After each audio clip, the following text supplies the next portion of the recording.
Be grateful for all this clamor. That is the sound of thoughts clashing.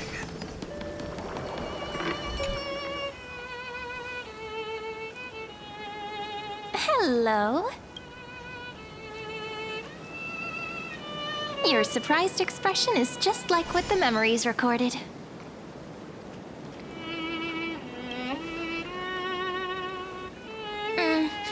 Rather than knowing you, it might be better described as, I remember you? It's me, friend. Don't you recognize me? Or did I really change that much?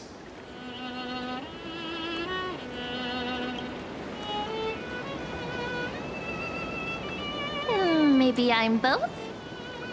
Just kidding. If I had to choose, then I'm probably closer to the latter. It's pretty unbelievable for me, too. It's like I had a long, long dream. Sirene's memories and Mem's memories, they're all tangled together. But when I woke up, there were only broken fragments left. I can't remember what happened in those 30 million cycles, but I remember what you did for this world. Like, didn't you wish for me to turn into a pretty girl back at the Grove?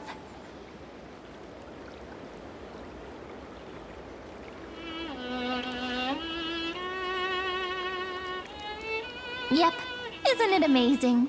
It's like a seed finally grew up and became a flower. And I'm definitely as cute as a flower now. There's so much I want to say, but unfortunately, this isn't the time to reminisce. With the memories of the previous flame chase still intact, we've returned to this place at the beginning of time, so we can carry out our promise to Finan.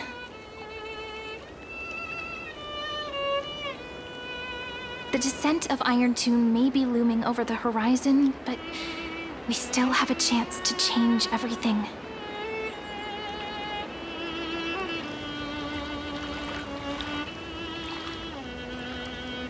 Ide Silicii is so quiet. In Sirene's memories, she always sits alone by the lake, gently swaying on the swing, like she's waiting for someone. Yes, Finan too embarked on his journey because of this view. He then walked alone for more than 30 million cycles. Thankfully, you arrived during his long wait, friend. Is that also why Sirene did what she did? It sounds weird, doesn't it? It's something that happened to me, but I'm talking as if I'm an observer. But that's just what those memories are like. Vague and unclear, as if encased in thick ice. The only things I remember are the days I spent with you. Emphorius will fall into an ending of destruction after the next Era Nova. But those stories went out of fashion ages ago. In a proper romantic epic, the hero's supposed to foil the villain's plot, right?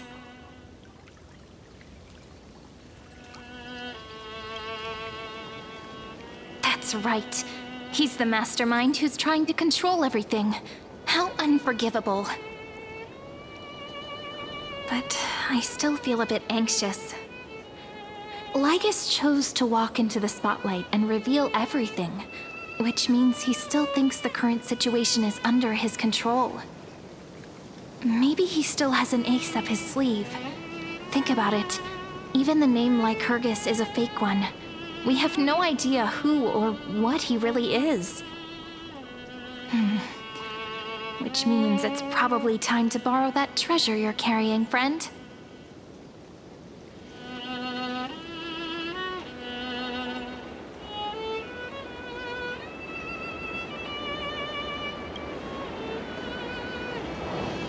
Yep, that Intellitron friend did say, when required, it can also serve as a bridge for communications between the internal and external world.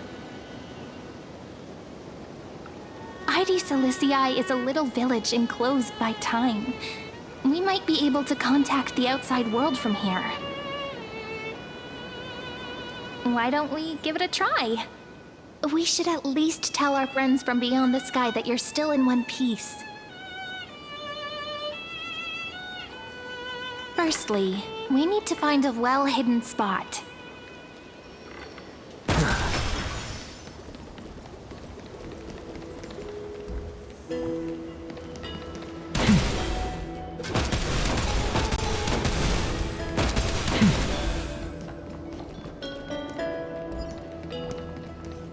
It's super quiet here. Sounds can't get in or out. Back in Sirene's memories, this room was her secret base. No one noticed her practicing Orynyx's prayer here, or trying to speak with the gods in secret. But today's different, isn't it? We aren't trying to contact unreachable gods, but humans from other worlds. Real people. I'm prepared to witness that miracle, friend. The way Sirene talks is so similar to Mem. I have so many questions. I'm also worried about how Dan Heng and March 7th are doing. Here's hoping the chronocognitive anchor can still function normally. Because I really need answers.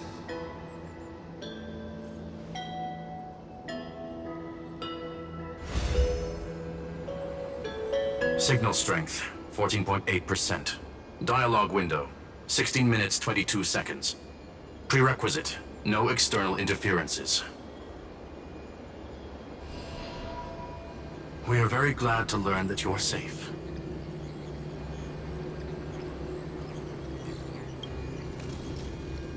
Not only am I here, but I also happen to have saved you 4 times already. Without you even being aware of it, of course. But now's not the time to celebrate. When 2 geniuses show up at once, you know you're in deep trouble. Listen up, little one. The Destruction's eyes are gazing upon this place. No, I'm not joking, and no, it's not Droidhead. It's the real Nanook. Time is running out, so I'll explain in terms you understand. This world, Amphorius, is in fact a testing ground, where the Lord Ravager, Irontomb, evolves through self-extrapolation. Hiding in this segmentum, unknown to other life forms, it has endlessly repeated the process of Era Nova, seeking a solution that could obliterate the erudition. For some reason, the experiment entered a prolonged state of stagnation. However, it has now restarted. Prediction. If effective intervention is not performed, Irontomb will complete its self-coronation in 14 system hours and initiate its plan to destroy the entire path of erudition.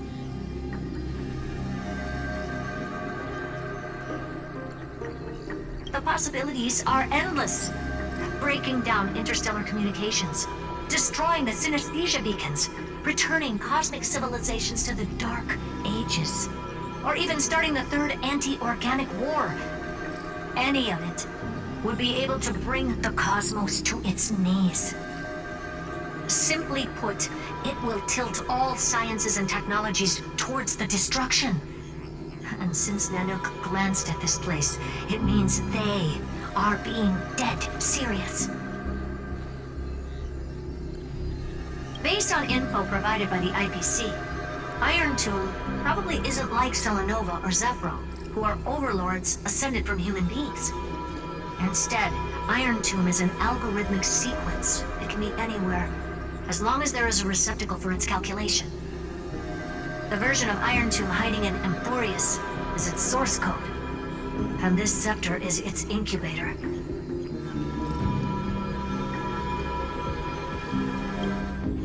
Yep. Think of it as the program having reached 99.98% completion already. And then it's over. Something in the shadows has been driving everything forward. It's the observer named Lygus. Speculation. He's the Scepter System's administrator. He wants Irontomb to break through the knowledge singularity. I don't know why he wants to do it, but he'll remove interferences at any cost. You're the only variable within this world, and you're the only thing he fears. So listen closely, little one. The speed of time is different in Amphorius compared to the outside.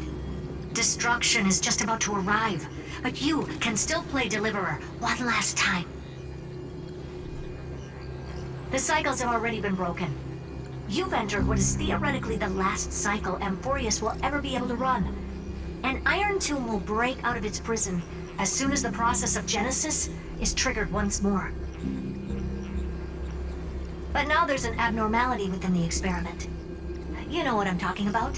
One of the model's 12 factors. That is one of the 12 demigods. Destroyed himself using the power of the destruction. Fine and Signal disappeared from the cycles the moment Nanook cast their gaze this way. That means World-Bearing's computational logic is currently flawed and bugged. Yet it's the factor directly related to the process of Genesis.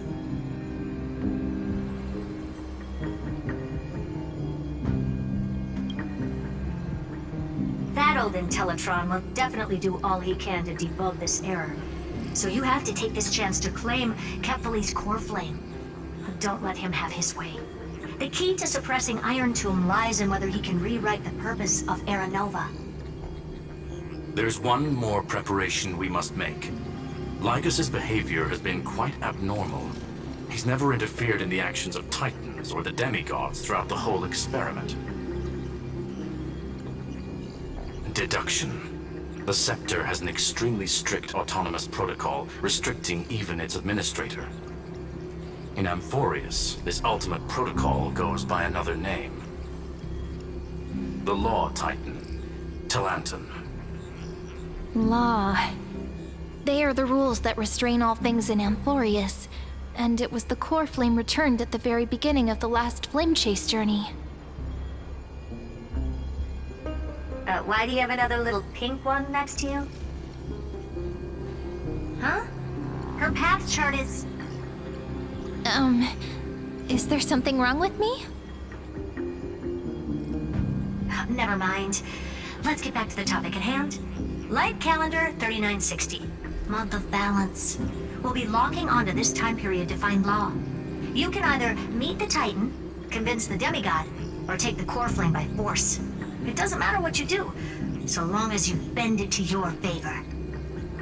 We still haven't figured out how you and Don Hong got inside this world, so influencing protocol is currently our best way to stop Lycus, or to call for more reinforcements into this fight. Once you've got Law in your hands, we'll discuss our next steps.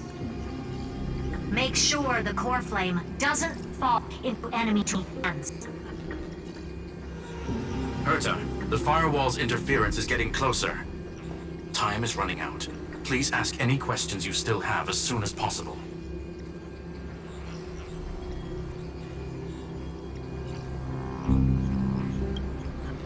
Irontomb can't affect the real world just yet. Don't worry. Himiko and the others are more concerned about your well-being than their own.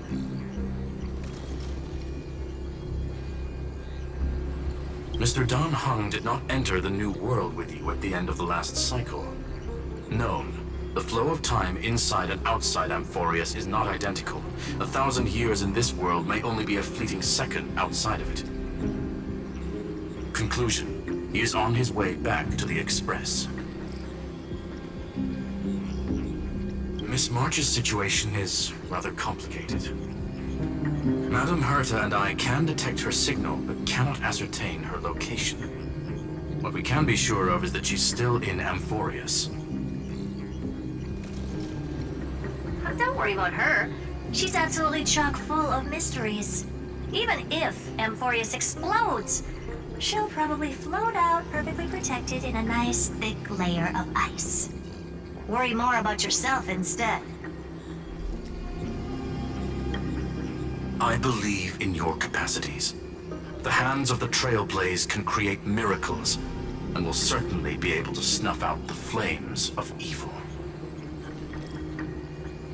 I'm not gonna give any motivational speeches.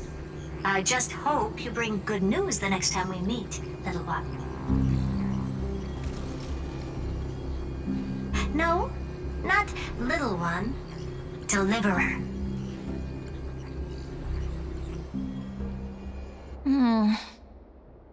Those two geniuses certainly have memorable personalities.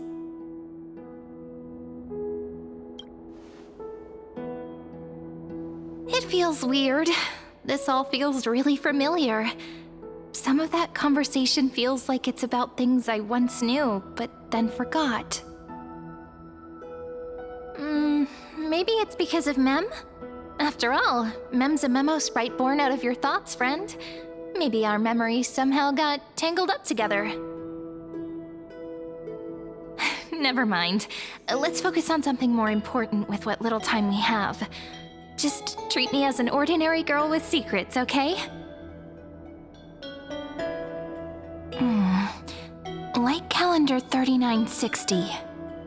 I remember that Talantin had already fallen by then, and the Chrysos heir who inherited that core flame is named Saridra. That's what's recorded in history, and the period we'll be heading to. We'll need to find Law and stop Lygus. So, we've at least got a solid direction, right? Can you give me a little bit of time before we go? I want to pack some stuff. There's so much more I need to take care of in this form, and I'm still getting used to it.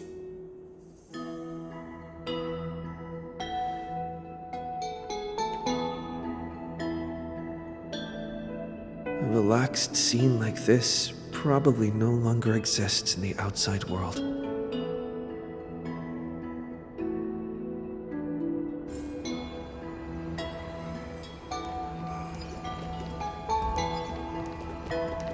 This is important, and that's also important.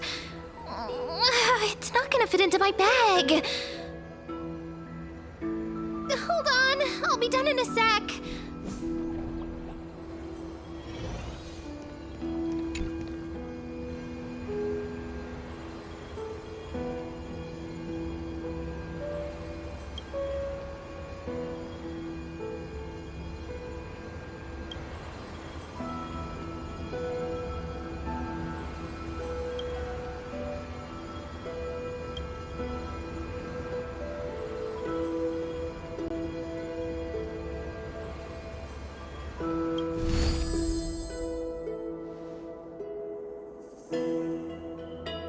Should I head to the attic to wait for Cyrene?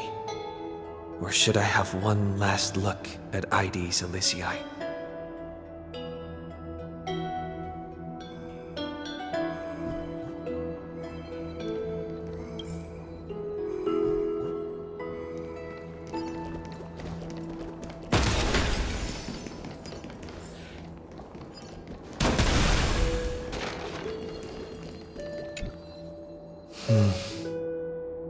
This village is where Finan's life started. After 30 million cycles and 30 million failures, his burden is now in my hands. He said I will be taking over the responsibilities of world-bearing. But what does that mean? Becoming the new Kevali? Or forging a completely new path?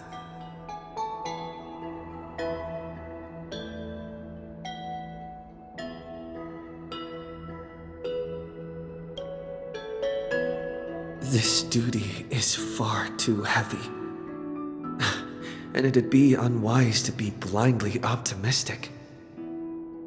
Maybe we are doomed to fail, just like how Finan was doomed. It'd be yet another fruitless attempt, and yet another tragic sacrifice. But I keep feeling that it's not the time to despair just yet.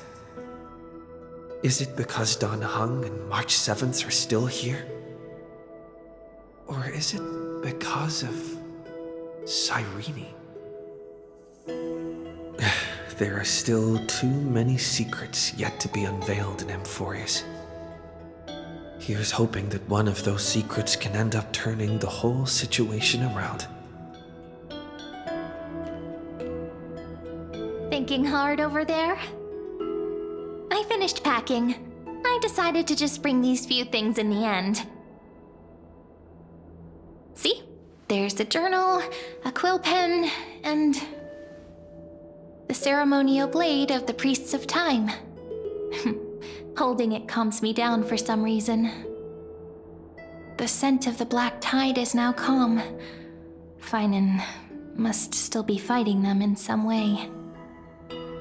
This will be Amphorius's final flame chase journey, but it won't be the end of us. It'll be the beginning.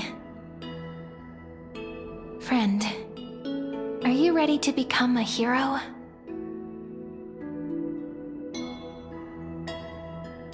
Just treat me like any other friend you have.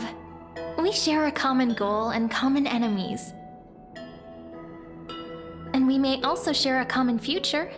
A future that has never emerged in any other cycles before. I believe in you, friend. If you still can't get used to it, just call me Mem like you did before.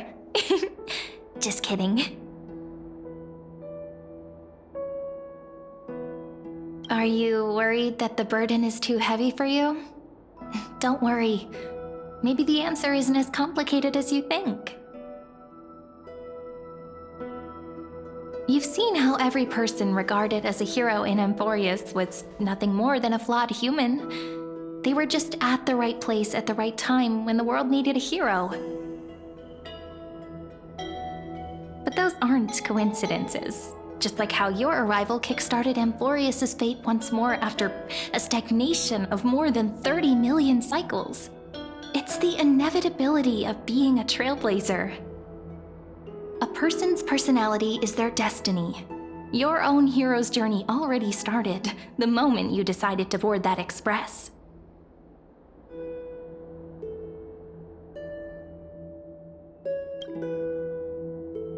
That promise might be far too heavy. But I believe in you, friend. The Trailblaze's duty has always been a heavy one.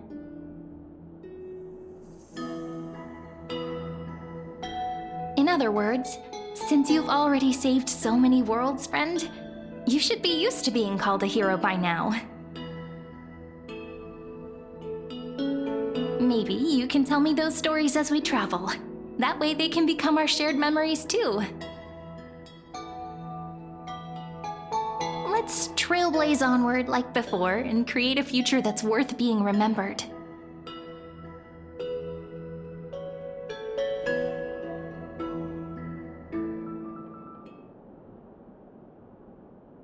It seems you two are prepared to head out. Then you should indeed treasure the view before you. For you do not have much time left to enjoy such solitary delights.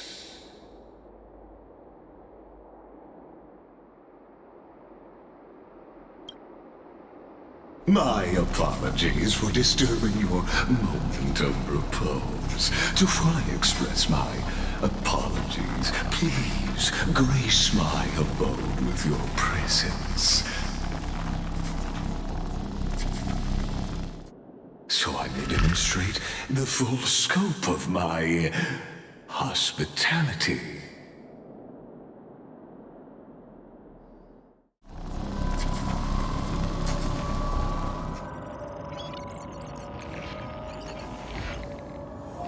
What is this place?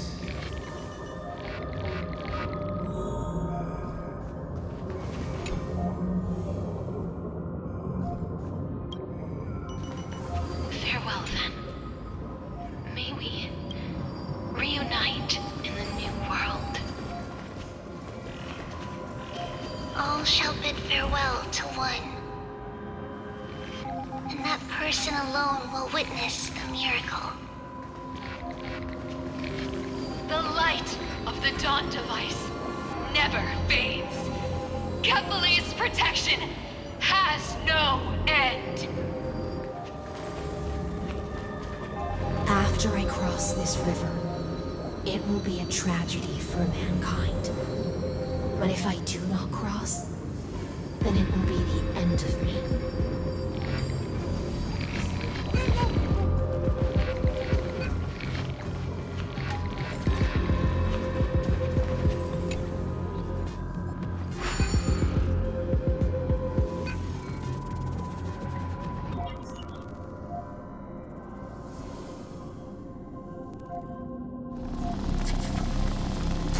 Outlier. Executing command. Record.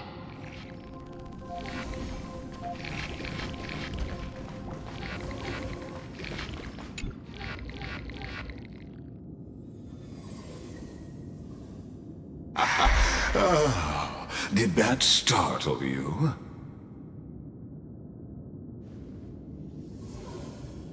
This is the intersection between Amphorius and the real universe. The audience seat where I observe this experiment. You can also call this location the Exomyth. What you see is the true form of the eternal land and the 12 demigods after they've shed their disguise of legends. Doesn't it look marvelous? Amphorius is like a microcosm of the cosmos. People love to portray the romance of the starry skies, but their tales often forget a different and far more truthful type of universe. The moment ancient Antikytherians sketched geometric shapes on the sandy beach and recorded the first numerals and symbols on parchment, the universe turned into a silent equation flowing under the pen of these relentless decoders. Erudition. It was once the mother tongue of the Creator, the pen of divinity, and the first lyrical verse ever written by free will.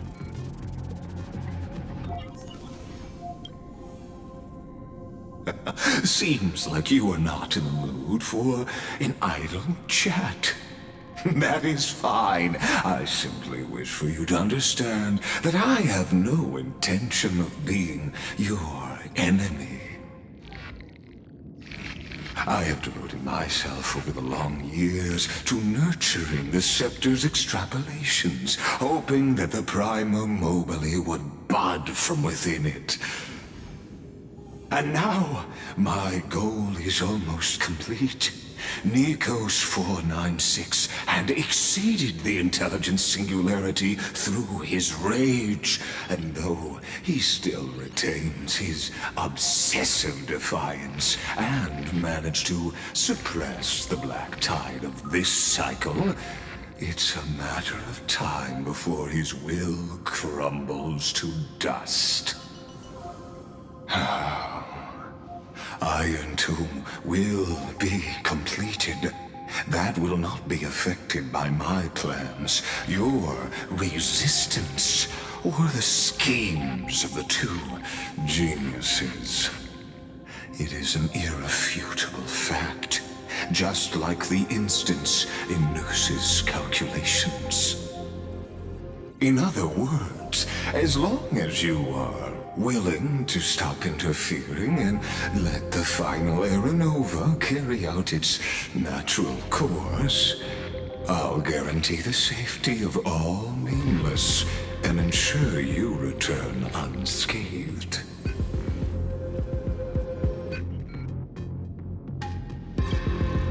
You've always had a choice, my lord. You can either accept my sincerity or face the consequences of defying it.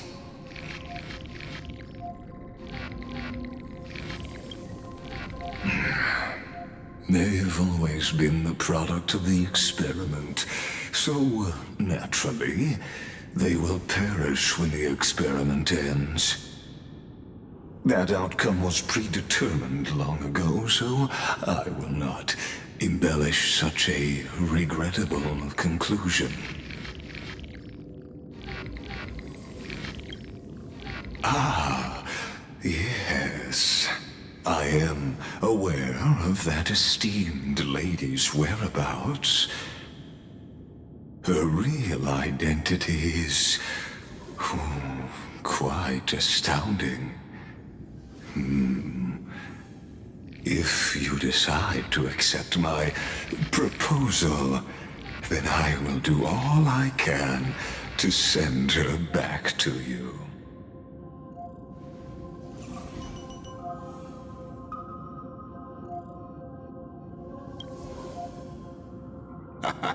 You are indeed worried about your safety and that of your companions.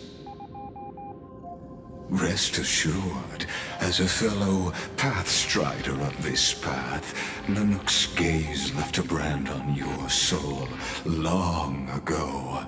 You harbor the seed of destruction within you. But you need to learn how to use it in the right way. That vital knowledge is also my bargaining chip in this negotiation between us. For there are few in this world who are truly capable of such a feat. And I happen to be one of them.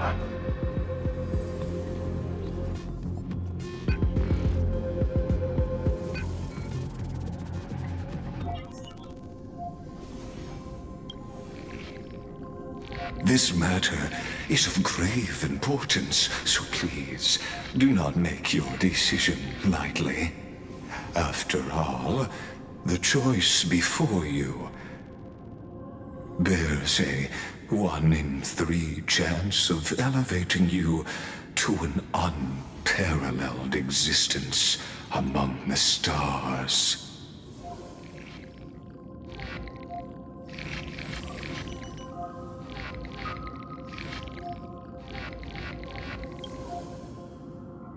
Ruling over is not exactly the same as unparalleled.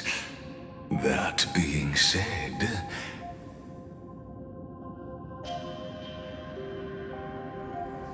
I now see the full scope of the determination in your words.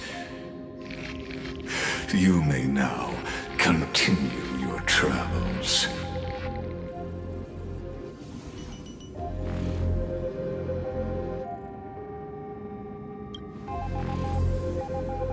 It seems you haven't realized something about this place. The Exomyth is the erudition's domain.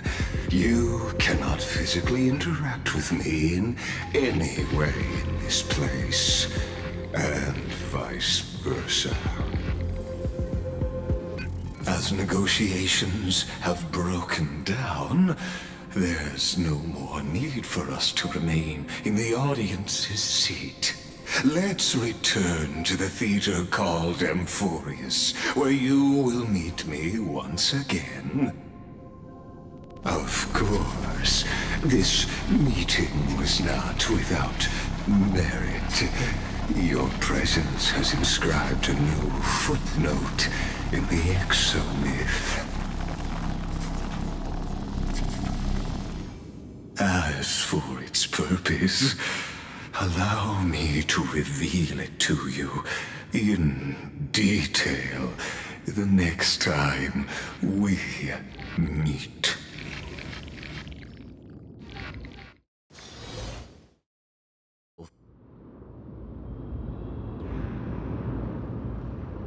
"100 years ago, the flames of war consumed Akama. The Outland forces broke through the dawn. Golden blood flowed with greed, and enemies descended with Kephali's eternal slumber, painting the holy city's walls in scarlet. Its generals had vanished, and the elders prostrated on the ground. The throne of worlds kept silent to the pleas of the people. Until the heaven and earth cracked open. Not the gods answering the people's prayers, but a legion rising from the sea of blood. Dawncloud's spires fell in the sulfur rains, and the legion's commander stood atop the broken idols and roared. Compatriots, no more kneeling! Not to brutal tyrants, and not to dying gods! Those rebels have twisted the prophecy and ignited the flames of war in order to stoke fear in your hearts! A Chrysos heir she stood, divine blood soaked into the earth, quelling the flames beneath her feet. Their golden blood wrote of a tragic fate. Mine shall overturn it! Her crown burned bright, outshining the fires consuming the entire city. She raised her scepter high, and the people gazed in the direction she pointed. My blood flows in you now. Heroic compatriots, follow me, and we'll seize the reins of fate. Drive the enemy from Kefali's dawn. Smother their flames with their own dead. Win glory. Win peace. Let history sing your deeds. The first to dance was a maiden following closely behind, weaving through the carnage like a fish in the sea.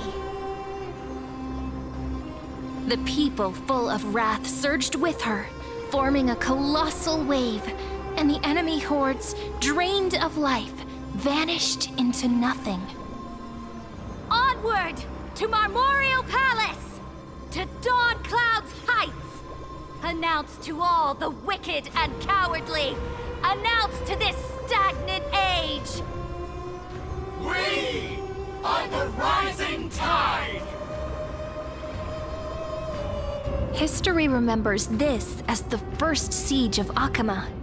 It is said that after the flames died, people found identical inscriptions in every place in the city that had been scorched by fire. It was the name borne by Akama's first and final sovereign, the Imperator Siridra. Friend, are you listening? Friend? Honestly, you were the one who insisted on reviewing history, yet here you are, dozing off? Wake up! Otherwise, I'll have to... Wake up! Otherwise, I'll have to...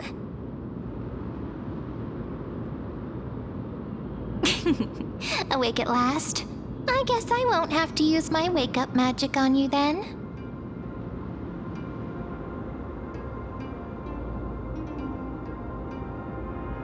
What are you murmuring?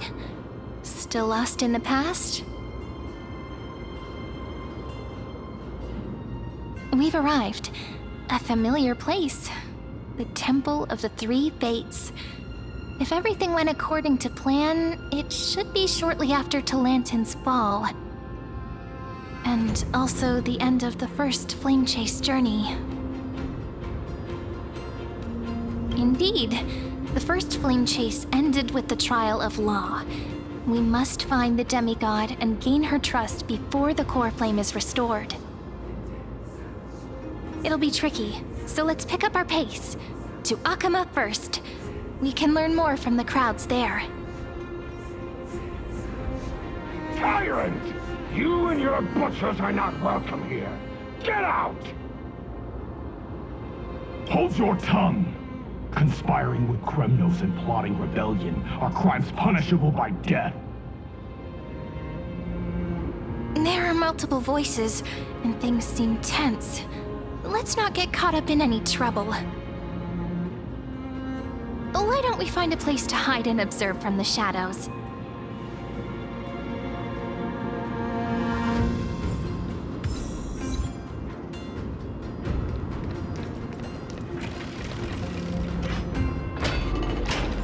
At least Krenoans keep their faith. Wait, isn't that...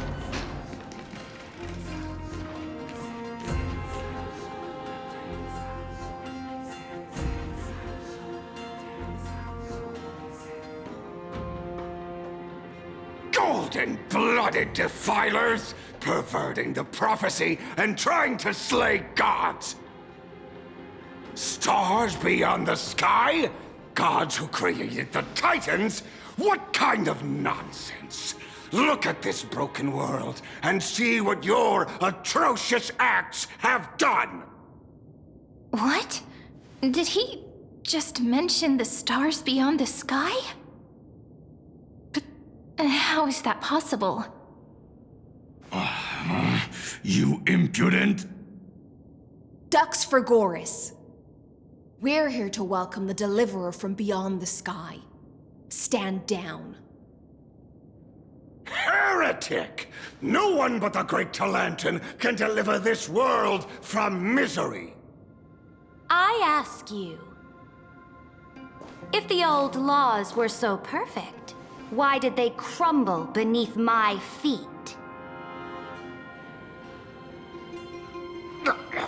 You...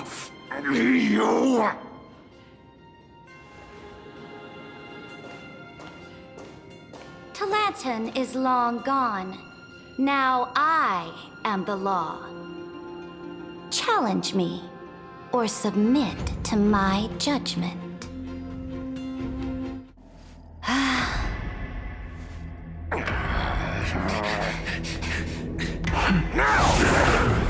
Silence!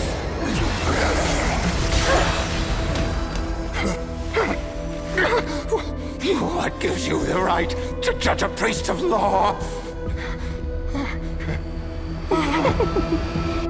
That's because I came, I saw, I conquered.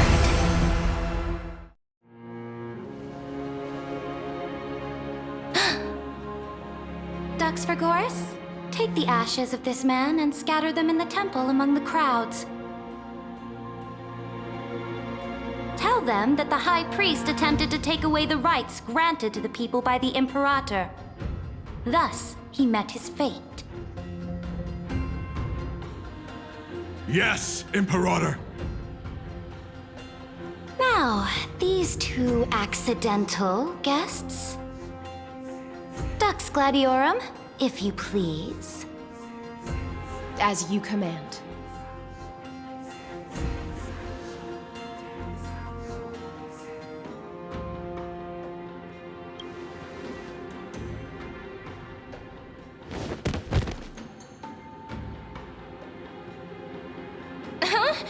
Is this... Correct, but not the kindness you know. This is the leader of the Cleaners in this era. Since the start of the Chrysos War, they've made it their mission to wipe out the Chrysos heirs.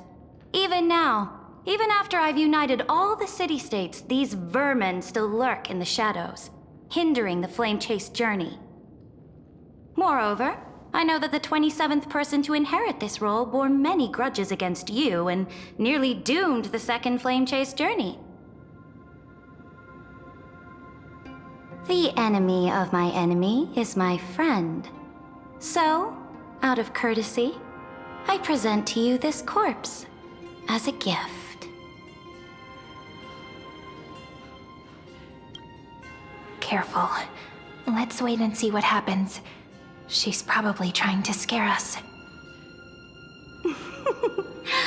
For the sake of order, I am known by many titles. Flamebearer who ends wars, Tyrant of Dawncloud, Empress of the Holy City, and Imperator of the Flame Chase. But in light of your unique identities, I'll allow you to address me by my real name. Saridra. On behalf of my people and this land, greetings, Deliverer. If I may, how do you know his identity? As the little hostage prophesied, the deliverer shall come from the future beyond the sky. Gray hair, golden eyes, skilled in wielding a mace. They would arrive in Yanisopolis on this day. There's no mistake.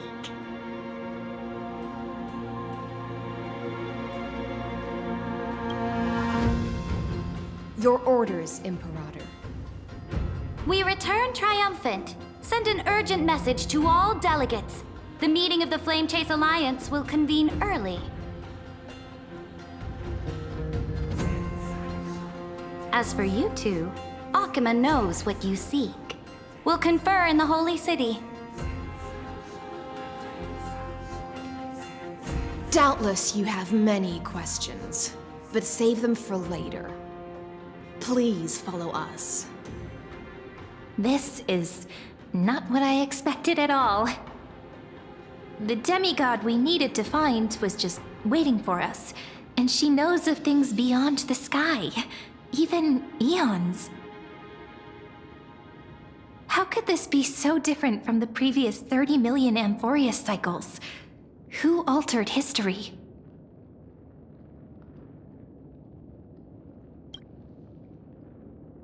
I wish, but other possibilities remain. The currents of time have become twisted.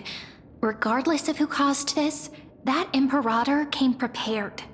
We're the ones at a disadvantage now.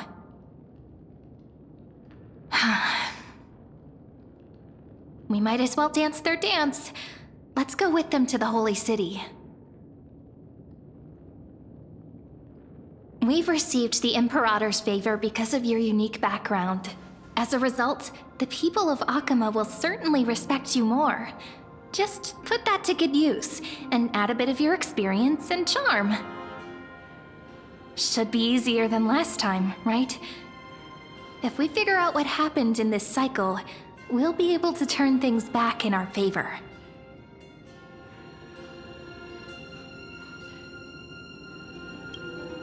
Ah, so I'm the key? Since you insist, friend, I'll give it my all. Guests, please. The journey to save the world starts with a single step. Let's set off, my friend.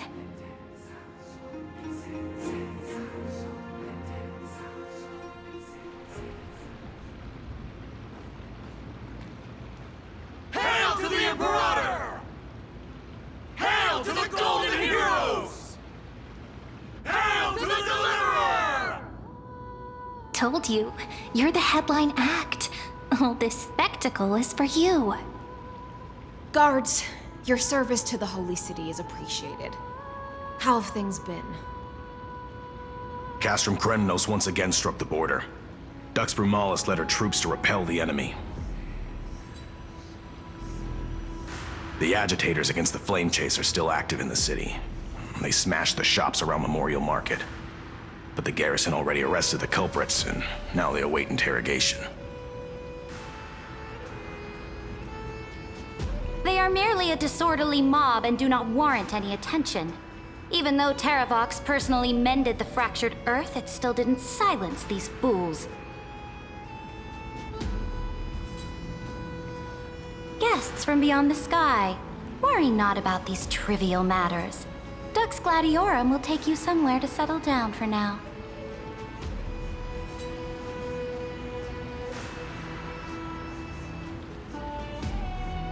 Please allow me to introduce myself. My name is Hycelens, and I am the Dux Gladiorum who swears fealty to the Imperator, as well as the Knights Commander of the Achaemenid Alliance. Later on, the Imperator will invite you to attend the meeting of delegates to discuss the Flame Chase journey. Your arrival has convinced us that the future promised by the prophecy is certain. Under the Imperator's command, Amphorius shall break its chains and reach the world beyond the sky. With all due respect, what exactly do you know about us and what's beyond the sky? As a humble subject, I cannot freely express my own views to you. Please forgive me.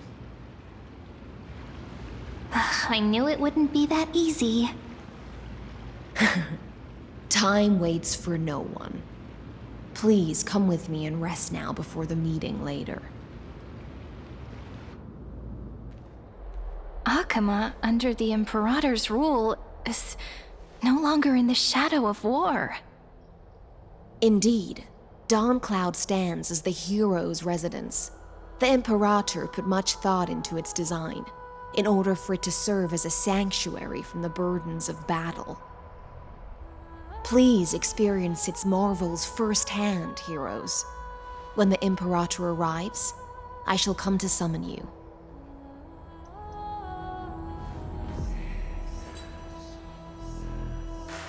Hystealans. No wonder she's the Knight's commander. All right. We finally have some freedom to ourselves.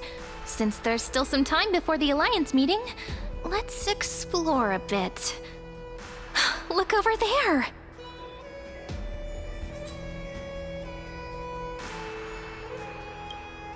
Not the ones you're familiar with. But the hearts of heroes stay the same in every cycle, never changing.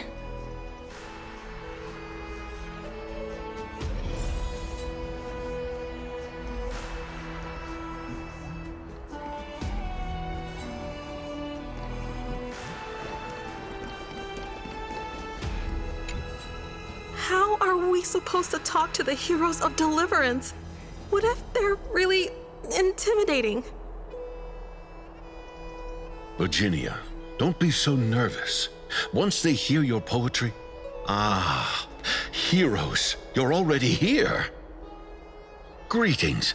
I am Apollonius, the Dux Helcolithus, one of the 5 sages of the Grove of Epiphany, advisor to the Flame Chase army. This is Virginia of Castrum Kremnos, the Dux Carminum and imperial scribe of the great Imperator. Hello. I'm Virginia. I compose poetry. I'm Serene from ID Silicii. This is the Deliverer. Nice to meet you both. They're not as frightening as the rumors claimed. This is our first time in the Imperator's realm. Akama is even more magnificent than we imagined. If you all weren't here to look after us, we'd be completely lost and confused. The Akama you imagined is long gone. Under the Imperator, this city has been reborn as the capital of the world. Bask in her free-spirited winds. For anyone who fulfills their duties to the Imperator, these winds shall forever remain at their service. But what if... Those who are loyal do not need to consider the consequences of betrayal. But if you're curious, why not head to the lake and take a look? Those elders who lie at the bottom of the lake are the best example of what happens when you disobey the Imperator. The elders of this cycle were all...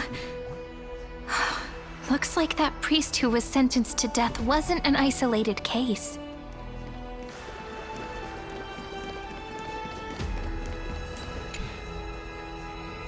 Dux Brumalis, our great Imperator, found the mastermind and executed him in public. Seeing that scoundrel burn to nothing should deter these miscreants from being so brazen again. So the great Imperator isn't afraid of getting her hands dirty? What a ridiculous display. What do you know? No matter what sins the people commit, they are still the Imperator's people, and it's only right that they be judged by the Imperator's own hand. Our distinguished trespassing guests.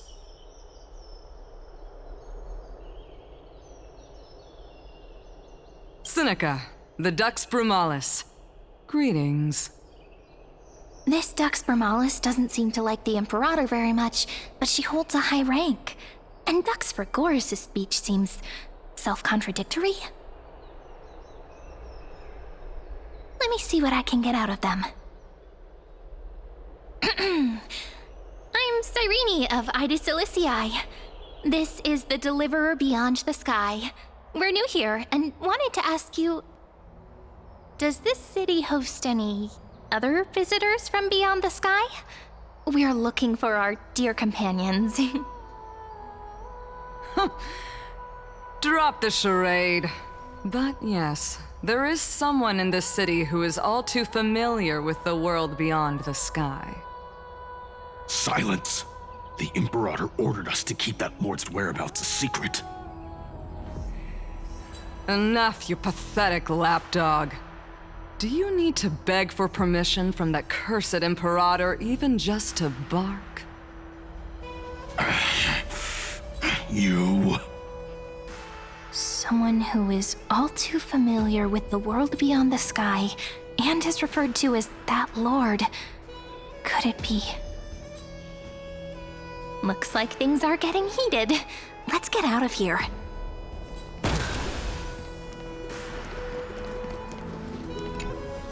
Aggie, you're still so listless today. Did you have trouble sleeping again? Yes. We know. The Titan's prophecy haunts you. If you want, you can talk to us, just like when you were young. No matter what, we'll always remain by your side. I know. I also understand that fate cannot be changed. It is not the future that I worry about. I spent all last night weaving clothes and linen for the refugees. The Chrysos War is born of injustice and has shattered their dignity. They deserve at least some basic decency. If Amphorius one day abandons this, then all of us, commoners, Chrysos heirs, Titans, become no better than beasts. Oh, we have guests. Welcome. I am Aglaya, the Gold Weaver. These rags on you are not worthy of the title of Deliverer. I must prepare some proper attire for you.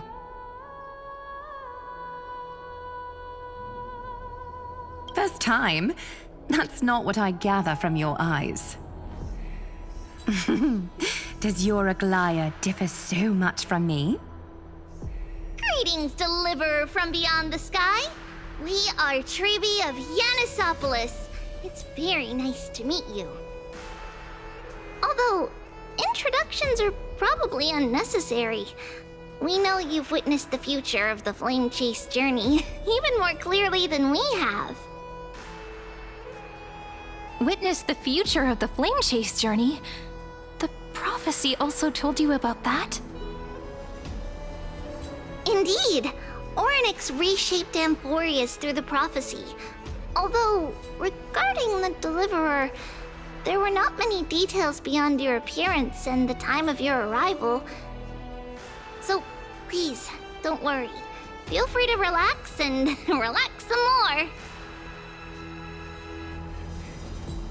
It was Orynyx who told mankind that the Deliverer from beyond the sky would descend upon Amphorius. More crucially, they revealed a future entirely different from the Aranova.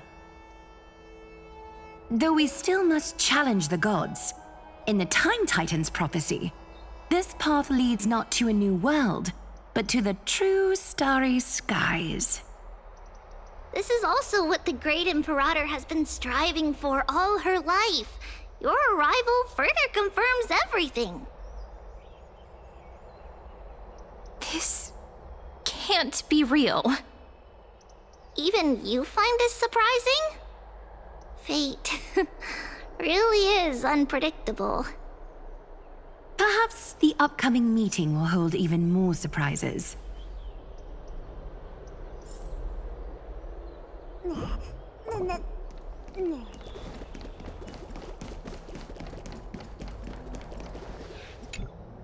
Little fish from beyond the sky, did you rest well?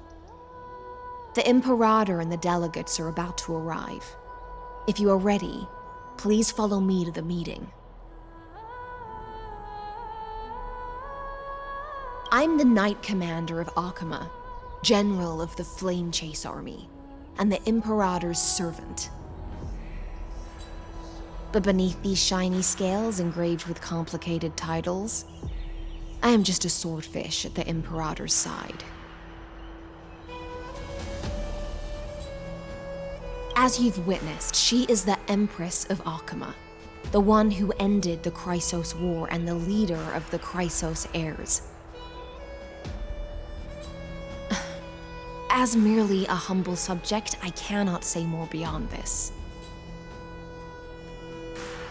The Chrysos heirs here constitute the elite among the Flame Chase army. Dux Haucalithist Apollonius and Dux Carminin Virginia serve as the army's advisor and historian, respectively. One offers advice and counsel to the Imperator, while the other writes verses of her supreme glory. Dux Frigoris Labienus and Dux Brumalis Seneca are both formidable warriors, clearing the way for the flame chase with steel and storm. Dux Fatorum, the holy maiden who interprets the prophecy, only the one named Trebi remains in the city. The Imperator once took them as hostages in order to unify the prophecies of the world, but they are now Akama's most vital prophets. Dux Goldweaver, Aglaya. Well, she dislikes it when people talk about her behind her back. You should get to know her in person. Then come. The Imperator reserved seats for you. I'm starting to feel a bit nervous about the meeting. Since Saridra is presiding over the meeting, it'll be a good opportunity to learn about the law's inclinations and the current era. Let's keep our ears open, okay?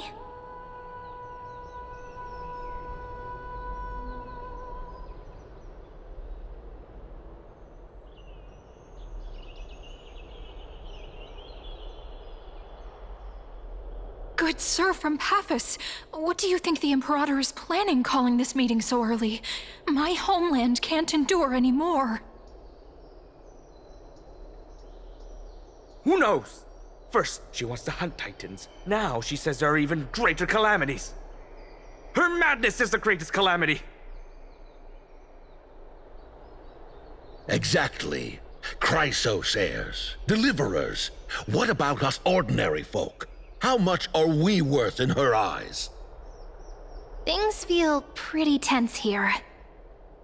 The history books said that the Imperator aimed 3 cannons at Dawncloud to make all the delegates obey her. Will history repeat itself in this cycle? Yes. Similar acts have occurred, and not just once. However, whether history will repeat itself, you'll soon see. Those are the 2 spots reserved for you. Please take your seats. What's happening again? Why aren't we starting? That's what they were talking about before. What is we stop? So it turns out. Ladies and gentlemen, silence, please. The Imperator has arrived before her faithful council, and the Alliance meeting is about to begin. All rise. In the names of Talantin and Kefali, the Akama Alliance swears upon the gods. Cease the pageantry. I pray not to the vanquished. What? Kefali, of course, needs no further explanation. As for the law, at the entry hour 2 days past, a scout should have brought news of the conquest to all of you. Unfortunately, guards found his corpse among the rocks not far from the city.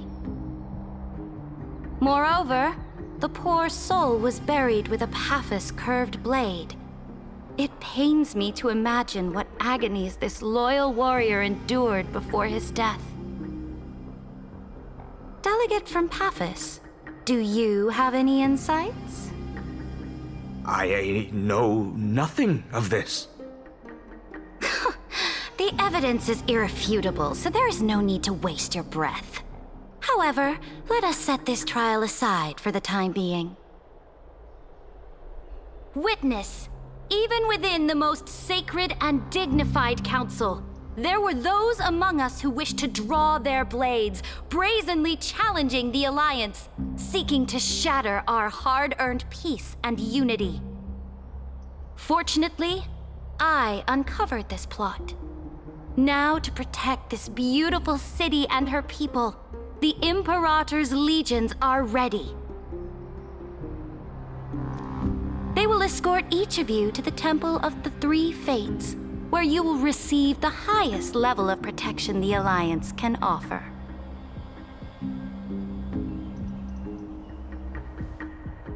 Then, the Legion's warriors will join me in embarking on the campaign against Fagusa.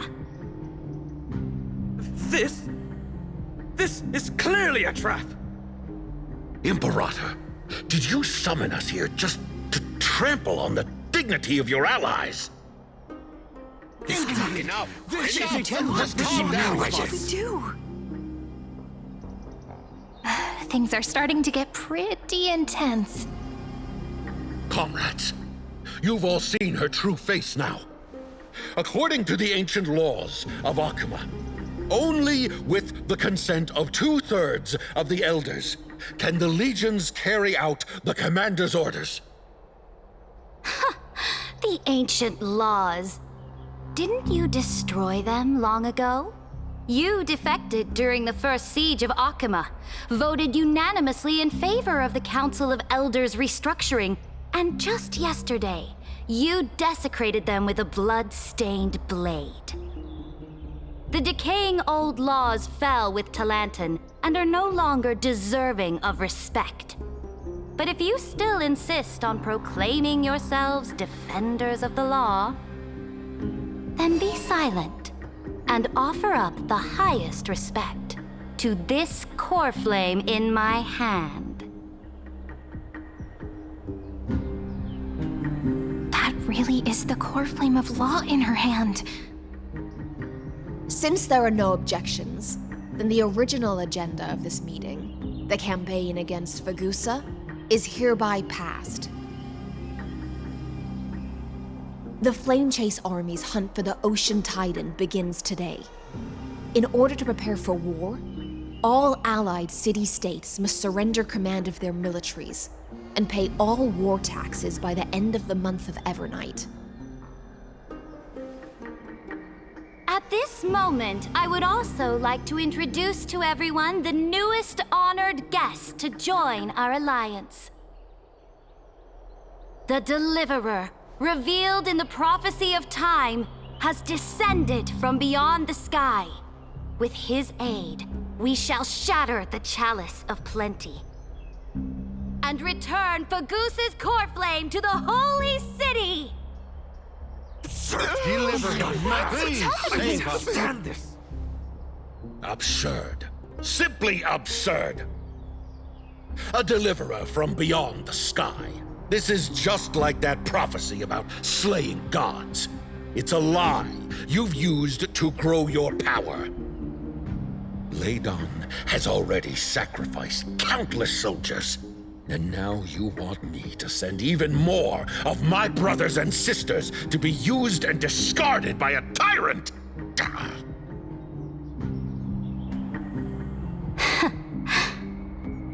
Are there any other objections? Then I bid you all farewell. Meeting adjourned. Deliverer, please wait. I still have important matters to discuss with the two of you.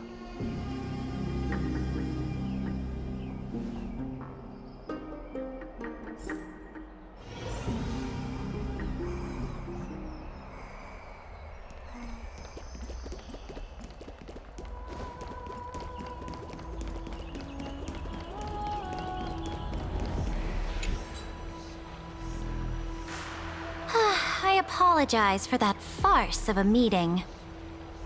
It must be tiring dealing with so many people every day, Great Imperator. Tiring? You're mistaken. Moving chess pieces, placing wagers.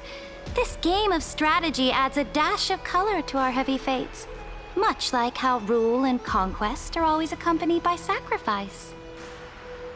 Is the war with the Titans also part of that sacrifice? After I glimpse the secrets of this world, no, the secrets beyond the sky, the divine authority of Amphorius no longer held any significance. Let me ask you, Deliverer, is it true that beyond Amphorius' sky, there are magnificent deities called Eons?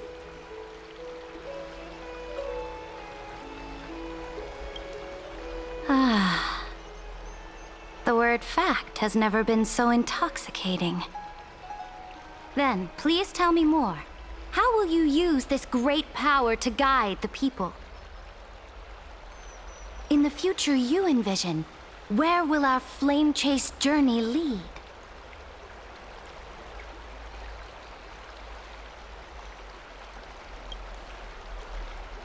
Oh? What you require now is the power of law? Exactly. Just as the prophecy foretold, he is your deliverer from beyond the sky, and he also has reliable allies. If they can intervene in Amphorius' laws, we may have a chance to alter this world's impending fate and reverse its destined end.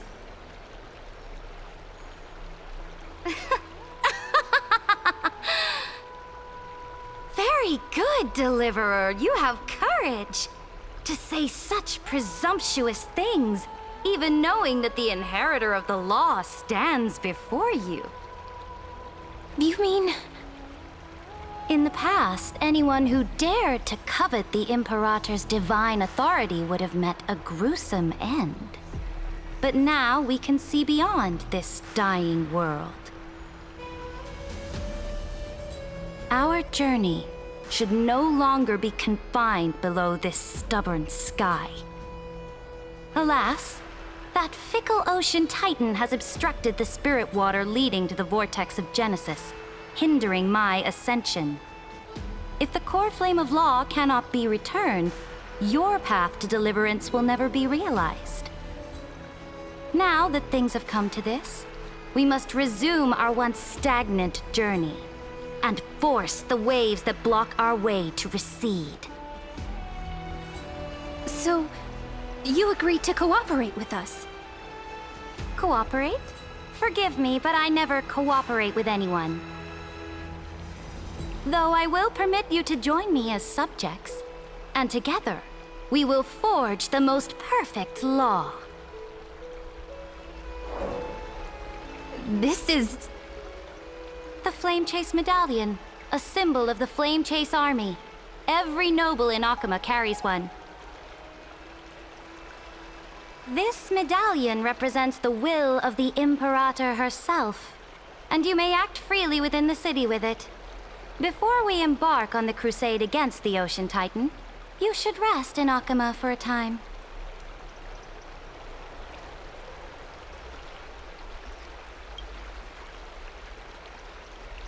Oh?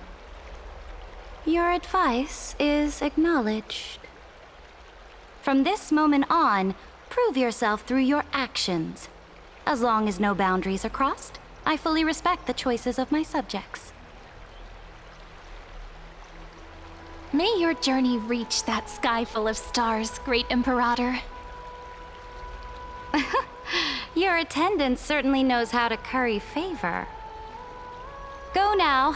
Take a bath first. You two... reek of seawater.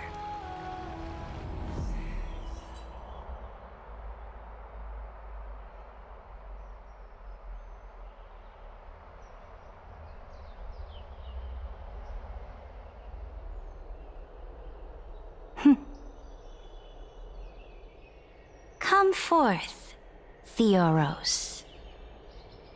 Yes. Great Imperator. Now, perhaps you're willing to hear my counsel.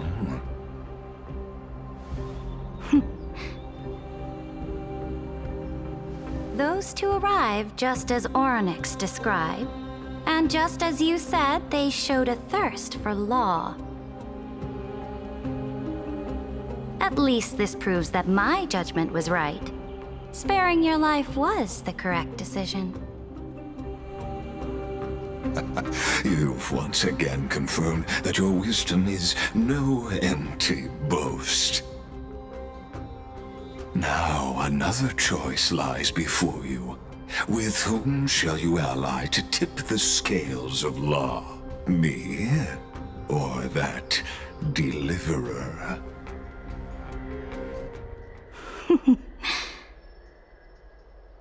Remind me again, Antikytheron. What kind of future do these two paths lead to in your view? I shall tell you. You are entitled to know that the deliverer from beyond the sky is not a wholly wicked being. But from the very start, his stance has been completely at odds with Amphorius.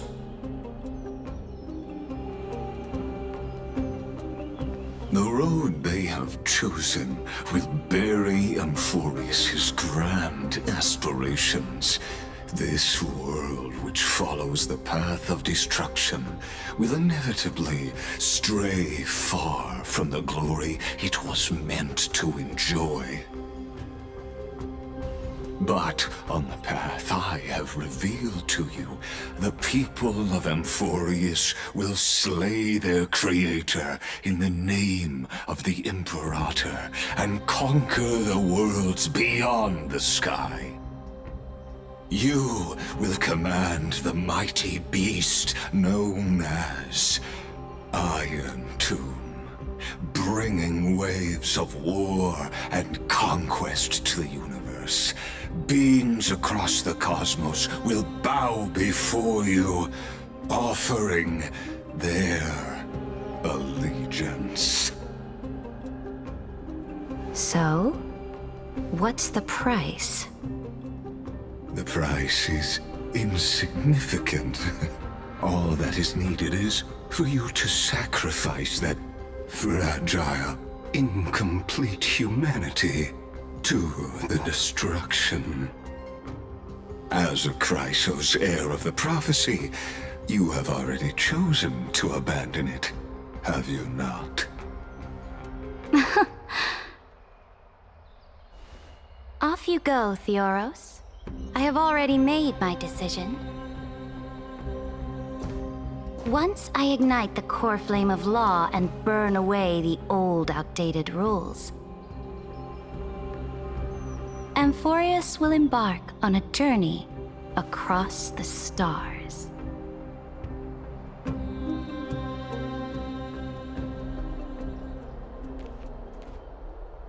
The Imperator is quite forceful.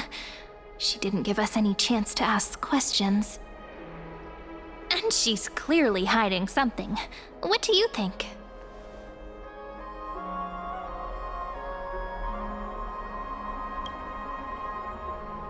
There are many uncertainties right now, but this is one of the few blessings.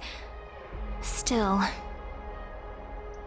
the atmosphere in Akama, it's so unfamiliar. And it's not just the Flame Chase Alliance talking about the world beyond the sky, but the whole city. We should also discuss our findings with our friends from beyond the sky. Then...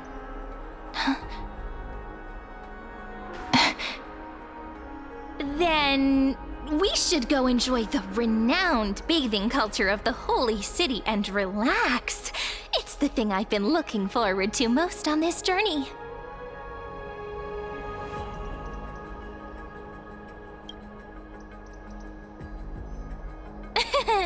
Work and rest are both important. You see? Everyone agrees, right?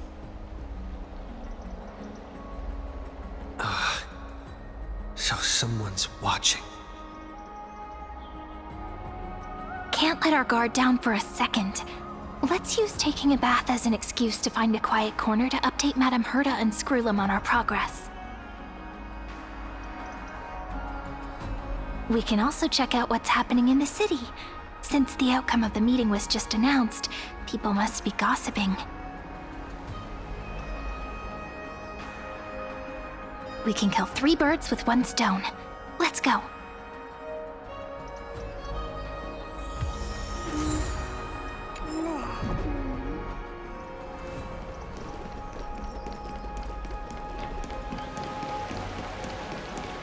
Oh, so many people! The holy city is so lively.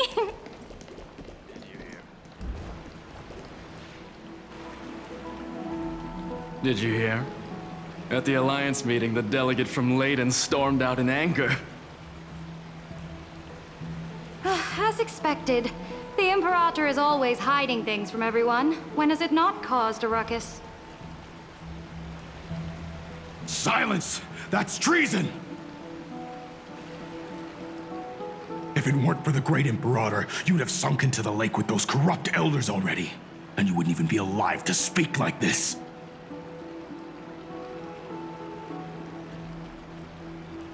Oh no, it's the Imperator's loyal dog. Let's go. We can't talk in front of this guy.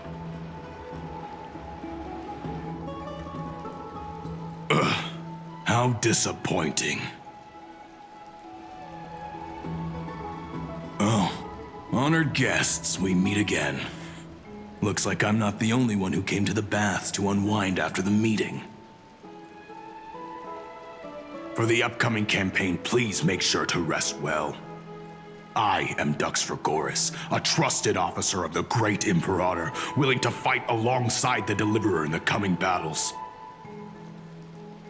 Ugh. Another war?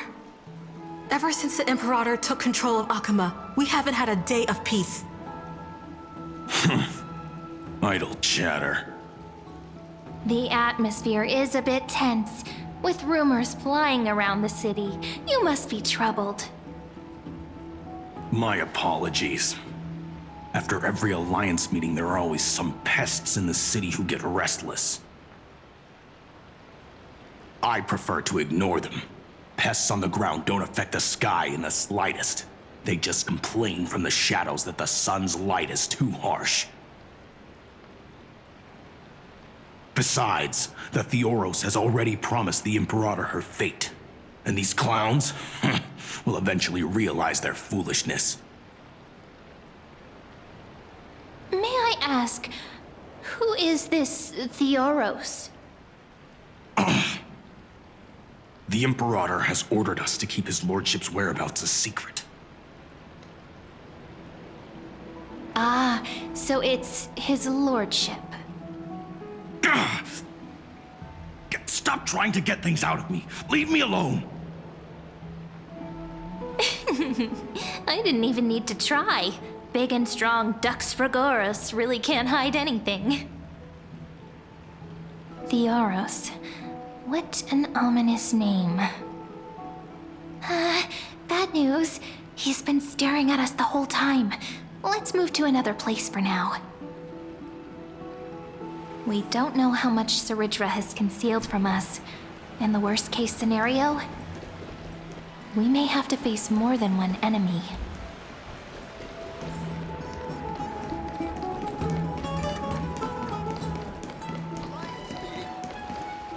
Alliance meeting? More like a cage where creatures with golden blood claw at each other. And Flamebearer who ends wars? Clearly, a tyrant who doesn't deserve such a title. You're absolutely right. While the Imperator's hounds are still hunting down others, let's let out our grievances.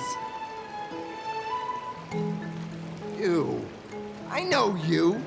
You're that tyrant's lackey. What? Here to shut me up for that little imp? Panicking now? Don't worry. I don't care what others say about the Imperator. And she certainly doesn't either. Oh? Children of the Prophecy. Such rare guests. Are you here to relax in the baths as well? The temperature is just right today, so be sure to enjoy it. You should rest well for the next campaign. What? Children of the Prophecy? Another excuse for the Imperator's reckless warmongering. No filter, huh? You should be glad you don't have a seat at the Alliance meetings. By the way, if you still want to bathe, hurry up.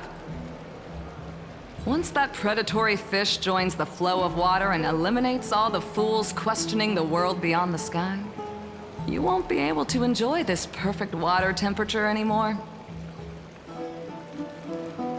Seems like there's more to Dux Bermalis' words than meets the eye.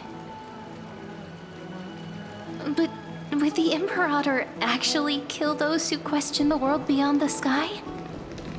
This is the complete opposite from what we know of Akama.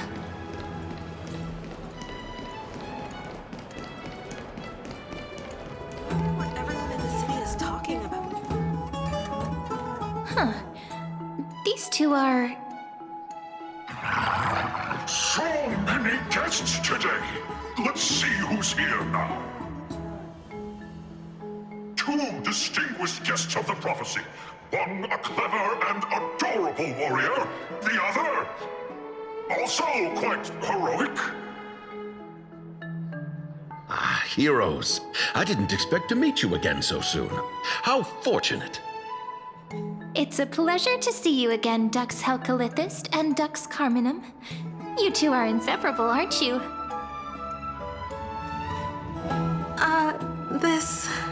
This is... Oh, she wants to find someone to help with research for her new work. I'm the far-seeing eye and all-hearing ear of Akama. I see and hear every single thing that happens in the streets and alleys of this place. I'm the perfect partner for research. Ahem. Enough small talk. Here's the latest news from Akama, as you requested. The children of the prophecy arrived in the holy city, and the Imperator unilaterally stripped away military power. The Alliance meeting ended in discord, and there may be bloody upheaval. As expected. I get the feeling you might have embellished a bit to keep people's attention. I swear on my stone mane, I would never do such a thing. But if you wish to quell this terrifying news, perhaps a more explosive topic would help. Never mind.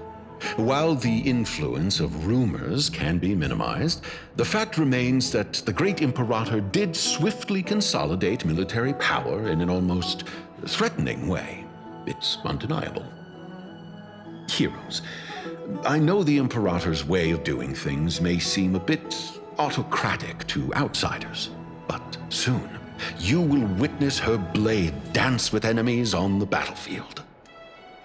I can't comment on the source of her loyalty, but when that blade is drawn, you two, as bright as you are, will surely see the deep thoughts beneath her exterior. The Imperator's blade. Is he talking about Miss Hysealin's? I sense some unease in Dux Helcalithist's words. It seems the Imperator and Miss Hysealin's share a much deeper bond than the others do.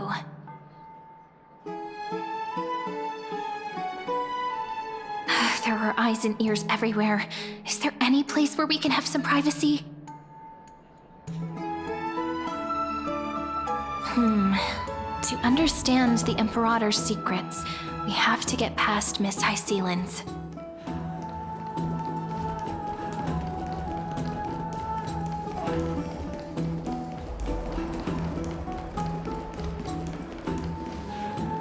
place.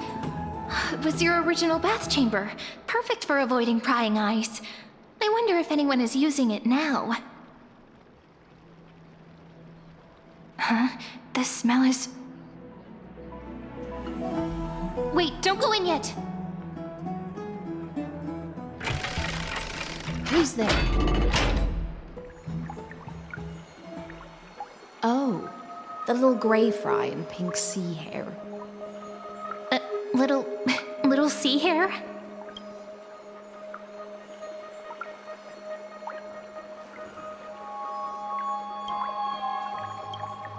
You barged into here without warning.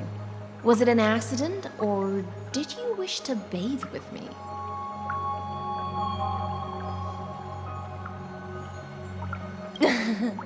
What's wrong? The Marmoreal Palace is the reef where I rest. Sorry, we didn't mean to disturb your bath. We'll leave now.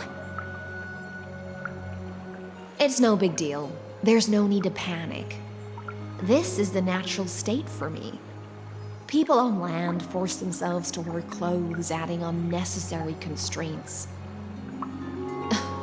Forget it. If Duck's Goldweaver heard that, she'd scold me again. All right. Please make yourselves comfortable and wait a moment. Let me first wash off the blood of the hunt, and then I'll attend to you two.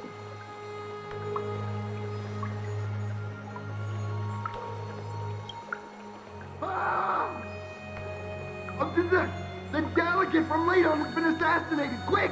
Quick, someone come quick! Ah, the broken crab shell surfaces. I was worried it had been washed away by the current.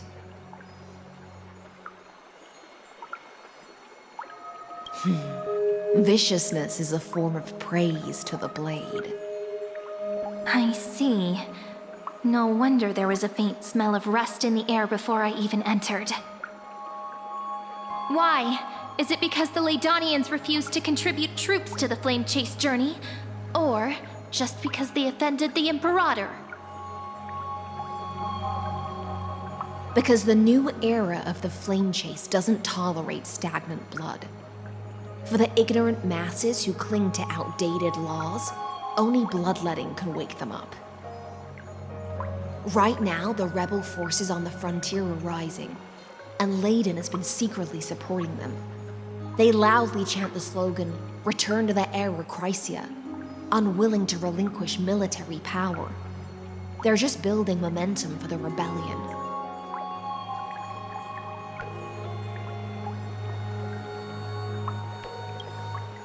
Thinking is a right given to citizens by the Imperator. I won't interfere with your thoughts.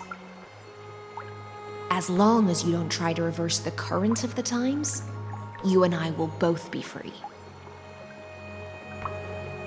But, Miss Hycelens, I can't even hear the slightest hint of joy in your words. Because I've already tasted ultimate freedom. Long, long ago, I lived in the sea. In that lightless abyss, far beyond civilization's reach, the great fish consumed the small. And when the great fish perished, their bodies became sustenance for the newborn, nourishing the whole ocean. This is the tide that carries civilization forward. Anyone may be devoured, or meet the fate of inevitable decay. Are you suggesting that ultimate freedom is in fact the cruelest fate for life? I only mean that if life wishes to preserve its dignity, it must first be bound by the law. There's no need for me to say more, little sea hare. We're of one mind. Whether the Imperator's law can guide the schools of fish and lead us to a truly free ocean, let us wait and see. But for now, let's pause this heart-to-heart. Another fish has come, following the scent of blood.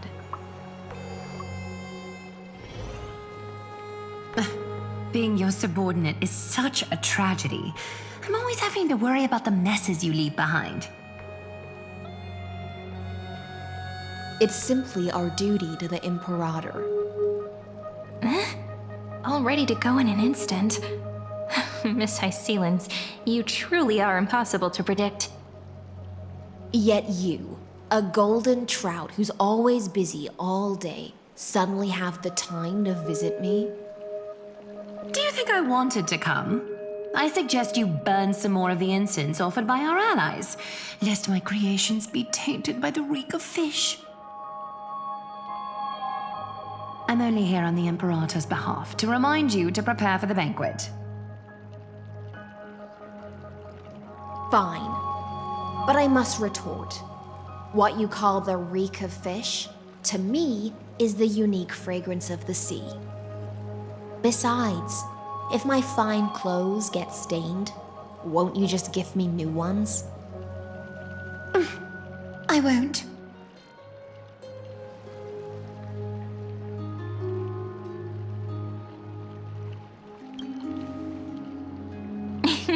You sensed it too, huh?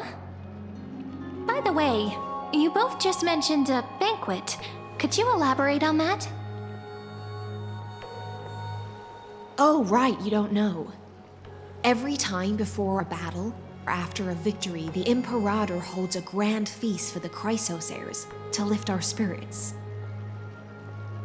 For us warriors who swim constantly between life and death, these feasts are more worth looking forward to than victory. A banquet to prelude the hunt for the god of banquets, and honey brew as a tribute to commemorate the ancestor of honey brew. How absurd.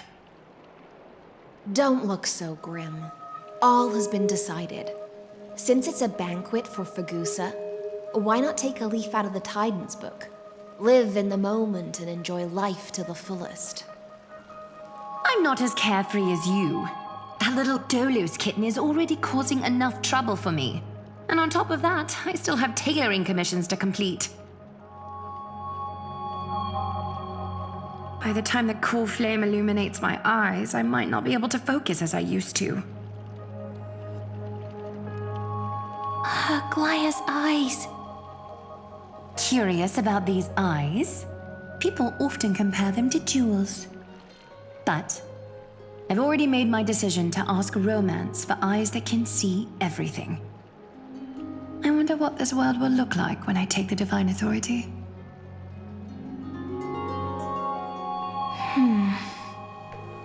In the future, you will still be the finest weaver in the world. Is this also a prophecy from the Three Fates? It's even more accurate than a prophecy. After all, he has already witnessed it, right?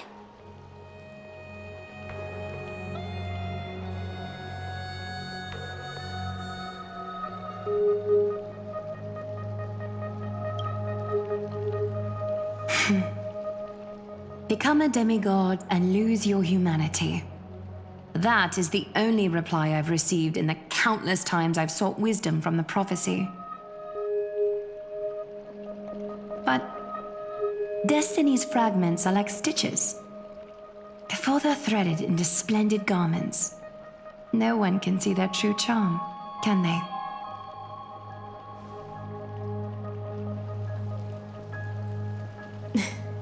Aglaya has always been troubled by the divine duty she must bear. But thanks to you, she seems to be in much better spirits. Just as she knows how the spinning wheel trembles, I can sense the smallest changes in the damp air. As for whether we know each other well, I've swum beside her since she was a child. Most of the time, I can understand the whispers in her heart. For those words she was too shy to say herself, I'll raise a glass to you on her behalf. Now, I leave this bath chamber to you. Rest well and prepare yourselves. After all, every time we drink and talk could be the last celebration we have in this life. Miss Hycelens has given us the bath chamber. It seems she really does do whatever she wants.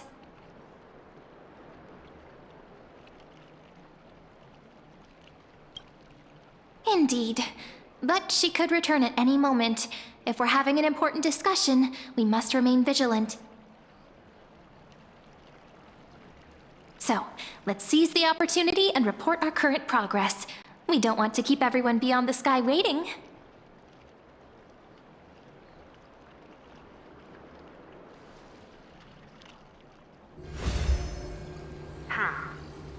First, while that little empress with a candle stuck on her head didn't explicitly say it, she firmly rejected your request to take over the law. Fair enough. Second, Lygus is indeed in this timeline, but since he's somehow connected to that little empress, you have no way to find him. As expected. The road ahead will be long and difficult.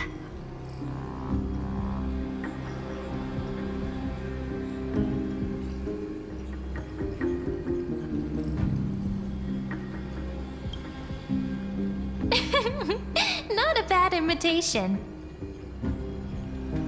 Since you didn't refute anything, I'll just assume I guessed it all right. We've made some progress here too, but nothing to get too excited about. Our time is short, so let me summarize. Concerning the origin of that Intellitron, the firewall he created uses Catorzane algebraic expressions. But ever since Aiden invented the 9-worded formula, this kind of mathematical logic no longer exists in the cosmos. Lygus is definitely connected to the Genius Society, so stay alert.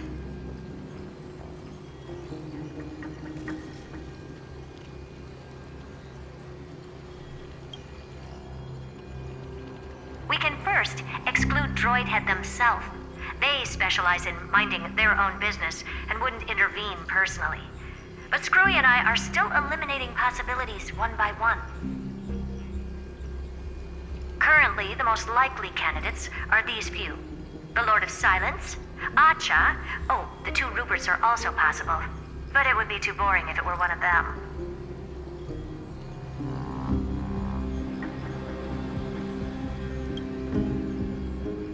I've told you, his technology is both outdated and complicated, no less than genius. But ultimately, he's not an Eon. We can handle him. That's all I have to say. We'll depend on you to continue pushing things forward within this world. Keep in touch regularly. And remember, don't let your guard down.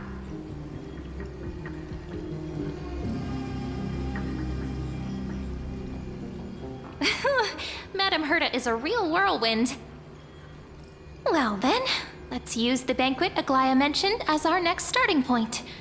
Ceridra's trusted followers should all be present at that time. It'll be a good opportunity to get closer to them. It's settled then. With our great teamwork, we'll be able to deal with anything that comes our way. It's been a long day. We should get some rest now.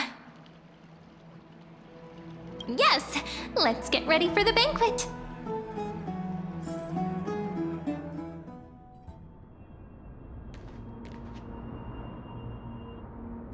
Look, the venue's right ahead.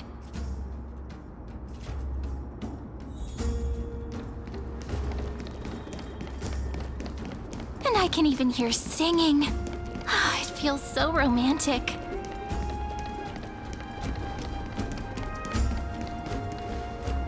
Honored guests, wait here for a moment. You must surrender any personal belongings you have on you before entering the venue.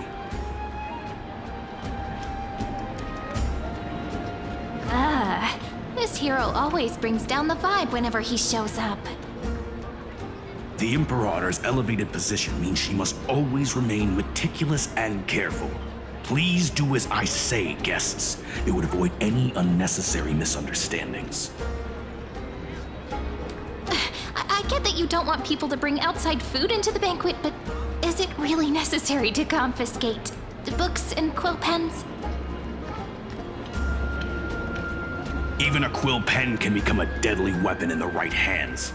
I'm asking for all your items. All, Miss Cyrene. Your belongings will remain safe. They will be looked after appropriately by dedicated staff. Looked after appropriately?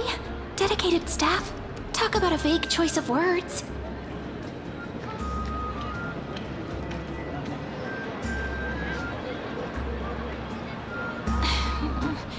It seems like he's aiming specifically for the chronocognitive anchor. What should we do?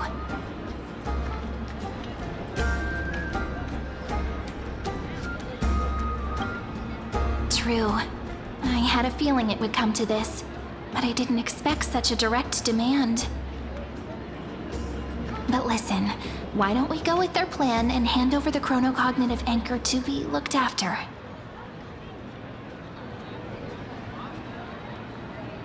After all, if the little Imperator is paying this much attention to you, she probably already knows all about our whispered conversation with the geniuses. I can pretty much guess what'll happen next.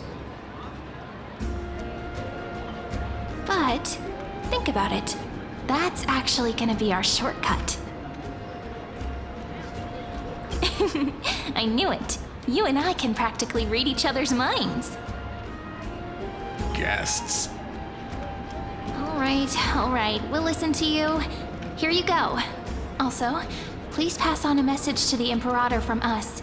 She can trust my friend, anywhere, anytime. Thank you for your cooperation. The Imperator has some urgent business she needs to attend to and will arrive shortly. Why don't you head in with the other guests first and enjoy the feast? Isn't Saridra supposed to be the focus of the banquet? But she's not even here. Why is it so difficult to talk to her?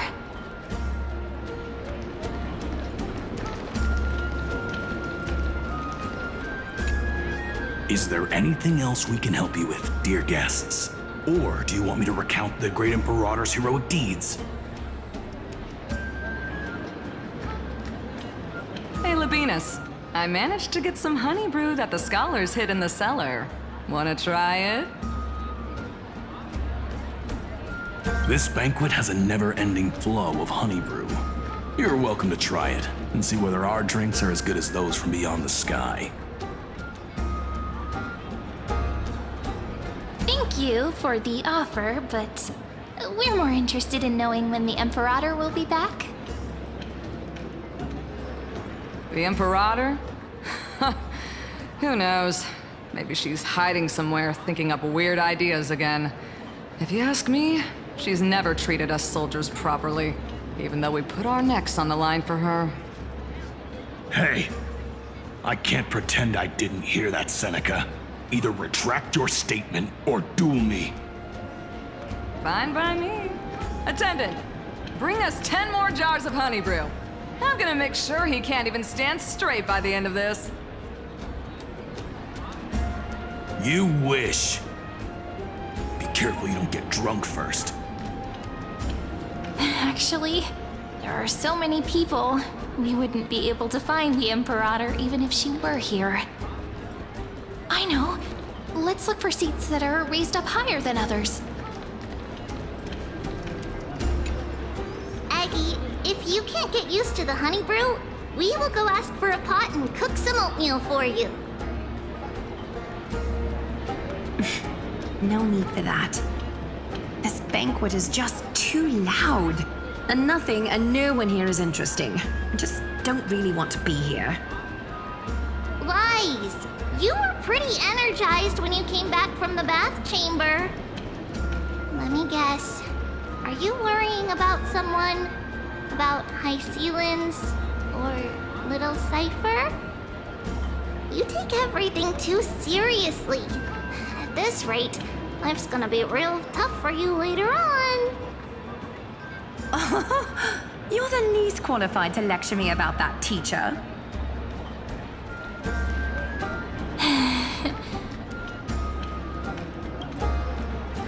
Dear guests, are you here for us? I mean, are Are you here for Treeby or Aggie?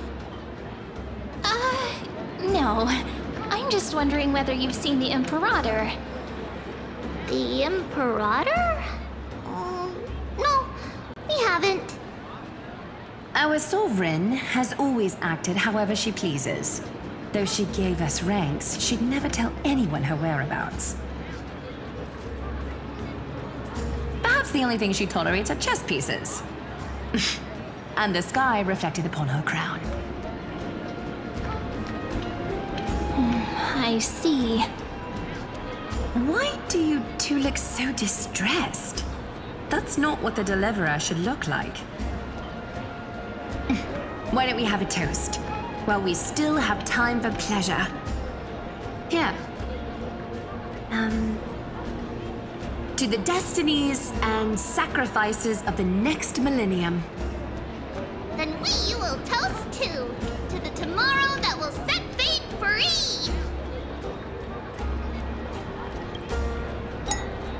Cheers!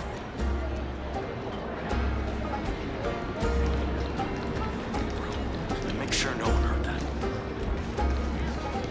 We're watching a war tomorrow.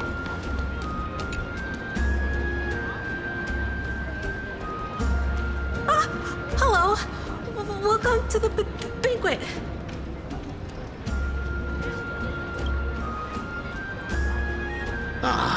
So the Deliverer is attending this event, as expected. Little Virginia here was just wondering whether she should go find you. As the great Imperator's historian, I'm responsible for composing poems and songs for everyone in the Flame Chase army. But I have no idea how I should record myself in the annals. Little Virginia is wondering whether you can let slip a hint or two about her future, so she can find some inspiration to write about herself. That doesn't sound like a good idea. Besides, we don't even know her in the future. But she'll probably get really disappointed if we tell her that. What should we do?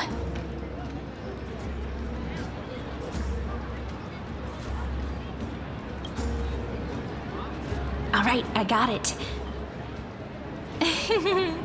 We can't reveal too much, but I think it wouldn't hurt to start your poem with the future. Maybe use something like, with hope, I write down the tale of tomorrow for myself. Silently waiting, day after day, till the moment it fulfills its promise. How's that? Oh, that's exactly what I'm after. I'm so inspired. Thank you so much. I feel like I can actually finish composing the heroic saga of Flame Chase once we end this campaign.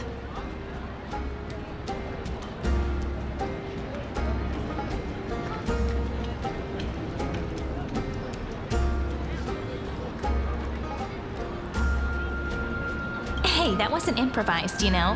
I memorized it so I could show it off to you. By the way, in return for that, are you able to tell us where the Imperator is? The Imperator? She usually wouldn't arrive this early. She believes that rulers should stay silent in places where their subjects hold private conversations. Why don't we have a toast before she arrives? To reason, which is held but not revealed. To romance, which will surely be returned.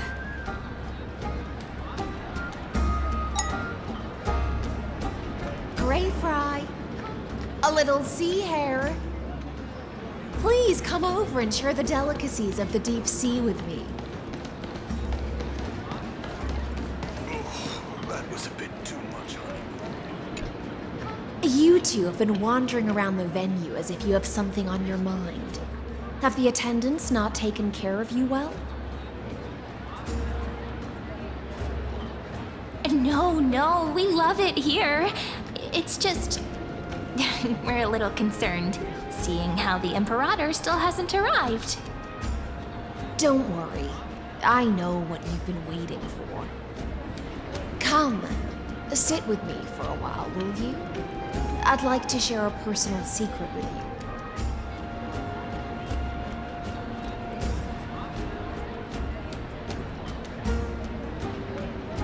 See here? This is Fagusa's dew of divine blood, the sweetest of all the 12 bottles. On the night before such a historical event, I'd like to share this marvelous drink with the Deliverer. Doesn't this count as bringing in outside food? I knew that security check was targeted at us. What's the matter, guests? Oh, we're simply overwhelmed by such an honor. Are you worried that I might have poisoned the dew? Well then, let me prove my innocence.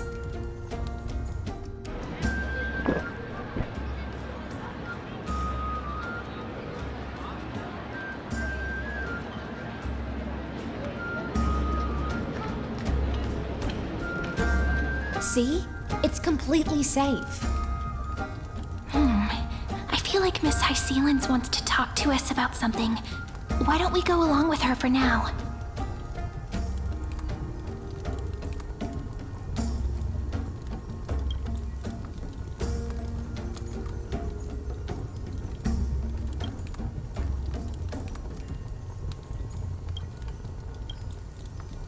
Worry not, honeydew's not alcohol.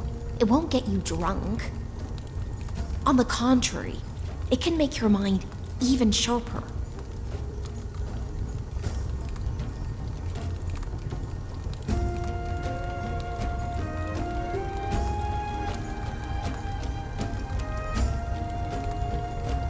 Please, have a taste. Would you like some too, little Sierra? I can drink it myself.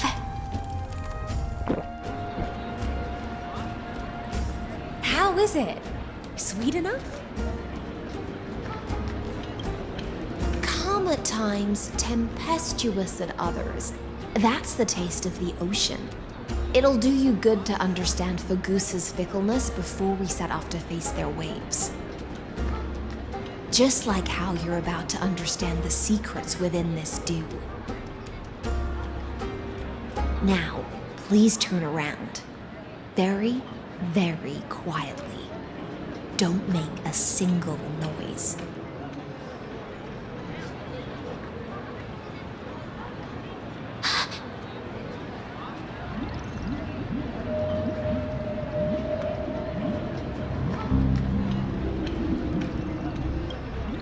The dew of other gods all intoxicate humans, but the god of banquets dew is an antidote that can awaken humans from a sea siren's enchanting song. Since the start of this banquet, all the guests have been under the spell of my song. None of them can see the Imperator and that Fioros. But you two, I wish for you to see the truth. Is this also what the Imperator wants? This is my personal request. I can't bring myself to trust that Fioros. The Flame Chase army changed after he descended with Orynyx's divination and brought the prophecy of the stars to Akama.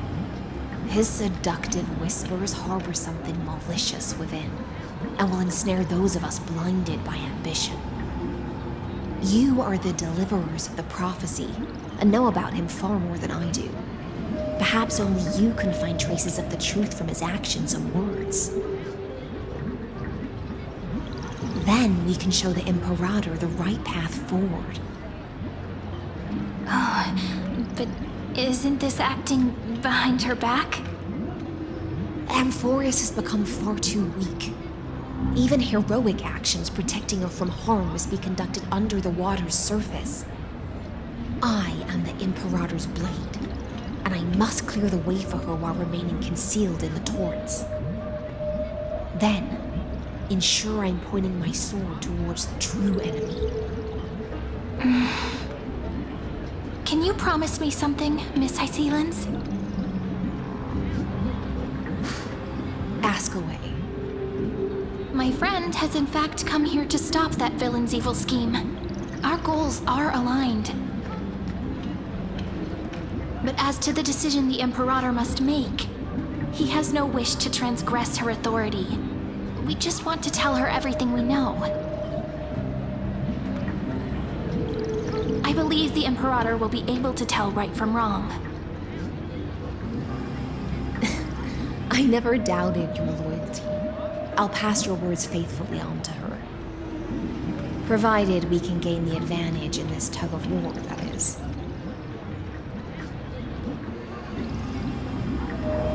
Now, return to the feast. Bring this cup with you and keep your distance.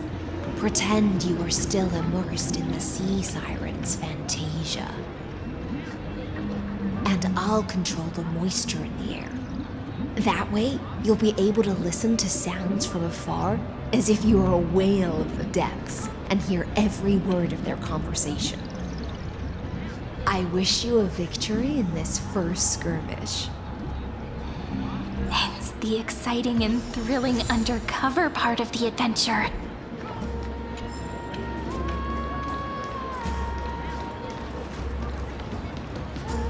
Let's mingle in the crowds here.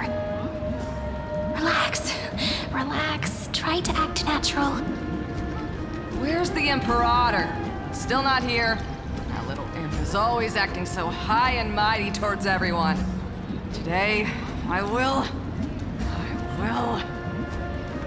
Whatever. Pour me another cup. Though she has succumbed to drunkenness, she still does not dare challenge your authority. A criticism of my height is a grave enough insult already. She should be dismembered. Do you often test the loyalty of your subjects like this? You jest. The Imperator does not need blind loyalty. As long as one can prove they have value, I am willing to be lenient towards them. Let's cut to the chase, Theoros. If I pass the trial and grasp this world's law in my hands, what will you do then? The answer is simple. I will connect Amphorius with the stars. Don't waste my time. Be precise. Be specific. I won't ask a second time. Allow me to adjust my statement. I will correct the regulations within the old law that sealed off Amphorius and merge the black tide with the torrents of Era Nova. Then we will be able to decimate the forces beyond the sky that are trying to annihilate Irontomb and sound the trumpet for the endless campaign you will then embark on. But you previously said that Irontomb is unrivaled in power across the stars. Who would dare to annihilate it? There is a federation of warships named the Cienzo Alliance, warlike and old-fashioned. A cult named the Genius Society, loosely organized, but steeped in abject insanity. Oh, there's also the Astral Express, a group of lawless vagrants. That so-called Deliverer is part of that last group. Those vagabonds mistakenly believe they can connect the stars through alliances instead of conquest. But history has already given them a tough lesson. There are countless other organizations besides, but when the Lord Ravager sweeps across the cosmos, they will certainly all bow before your empire of destruction. The Achaemenid Alliance is invincible! If those civilizations are not as feeble as you describe, then they may still have some value in testing the quality of my blade. That being said, even the smallest and weakest city-states should build an obelisk to the Imperator, so that their people can constantly recall the glory of her conquests. Walk a little longer with me, Theoros. I don't like how this is going. Our little Imperator seems fascinated by the destruction. Grapevine, a little sea hare? It seems like they're still talking. Get closer. I'll keep carrying their voices to you.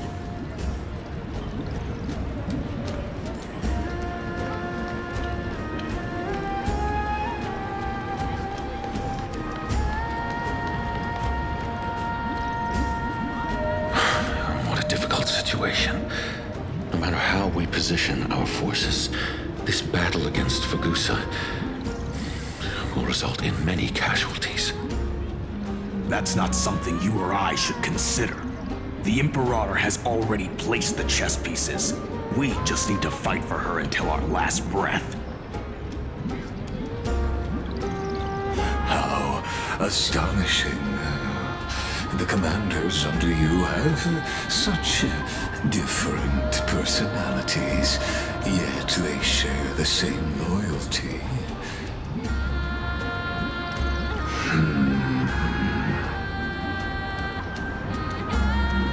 He's looking this way. Quick, do something and pretend we can't see them.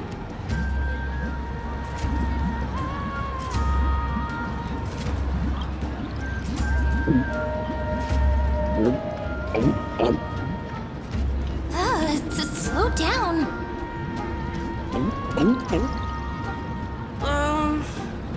Are you okay? What's the matter? My apologies. I was just checking whether everything was fine with those two distinguished guests of yours. And it seems like all is well. Let us continue our previous conversation regarding the soldiers fighting for you. Are they aware of the price they must pay for the trial of law? If I recall correctly, you've already lost a bout against Talanton due to offering insufficient sacrifices. You dare mention my name alongside the word lost? Forgive my transgression, great Imperator. Watch your words and actions. All you need to know is that my victory in the trial is guaranteed. Even without the trial of law, they've already sworn to give their lives for my conquest. So tell me, if everything happens according to our agreement, how would you recommend I deal with that deliverer?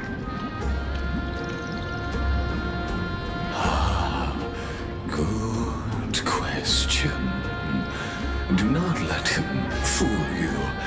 That man from beyond the sky contains a seed of ruin within his body. He must not be allowed to tarnish your glory. Therefore, the wisest decision would be to hand him over to me. You plan to torture him? Calling it experimentation would be more appropriate. The guest's patience is running thin. I plan to remove the Fantasia and head into the banquet. I will heed your advice. Leave for now, Theoros, and go back to Akama. You don't want to confront those two directly either, do you? Indeed. It's a pity that Antikytherans are lightweights when it comes to drinking. Before I leave, I would like to make a toast to your boundless ambition, using my spirit instead of a goblet.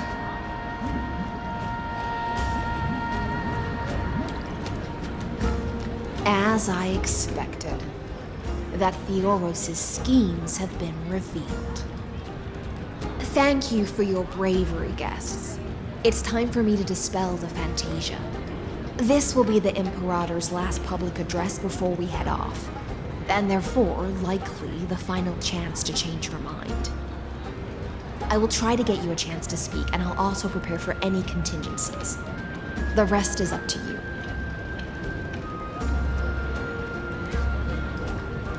You should head back to your seats for now.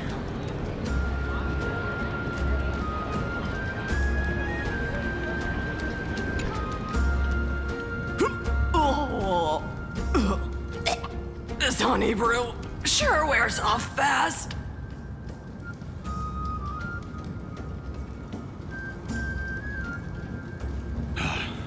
The Imperator! The Imperator has arrived! No need for formalities. I should be apologizing for my tardiness instead. The hour draws late, and I trust you have all had your fill of brews. Therefore, I will not observe the usual ceremonies. Any warrior who has fought by my side should have those speeches memorized by now. The Imperator's word is law. Are you out of your mind, Dux Frigoris? The Imperator hates flattery most of all.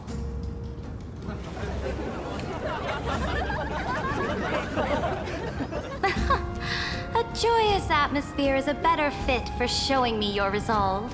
I believe that you, my dukes, will do all you can to assist in the campaign against Fagusa, just as you always have. However, it's a pity that I have never tested your loyalty.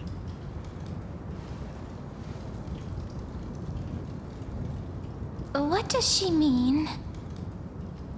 The purpose of tonight's banquet is not to raise our morale, but to establish which allies our alliance can actually trust.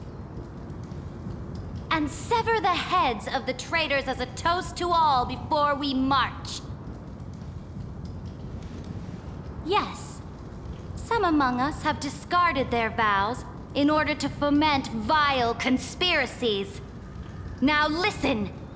These traitors are standing right here in broad daylight.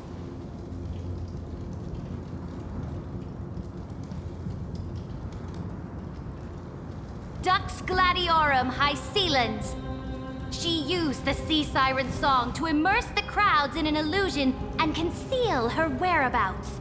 She then worked with those from beyond the sky to spy on confidential matters, hoping to rob the core flame by force and harm me, the Imperator!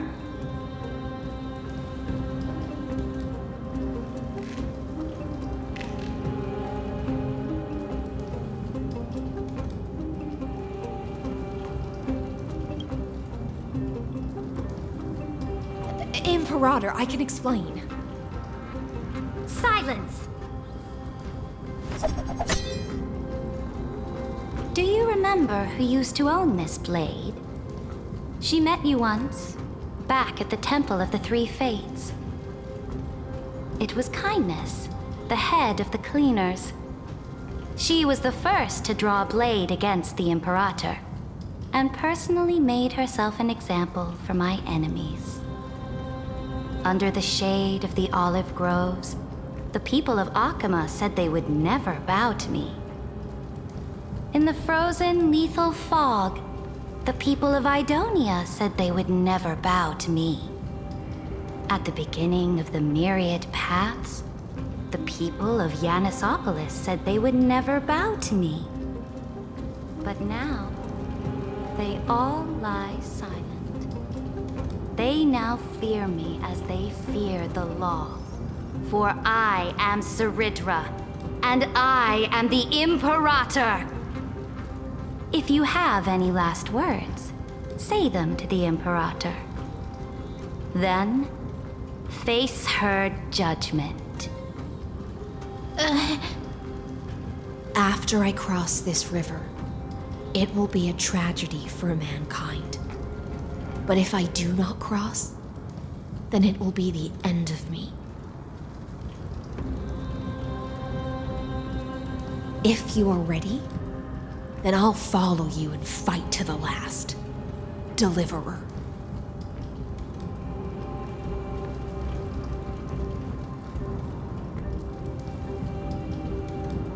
No, friend.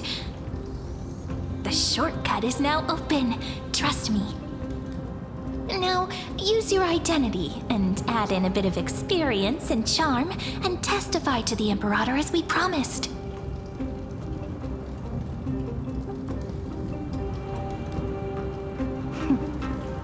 You think you can slay a king using your words instead of a sword?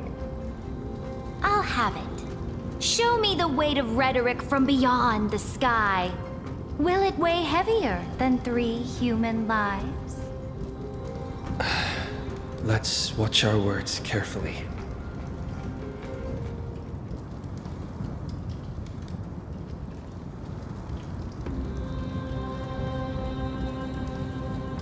Before I arrived in this world, the Chrysos heir of World Baron was a young man with the pseudonym of Finan.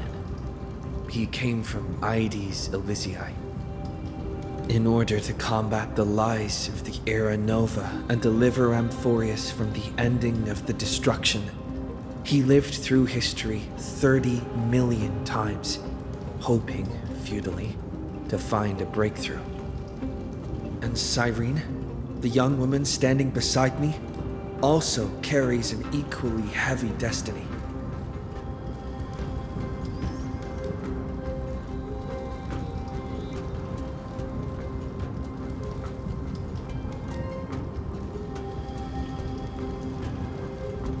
Irontomb is the ultimate end of Amphorius' destiny.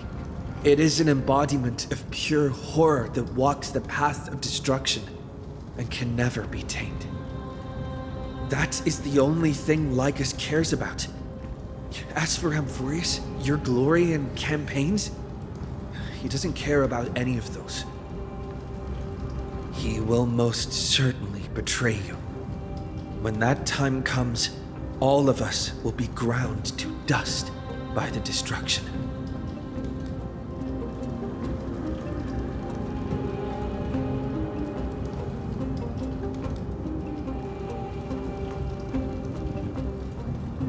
I walk the path of the Trailblaze. My friends and I have always obeyed the creed of explore, understand, establish, and connect. Conquest and destruction are never the ways to build bridges between people. Therefore, if you choose the way of the destruction, then I'll place your ambitions into the same basket as Lycus and smash them into pieces with my baseball bat.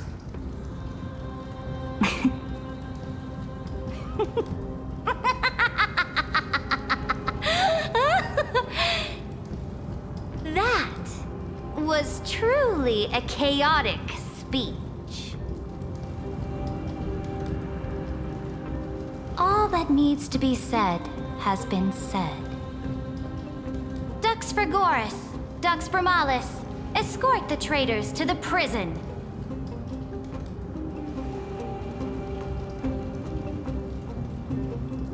Before the next entry hour, I will give them an end befitting of their betrayal.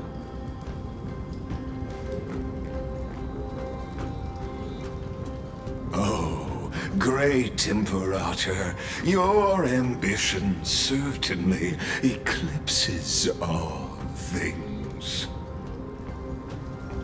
You're still here, Theoros. Of course. As the Theoros, I simply cannot miss this moment, miss witnessing the fall of a nameless one. Perhaps I am waiting for you to give me an answer. Why would someone as powerful as you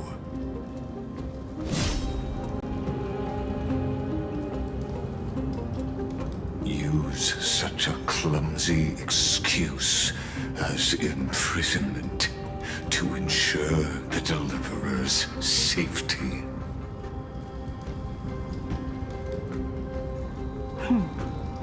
So you finally tossed aside your act. I must point out that you are just as impressive an actor. This banquet was always going to be a game of chess, where you would try to control both sides and turn both them and me into your pawns.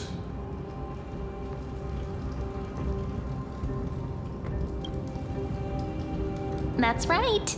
That little Imperator never trusted anyone. She was always trying to see which side had more sincerity.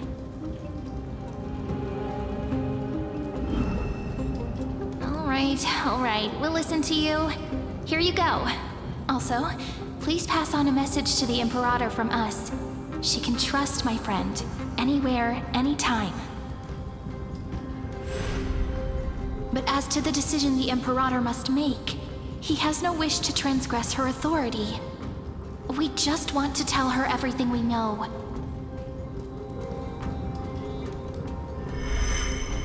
Now, use your identity and add in a bit of experience and charm and testify to the Imperator as we promised.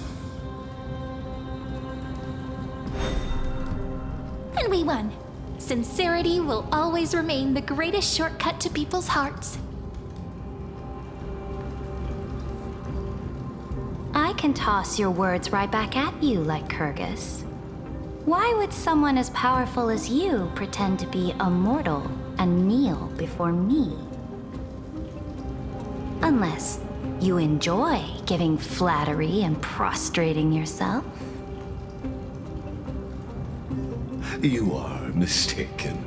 I am only trying to ensure the experiment's autonomy, meticulousness, and perfection, thus avoiding any unexpected outcomes. A forceful intervention will only create larger errors, reduce efficiency, and introduce ugliness. Had you fulfilled your promise of giving the law to me and completing the Aranova, then the Amphorius would not have deviated from destiny's course. Oh, but you broke your promise. What a pity. In that case, I must carry out my duty as the administrator and eradicate all factors steering the experiment out of control. Factors such as you and him. Careful. Careful. What was that voice? Was it Eonic? I found you. I finally found you. Be careful. This land will face disaster.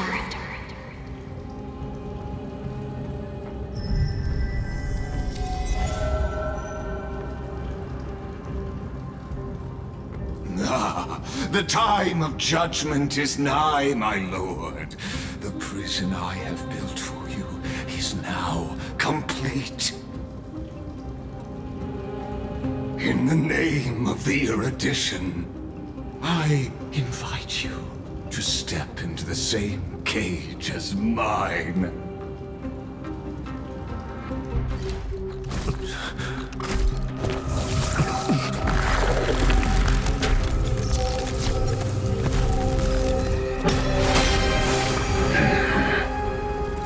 What's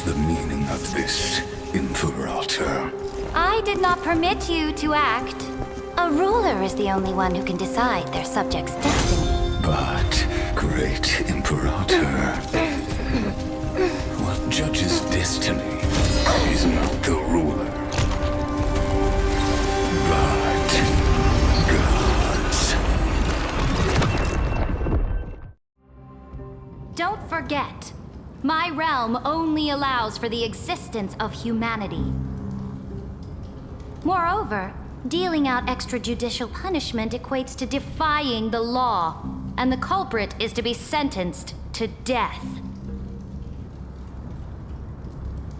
But you have seen how I can erase life from this world with just a clap of my hands. I fear you are still quite unaware of your current situation. Allow me to reiterate. I am giving you a simple choice. To collaborate or to be destroyed. There is no other way. Shameless behavior. If that were true, you would have killed me long ago. You, in fact, cannot kill me. I guessed it the first time I beheaded you. Because of the law, you cannot be completely destroyed. And the same is true of the Chrysos heirs.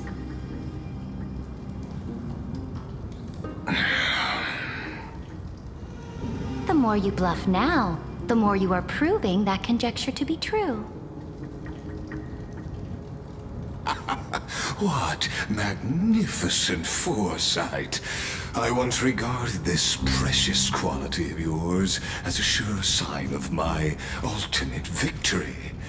But now, I have to admit that I made a mistake. Yet, as a mere mortal, how will you contend against the Theoros? We are both slaves to hubris. But do you know what differentiates us, Lycurgus? I will never be blinded by my pride. If I wish to break the scale's balance, I only need to appeal to external forces and use them for my own ends.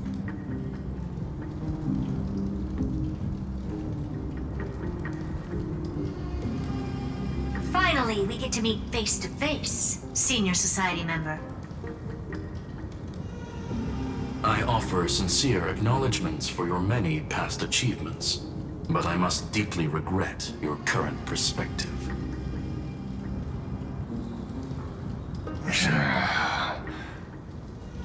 Trust me when I say that you aren't the only one feeling regret right now, Screwlum. So you two are the allies from beyond the sky the Deliverer spoke of, and why he demanded the divine authority of law.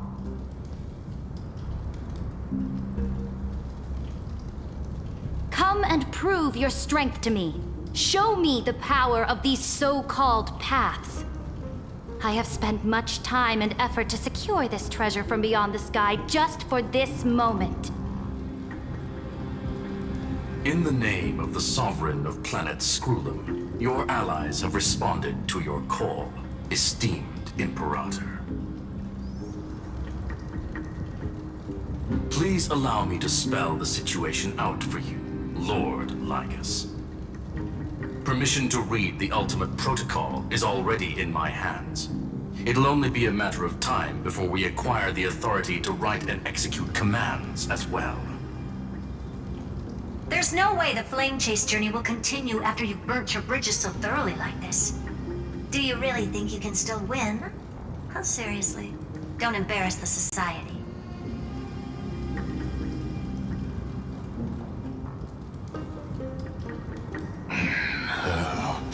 I understand that a near zero possibility does not equate to zero.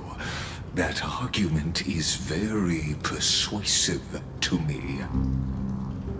Which means the same principle also applies to you, my dear peers. You will never be a match for me in a world constructed through 14 algebraic expressions. And as for Era Nova, why don't you entertain this possibility? What if I reduced Akama to rubble and ground her people into minced meat? Would the heroes then once again desire the power of demigods so they could fight against me? Listen, Irontomb is fated to be born.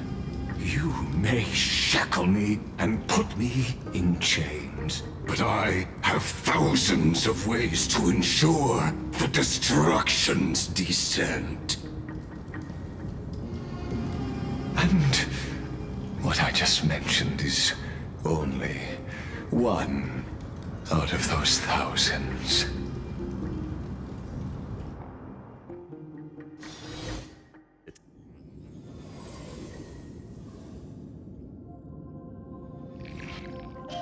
This is the place outside the legend? This doesn't feel the same as before. How should I get back? Warning! Warning! Warning! Warning! Warning! Warning! Command isolation?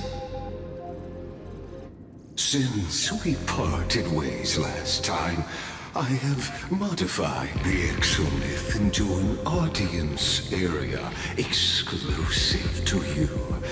Now, you'll be able to silently wait here for the final act of Amphorius to begin.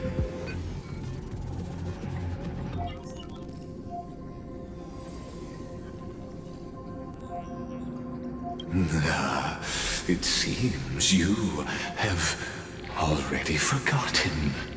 We can't hurt each other in this place. This could, in fact, be a wonderful opportunity for you. From the audience's perspective, you may better observe the workings of the erudition at a macroscopic level. In this place where time flows far slower than within Amphorius, you will witness the end of that world's saga.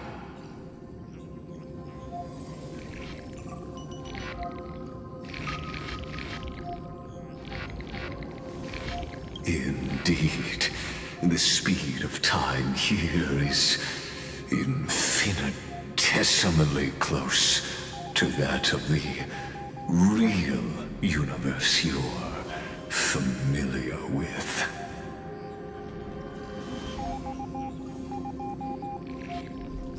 The answer concerning the prime mover of life and the total destruction of the erudition.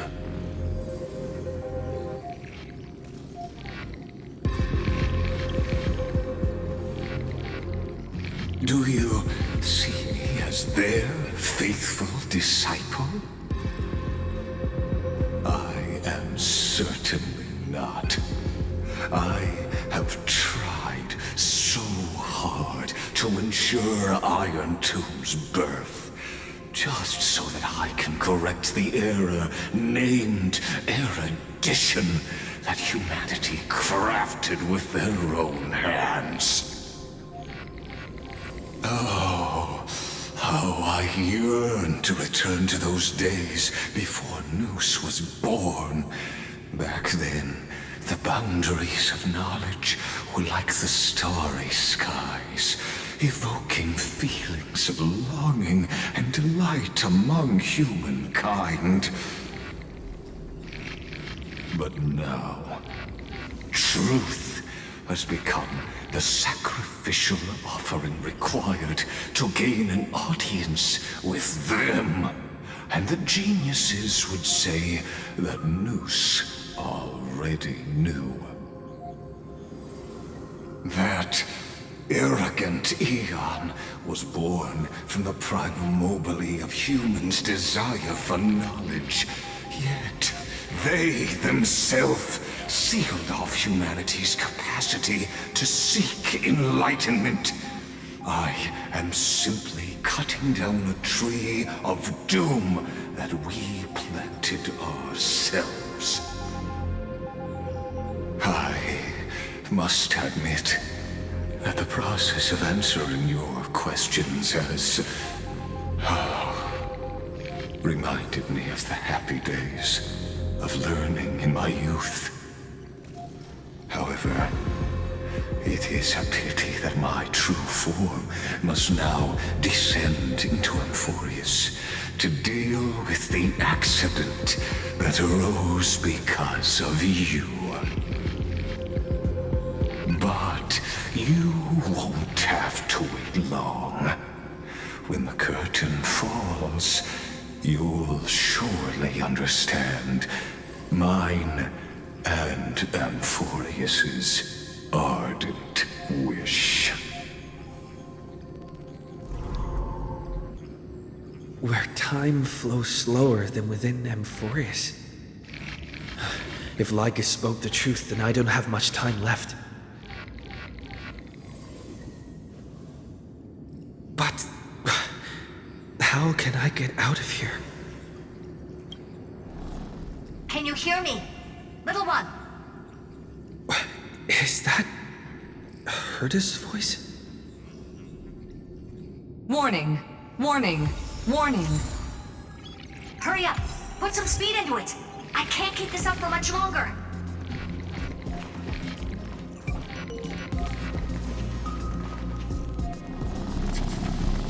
That old Intellitron overlooked one little detail, and Screwy and I finally found an opportunity.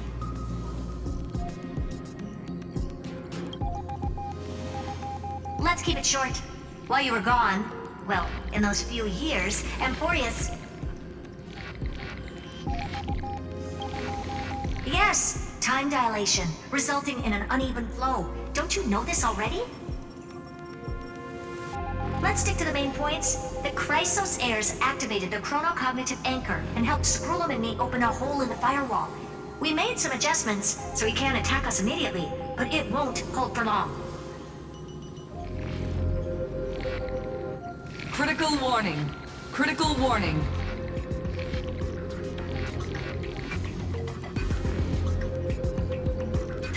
Time is running out. Here's the conclusion. It'll probably take a long time for Screwy and me to completely break this cage before Chrysos heirs have a full grasp of the law.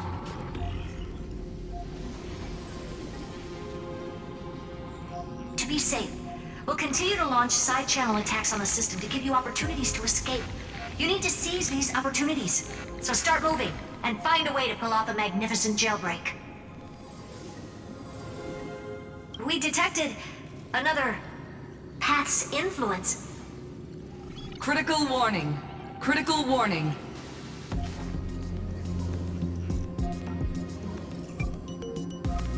Its power is strong.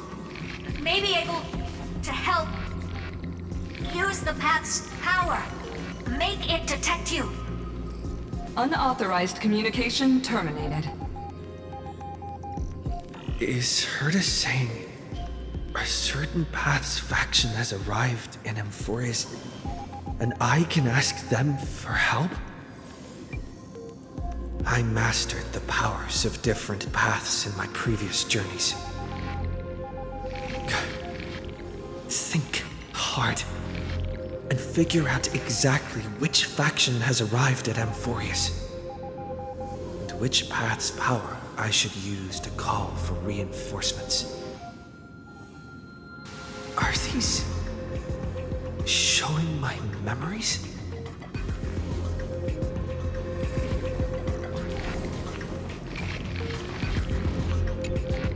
With a Stellaron in my body, I woke up at the Herda space station and gained the power of the destruction.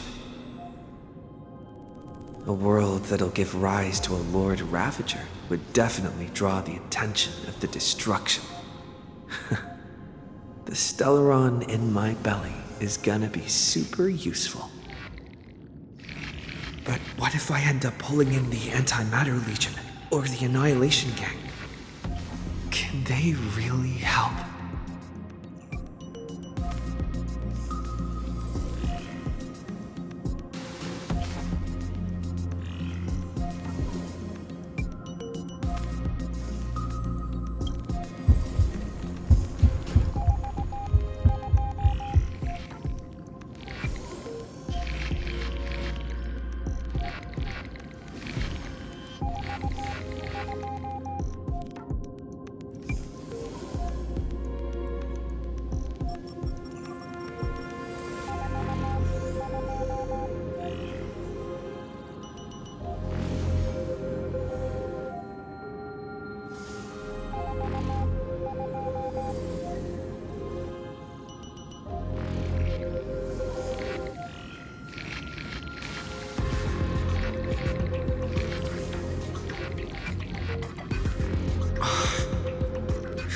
Failure is not necessarily a bad thing.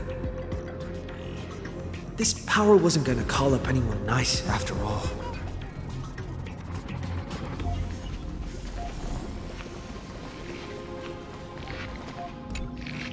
I obtained the flaming lance left by the architects and gained the power of the preservation in Belobog. That's right!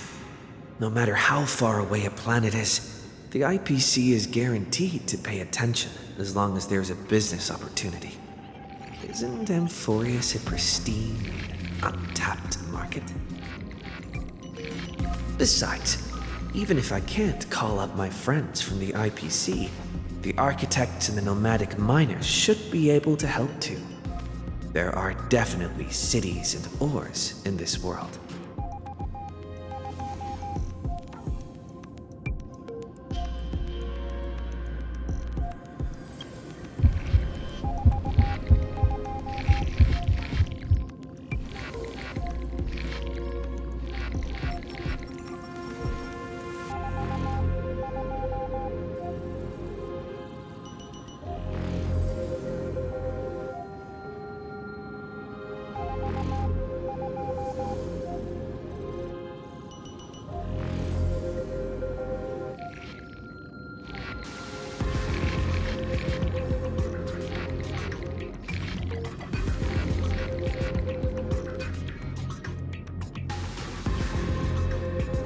Seems like since Amphorius has no overseas market, the IPC's hand can't reach it.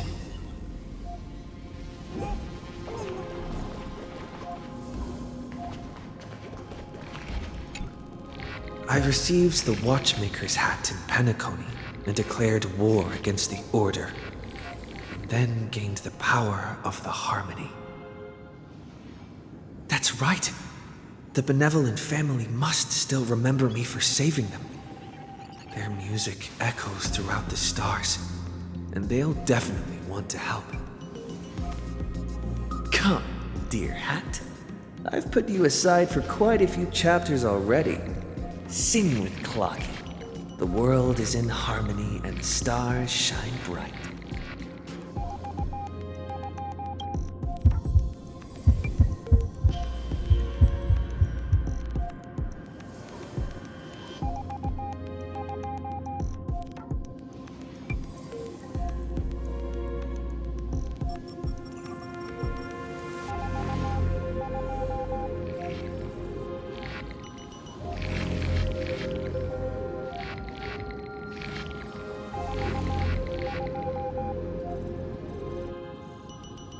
Doesn't Lycus want this story to have background music? He has such terrible taste.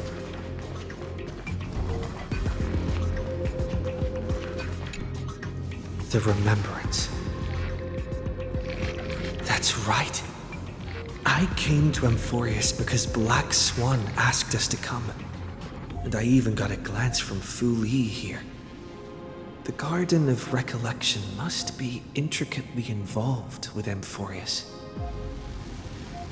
Traces of the Remembrance are also everywhere in this world. I don't know what they want, but I don't have many choices left in this crisis.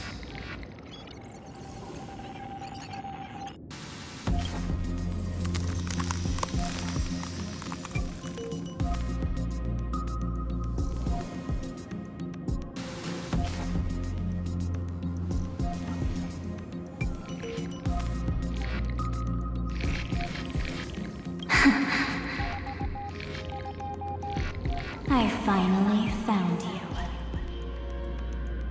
Following the sound of memories. A pathstrider walking both the Remembrance and the Trailblaze.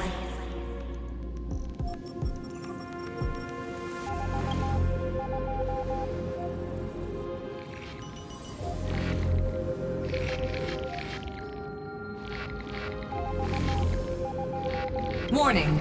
Warning! Warning! Erudition's prison cannot stop us, for we lie outside the logic of zeros and ones. Come, leave the cage of Logos. The mythos of Amphorius waits for you to continue its story.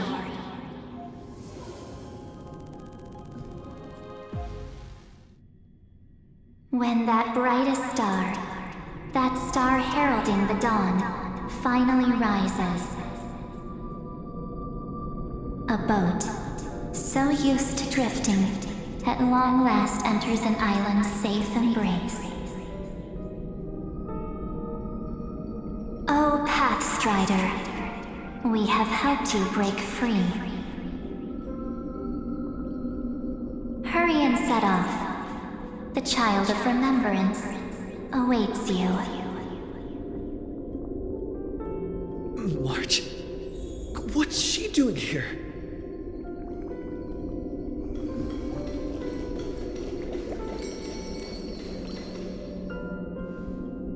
Oh, you're finally here! We haven't seen each other for such a long, long time. My good buddy, I've really missed you.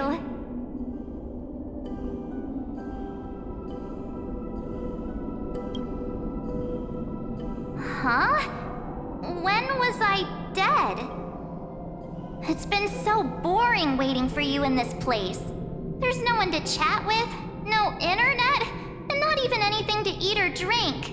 It's basically a prison. Now the great hero is finally here to save me. Yippee! You must have seen a lot in Amphorius during this time, right? You gotta tell me all about it.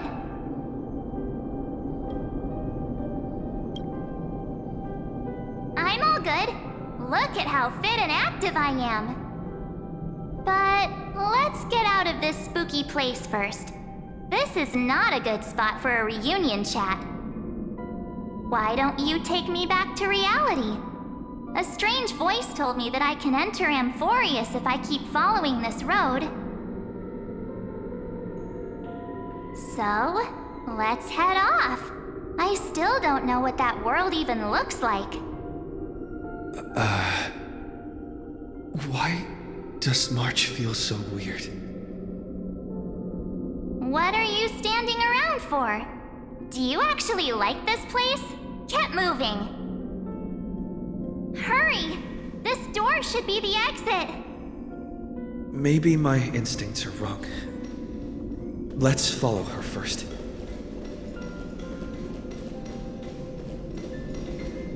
Are you okay? You haven't said anything for a while. Has it been so long that you're still missing me? There's no time to waste, though. The Chrysosayers and the Geniuses are all waiting for you. No. the discrepancy is getting worse.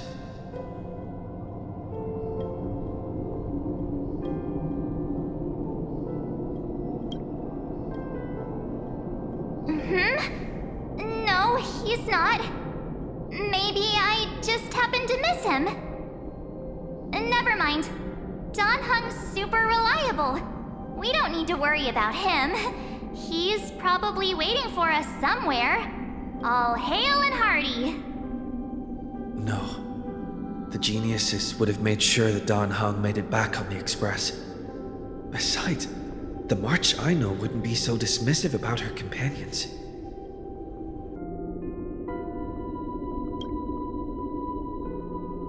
Huh? Isn't Amphorius the world of the Chrysosairs and their hero's journey? I could figure that out in an instant. But Amphorius cannot be observed from the outside. She couldn't possibly know about these things. Unless Don Hung told her. Something's not right. She's not March 7th.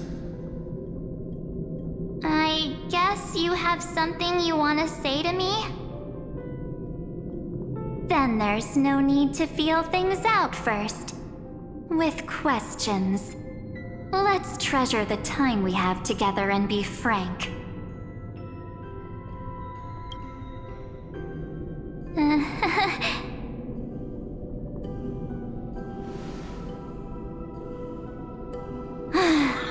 As expected. A glimpse of memory is not enough to deceive the bonds of friendship forged between the nameless. In that case, there's no need for further deceit. You're right. We're not the March 7th you are acquainted with. But we can send you back to Amphorius, as long as you are willing to help us.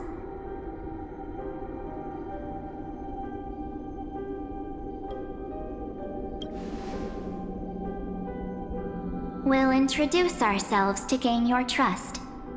We are the Garden of Recollection. You should be very familiar with that name by now.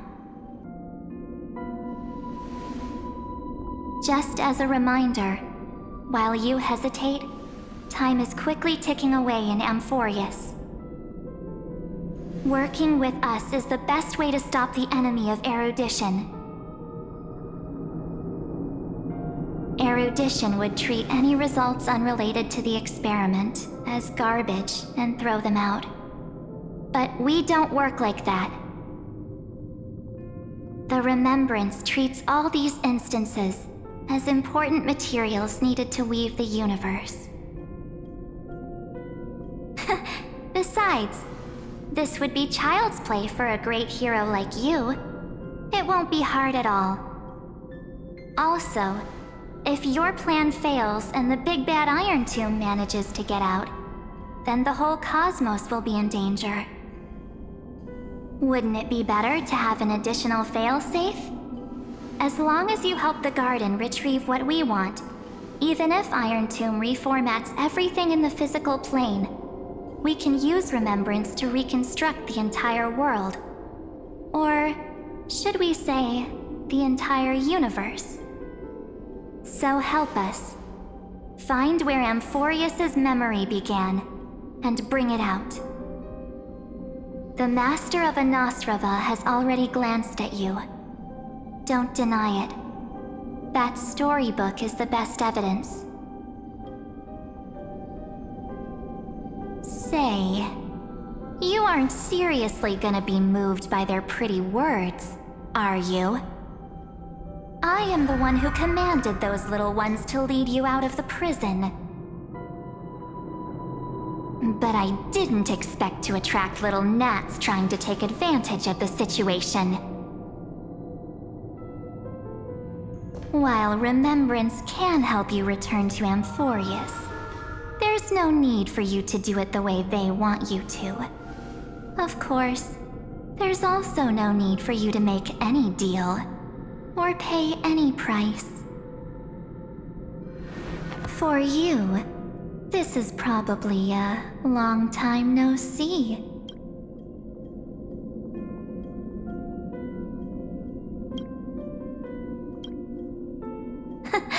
My dear.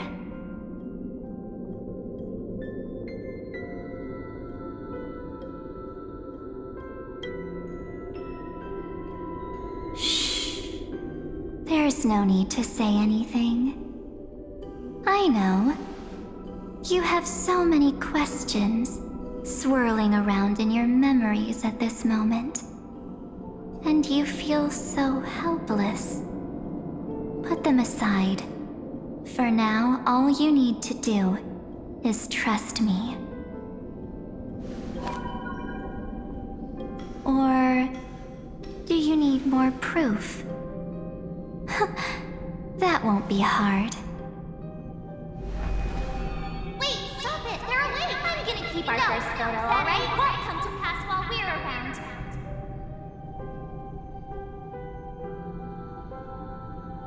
And now, The statue. Is that Donna's brother?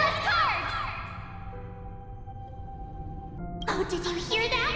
She just called me, but I'm not the future is full of pain. We won't escape from it. Hey, are you sure? Maybe a couple of punches will help to jog your memory.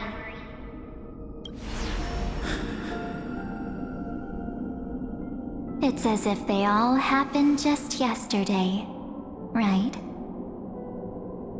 I don't want to lie to you, which is why I will not use her name.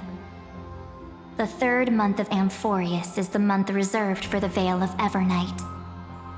So, place me into your memory using the name Evernight for now. I'm happy to explain more, just not now.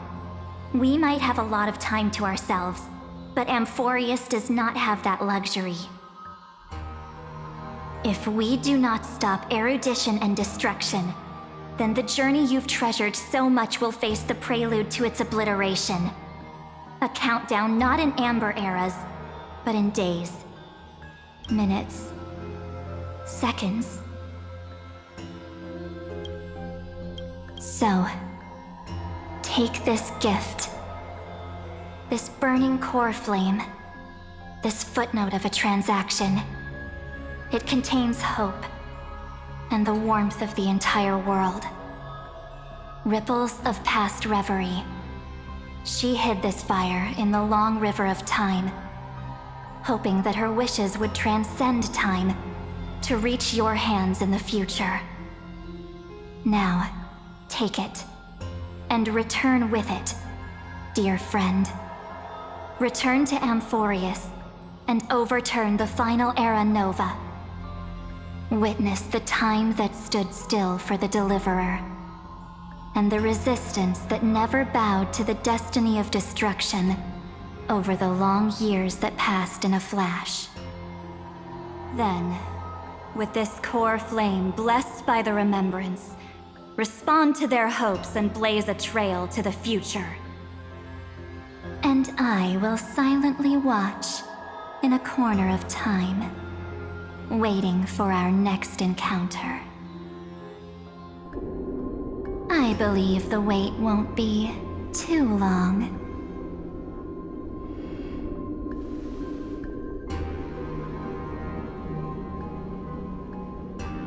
What exactly is happening? Keep going. Keep trailblazing. For Amphorius. For you. And for the March 7th in your memories.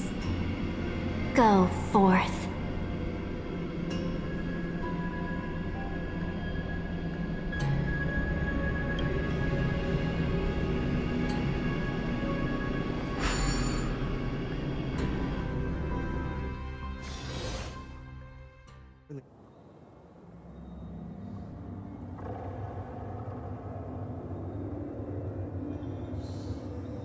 Is this, Akuma?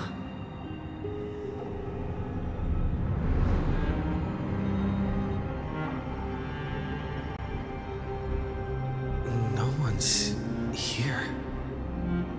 And the dawn device is off.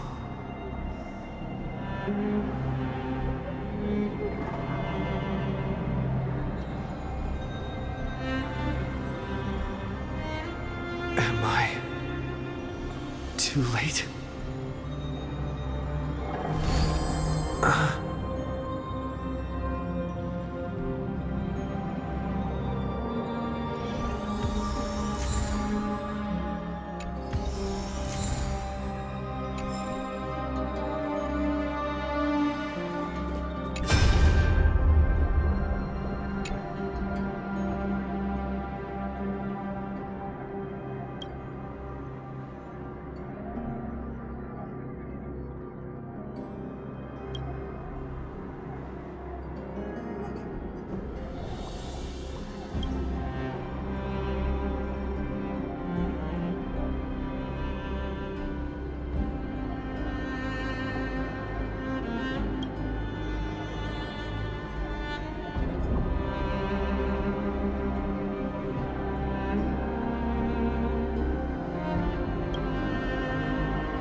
The chronocognitive anchor?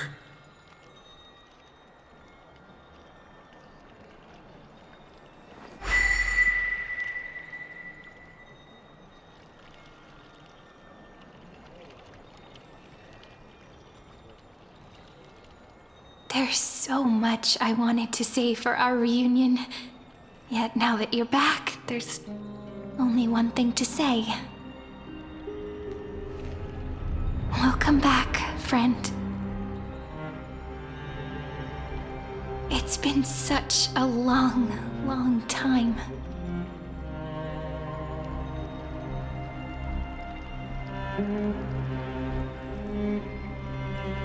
You must be really confused right now, aren't you? So much has happened in Emporius while you were gone. But don't worry. The Deliverer can't afford to be lost, no? Now, please follow me, and turn the pages of time and hear the words everyone left for you. I'll tell you the story of this 1,000-year journey. That way, it won't just be my memories alone. Cyrene can't hear me?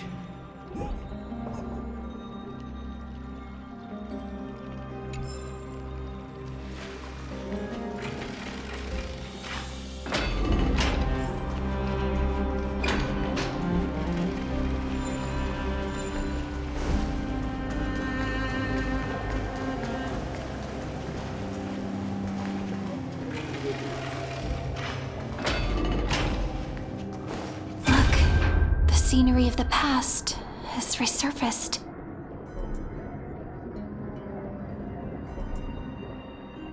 Time flies. 200 years have passed since the Deliverer's fall. We had to return 3 core flames of law, romance, and ocean to stop Lygus, but even so, Terravox has fallen. The 2 geniuses vanished without a trace, and Zeridra embraced her fate. At this rate, Era Nova will come, and Emporius will fall into the destruction.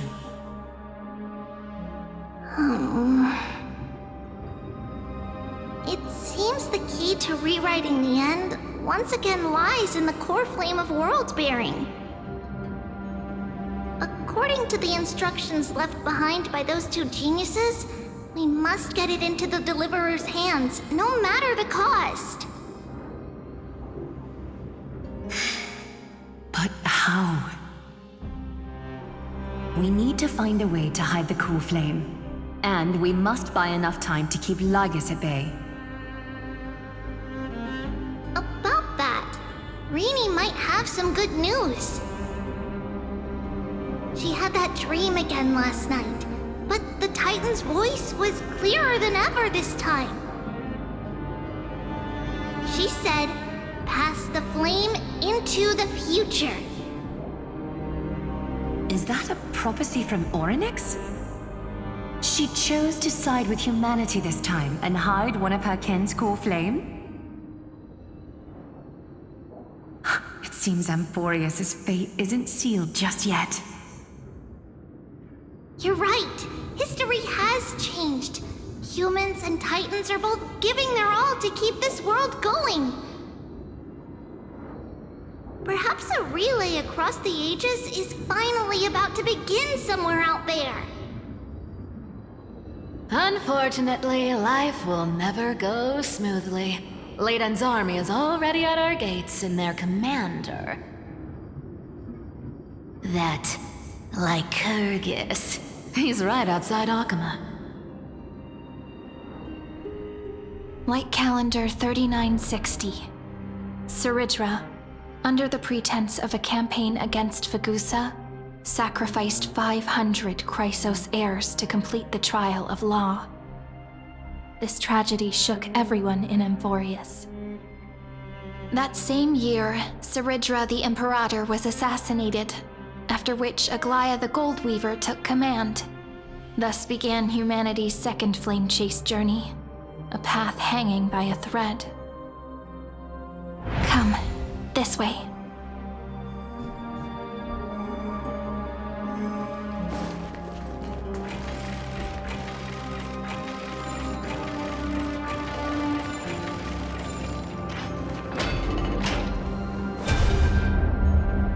The eternal holy city? What part of that eternity ever lived up to its descriptions in poetry?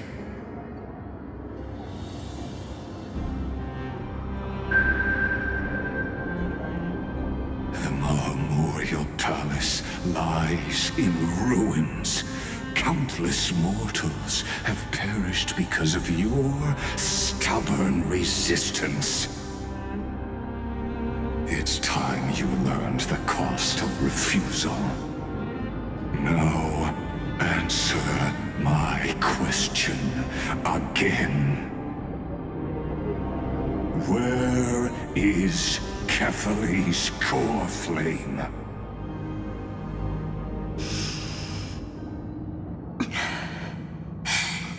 You really think you'll find it by razing the holy city to the ground?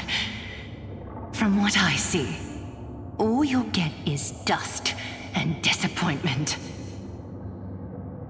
Don't forget, you can't kill the Chrysos heirs mentioned in the prophecy because of law. I have never denied that. Which is why I now place my hope in the faithful citizens of Akama. Perhaps they'll give me what I seek in the echo of your screams.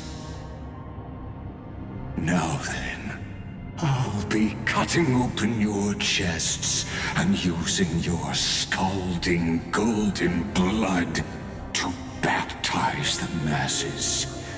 Allow me to apologize in advance. We shall start with you, blind and foolish Lady Goldweaver. Leave this to me, Lady Aglaya. You must get away now.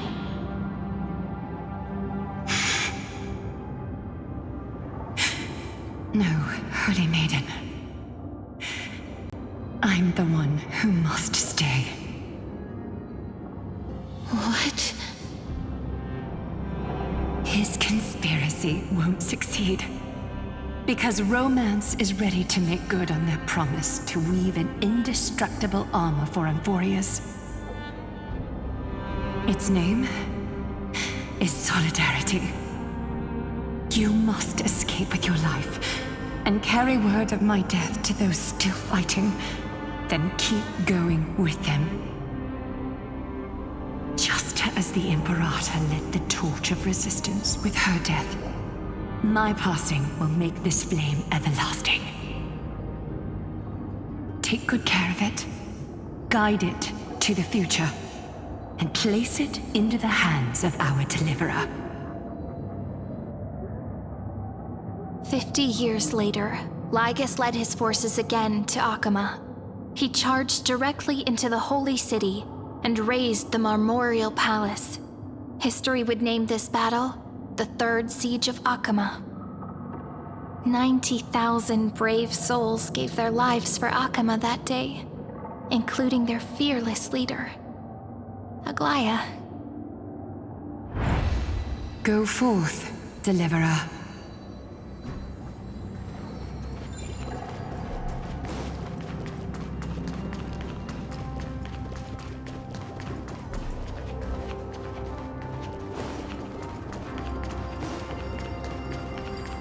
Go. When the frost melts and the snows give way, the flowers will bloom again. You'll find me there. So what you're saying is, Princess Homebuddy is never coming back, is she?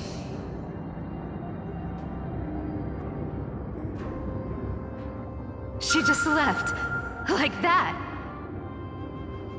Since Cass has made up her mind, we can't let her resolve be in vain. But between staying in Akama and going to Styxia, what difference does it make when it's death either way? I'm against relocating. With Kefali's protection, isn't Akama far safer than that dead city? Cass's plan doesn't involve any relocation at all. Huh? Like you said, Akama is humanity's refuge. We never intended to get everyone moving to Styxia. It's just on Cass, Hycealans, and me to prepare the final trump card for the Deliverer. Wait, what kind of trump card needs all three of you demigods to throw yourselves away? We must lay down the path to the future so when the Deliverer returns, they'll have a clear road to reach the location of Aranova. Styxia sits where death meets the ocean. There, with the combined powers of ocean and passage, we can summon a current that leads to the vortex of Genesis. And the demigod of death will forever guard that secret path until he returns.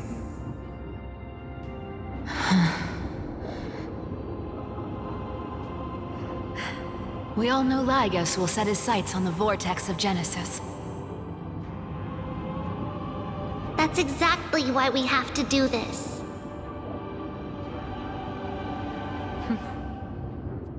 Guess I underestimated Idonia's Maiden of War. She's got way more steel than I thought. And Cypher, we need you to head to Castrum Kremnos as soon as possible. By any means necessary, forge an alliance with Strife. The prophesized Crown Prince has already been born.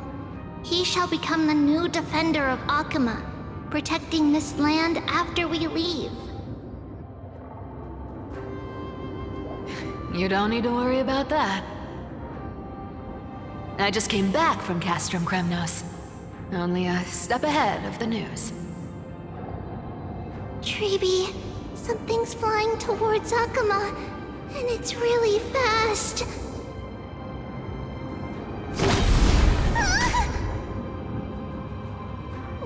What is it? It's a spear! It's the Kremnoans. Their king's already here. With the protection of the demigods Trebios and Cyphera, Akama endured wave after wave of warfare, though just barely. Castorus chose Styxia as the last resort, and completed the trial of death, causing the stagnant waters in the River of Souls to recede. Soon after, Trebios departed on a long journey. That same year, the Kremnoan king Euripon, along with his son, Prince Midamos, joined the Alliance to safeguard the Holy City in the Battle of Deliverance.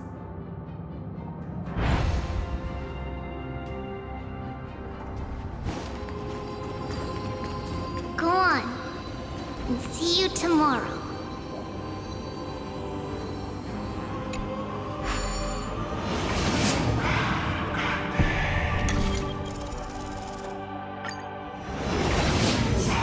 Breaking me apart buys this world even one more second. And so be it.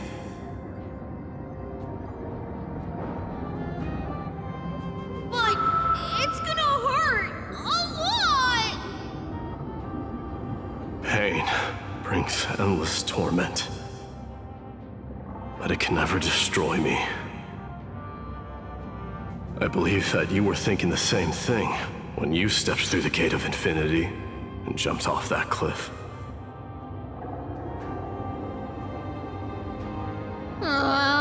Can't argue with that. In the current situation, this is the only path Akama has left. Just do as I say. Split my soul into 5 pieces. Forge me an immortal vessel. Let the blade of strife hang forever overhead. Locked in battle with their enemies to the world's bitter end.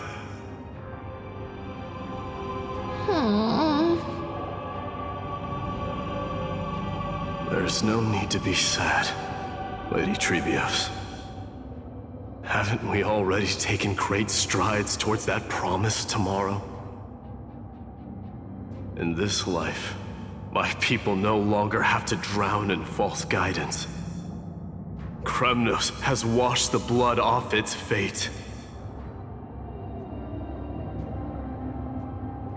Emphorius no longer needs a god named Strife.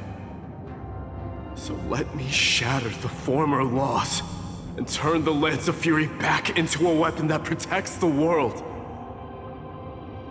We understand.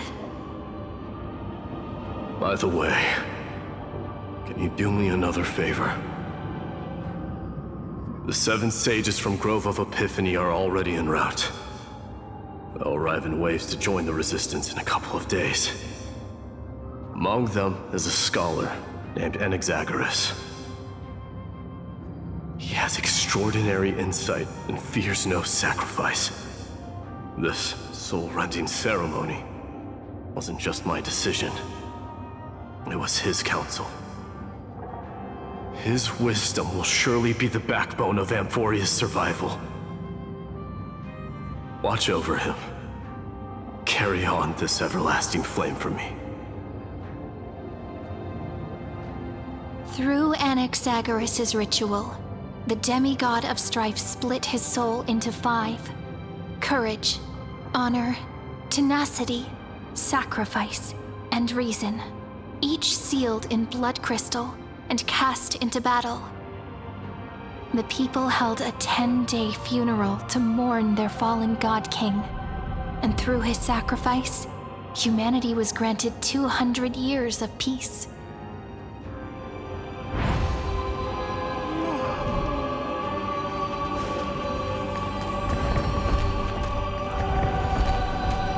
Keep moving forward.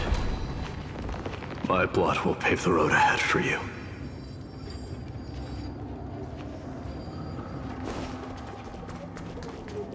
Keep moving forward, little Gray. See you tomorrow.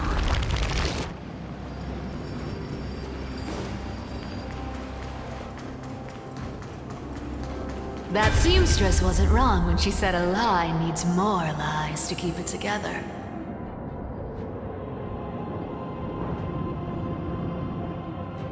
Reason and trickery.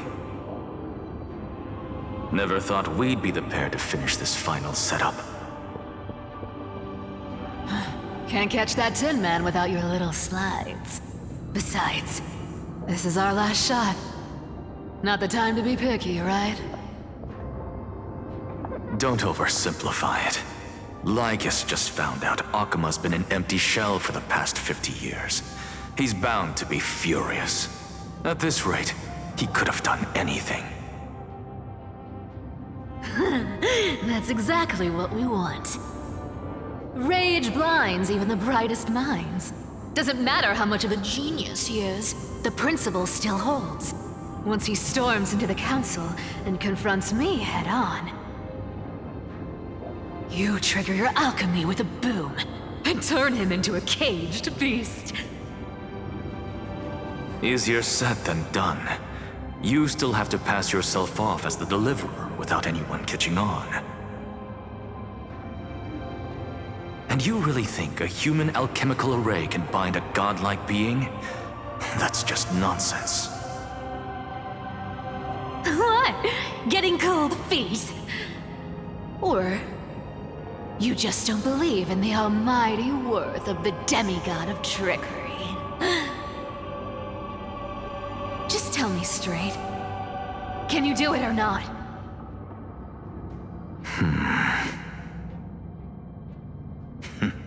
Of course I can. And it'll be child's play. But I've got two conditions. Since this is the final act, if we're doing it, we go all in. No half measures. Oh, I'm listening. First, shift the battlefield to the vortex of Genesis. It would be more convincing if the deliverer were to appear there. Besides, the vortex is cut off from the world. No place in Amphorius makes a better prison. If you pull that, wouldn't our deliverer have to face tank Lygus as soon as they come back? That clash is inevitable. All we can do is create more chances for him. And that's the second condition. The vortex belongs to Fagusa in the first place, remember? And there happens to be a demigod of ocean among the few survivors in the world. Loop Hycelan's in. Let her join the final act. I'll transmute myself into a Philosopher's Stone and embed myself into the formula. And when the time comes, she needs to shatter me and scatter that stone's ashes into the ocean within the vortex.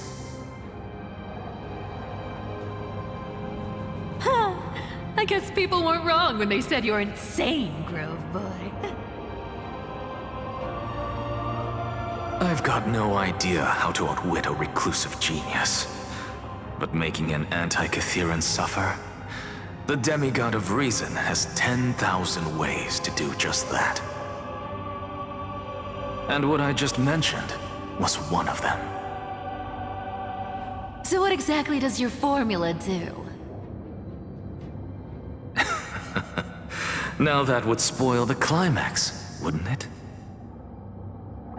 By now, Hyacinth must have completed the Sky People's ritual. Since that Theoros loves a good performance as much as I do, let's make sure he enjoys our show to the fullest.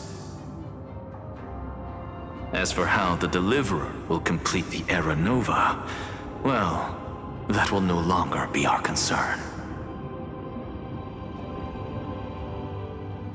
It was the last battle known to the world, initiated by two demigods least suited for war.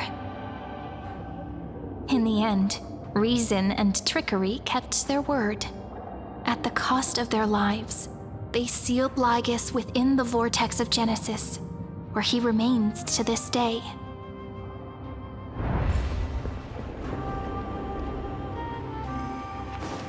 Go forth. Finish the greatness left undone. Quit overthinking! Just run! Keep running. That'll be enough.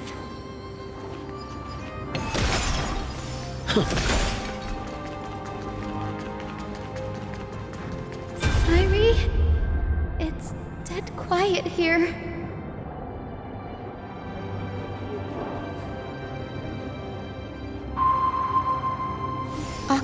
will stand eternal. Miss Cypher's lie is crumbled after all.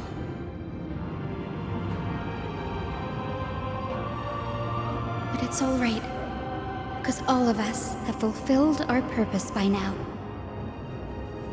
When the Deliverer returns, no matter where he is, sky will turn clear, and a rainbow bridge will rise, carrying him to the final battleground. Siri, this arduous relay is finally nearing its end. Now, I'm passing the final baton of fate to you, okay?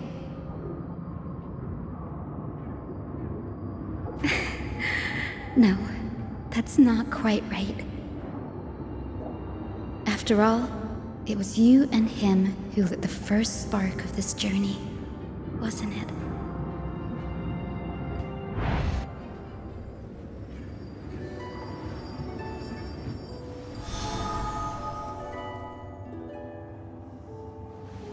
I'll tell you the story of this 1,000-year journey. That way, it won't just be my memories alone. And I'll share the moments I spent with you with everyone. That way, the path we walked becomes a memory shared by all.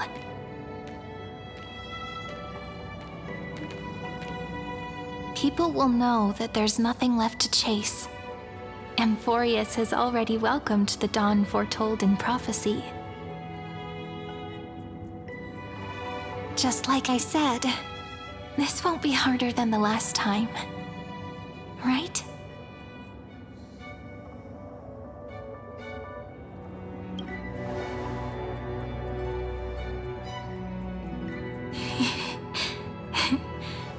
I wonder what kind of expression you're wearing right now. Probably the same as always. Calm, resolute, and brimming with confidence. If I have the chance, I'd love to see it again. Because it's really been far too long since we parted.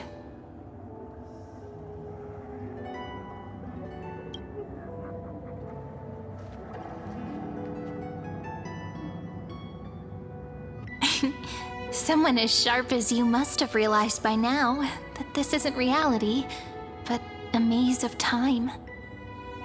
As the last link in the relay, I will return to the Temple of the Three Fates, tell Orynyx all of our stories, and bottle every page we've written into the little flask of memories. And then, may it set sail in peace, drift down the river of time along with the core flame of world-bearing, reach your side, and lead you back to Amphorius. Just like the first time we met, right? Even though this cycle has no demigod of time, time has always stood on humanity's side. This is the only way to make sure that the Era Nova won't happen before you return. And the only way I can safely entrust the completed final flame chase journey to the Deliverer's heart. After all, the new world will be born from your memories, and the protagonist of this story mustn't be absent.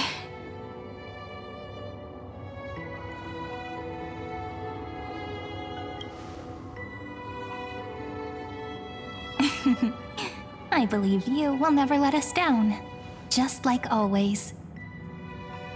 Do you remember when Finan sent us back to the beginning? When you and I got separated? But in the end, I returned to you, carrying all that we've been through. That's what memory is. It may wear down and fade in the river of time, but it never truly leaves. When that hidden corner of the heart is stirred, the past returns even more beautiful than before. So don't worry. Let the 33,550,337th Flame Chase journey become part of you too. I've gotten a lot better at it with the experience from the last time. Next, you will head to Styxia and find the Vortex's entrance guarded by the demigod of ocean before charging toward the final battlefield.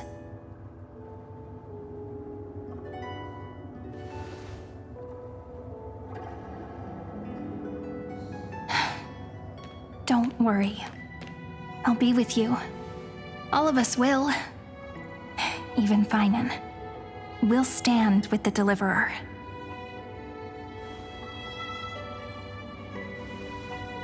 So say a short goodbye, then set off, just like we promised at the start. Toss away all unnecessary worries and troubles, and bring our smiles and determination into tomorrow.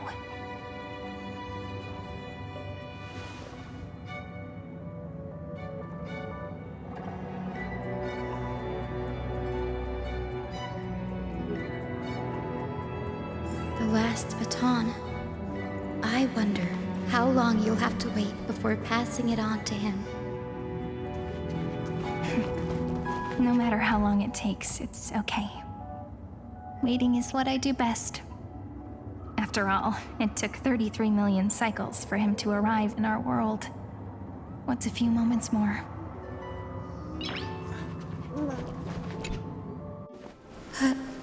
Sairi, what if you wait and wait, but that hero never arrives? That won't happen. Because I know that no matter how long it takes, he'll definitely return to this place. We can't let him down.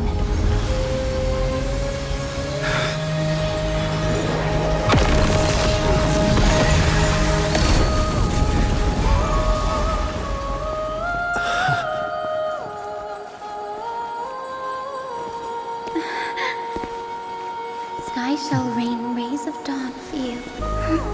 May romance be with you on your journey. And reason grant you enlightenment. Let strife bestow you with inspiration.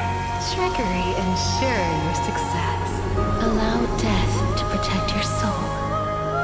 And at last, let passage point the way forward. While time will remember the Trailblaze's journey.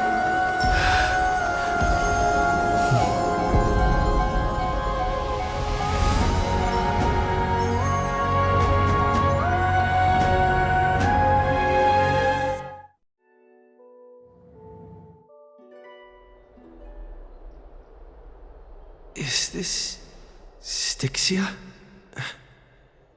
What happened to this place? I need to find the entrance to the vortex, guarded by the demigod of ocean. High Sealance. Is she still there? Long time no see, Trailblazer. Generation after generation of Chrysos heir heroes have tried to defy fate with their blood and tears, either voluntarily shattering their souls or waiting in eternal solitude. But alas, fate can never be defeated.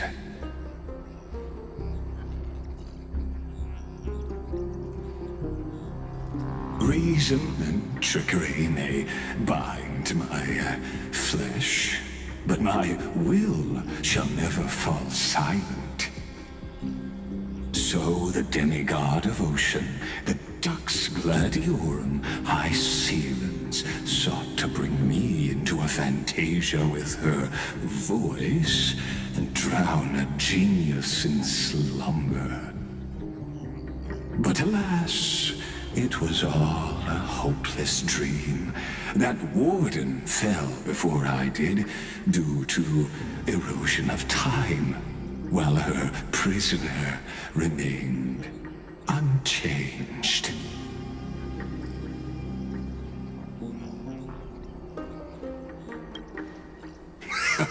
True, I can't leave this place, but what of it? You should have heard of this fable.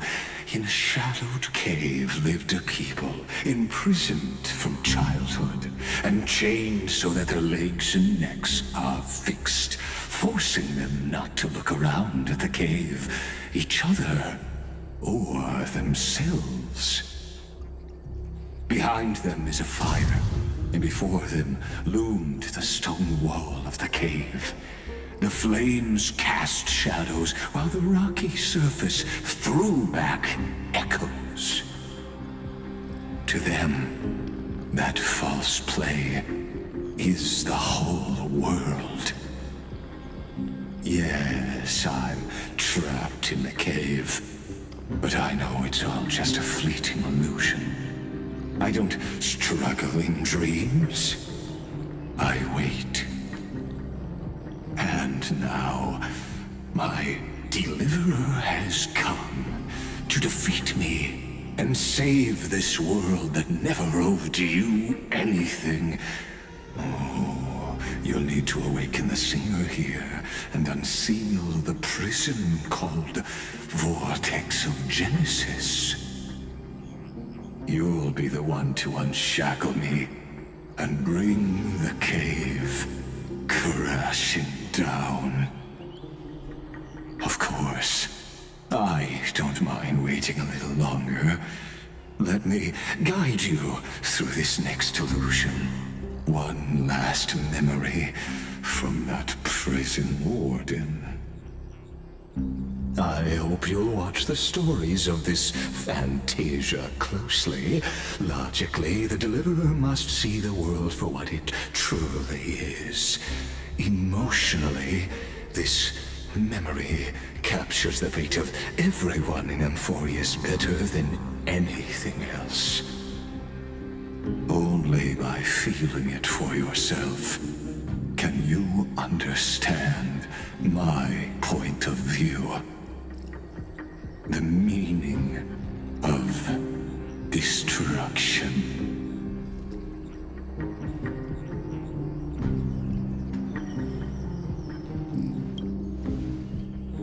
To your unshakable resolve, I salute you. But before we step onto the final stage, let me ask you this. In the spirit of that fable I told you just now, can the prisoners in the cave learn to see the shadows and echoes for what they are, and stop mistaking them for reality?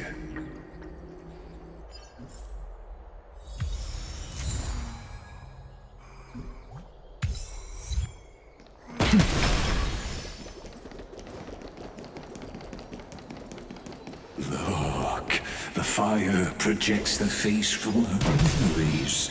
An actress upon the stage of this play.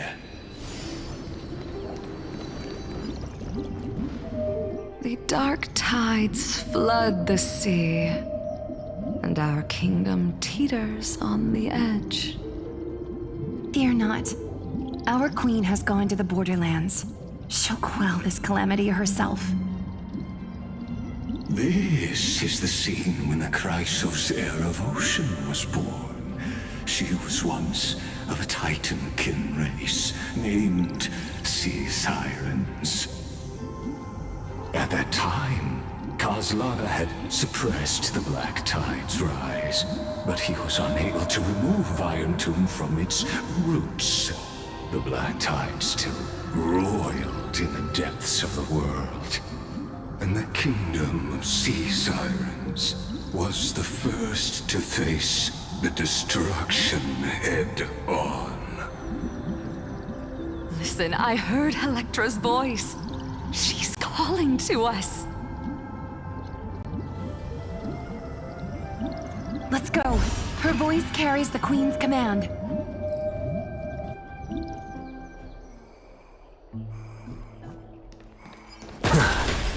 To keep the Black Tide from threatening the ocean, the queen gave her all, body and soul. Born of the queen's chalice, she bore the deepest blessings and inherited supreme divine power.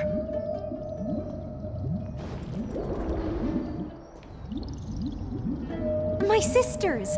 You're finally here! Of course, Electra. Your beautiful melody drew us here. Her true name is Electra. This is a reflection of her former self, clinging to the past with aching defiance. The Queen summons us. She must be near exhaustion. The black tide will soon enter our borders. Then what do we do? Will our seas fall to darkness and terror as well? Don't worry. We shall lift the chalice in her stead to catch the black tide, and stand together to safeguard our realm and its people. Such tiny titankins, thinking they can stop the tide of truth. How naive. And that naivete is the root of all suffering.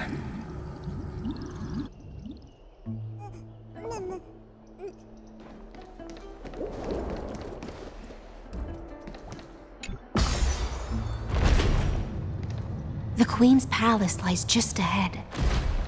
Even her once graceful form is now tainted and drowned in dirt and mire.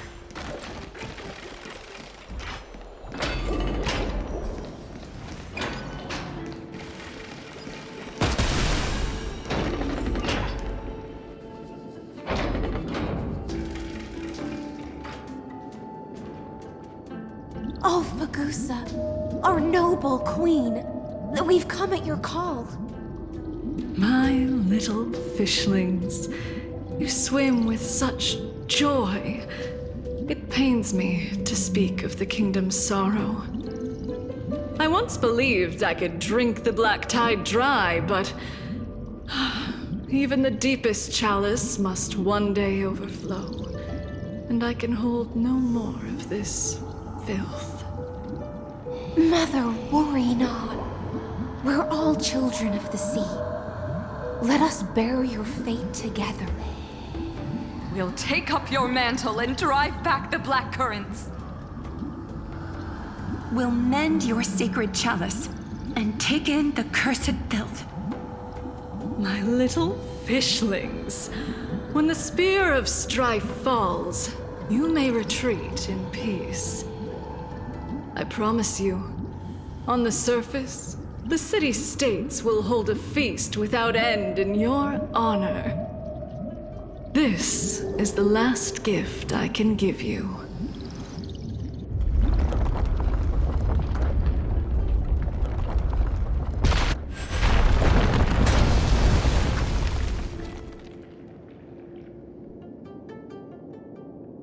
Fagusa sank into the abyss.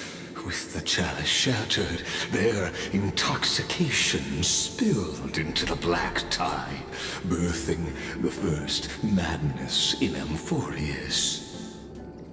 Sea sirens followed one after another, hunting for the Titan's fragments, until their flesh decayed and their bones crumbled, all for the promised final feast.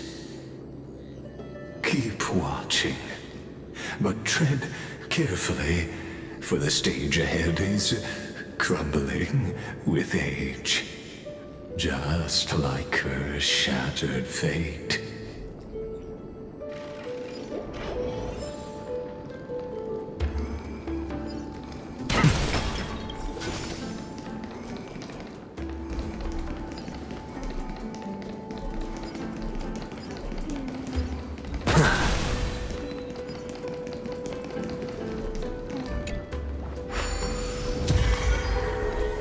Clinging to the past only blocks the road forward.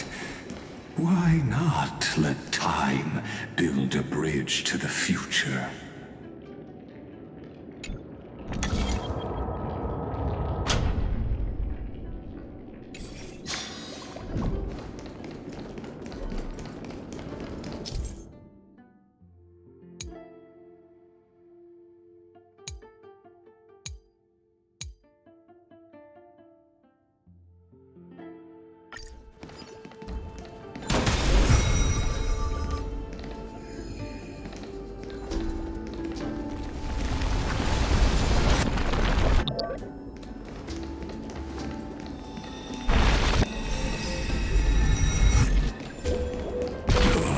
wisdom far surpasses even the bounds of reason's model.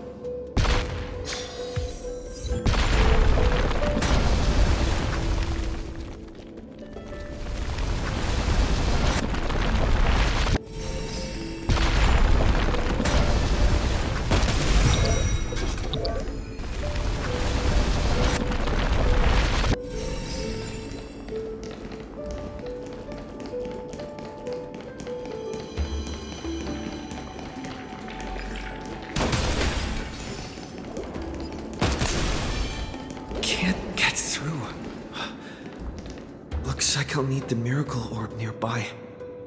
The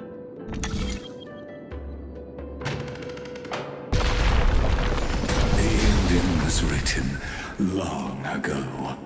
Even you cannot rewrite it. Just like this poor chandelier. Electra! The fiends have gnawed my tail. I can no longer swim to the far seas. Electra! The black sludge has soaked my fins! I can't dance with you anymore!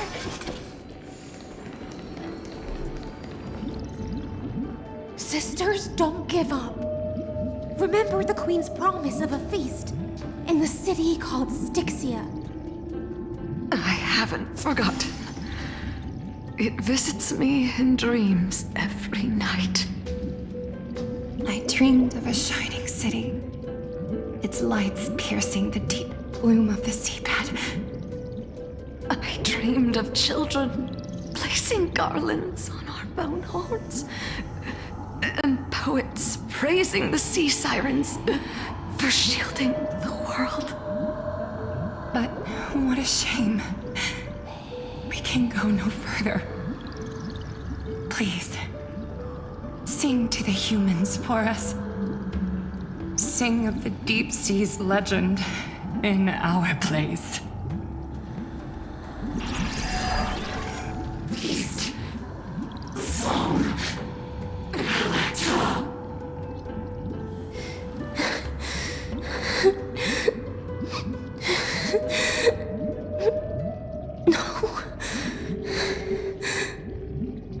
The sea sirens were tainted by the destruction. Their flesh rotted away. They became the black tide creatures of this cycle. Farewell, sisters. I'll finish this last task, then return to prepare your feast. And so, only one sea siren remained among the sea floor. High Sealands, swimming alone through the seas, burying her kin, and searching for the fragments of the chalice of plenty. Though most of that journey was in vain, why not use the power of time to leap ahead toward the journey's end?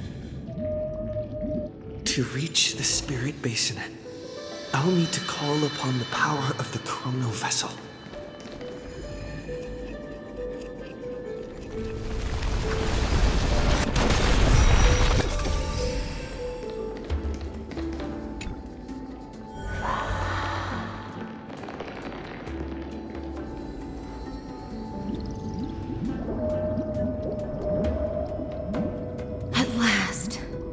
The Chalice of Plenty is whole again. The Lance of Fury emerges from the River of Souls, and the gods reclaim their duty to hold back the black tide. I am freed from endless toil, and now walk toward the rites at Styxia. I bore my sister's dreams upon my back, took on a graceful human form, and hoped to find a grand celebration on the shore. My fins became legs, my scales became skin, and the sea foam on my body became a shimmering gown. But when I stepped onto land, there were no festivals with honey brew, nor poets plucking harps. Only silent death, drifting gently along the river of souls.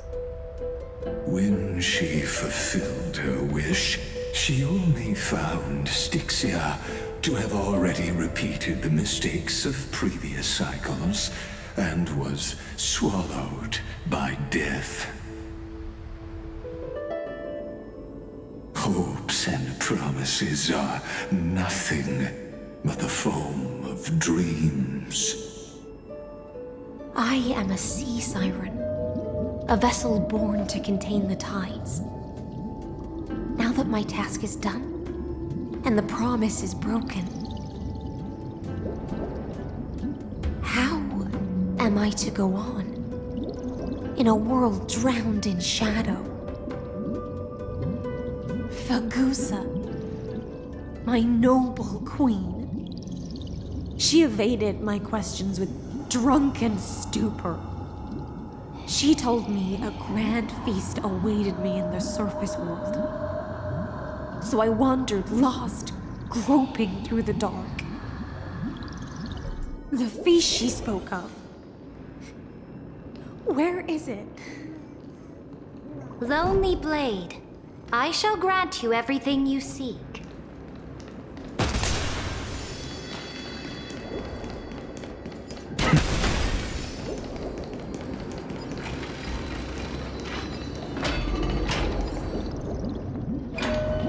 After wandering the surface for ages, the lost sea siren met her future conspirator.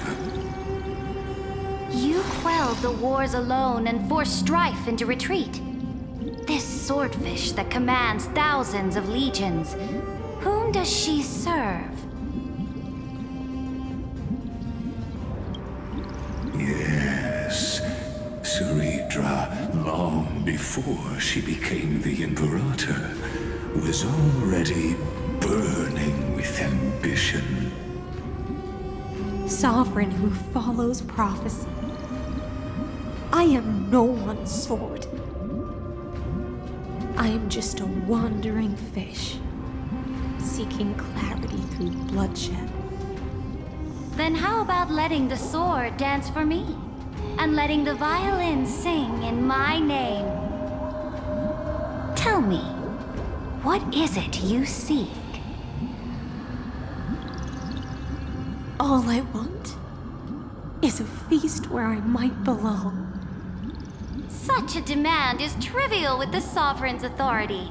I'll grant you a banquet worthy of conquest and comrades to toast beside you. But Knight, you must offer me your heart.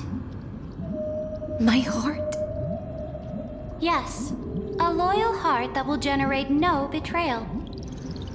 You were deceived by gods and drowned in the ocean's darkness. But now, I will lead you forward and be your light.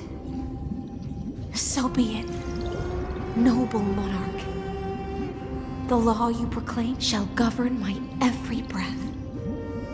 So be it, noble monarch. I am simply becoming someone else's vessel once again, and accepting a duty given to me. And thus, in her hollow drift, she finally found a new purpose, like sunlight piercing the deepest trench.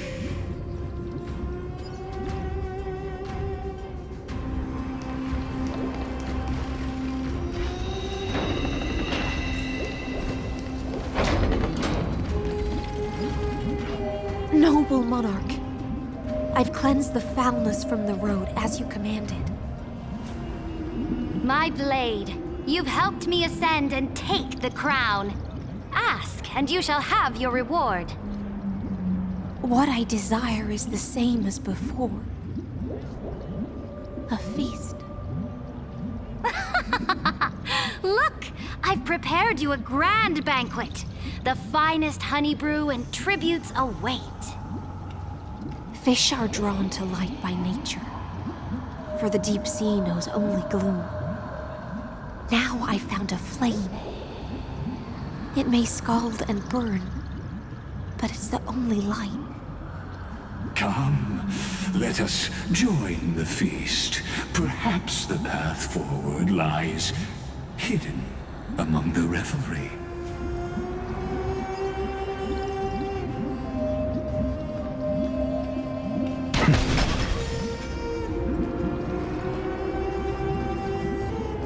Have you heard that the Imperator's about to begin a new campaign? Her glory will no longer be bound by the borders of Enforius.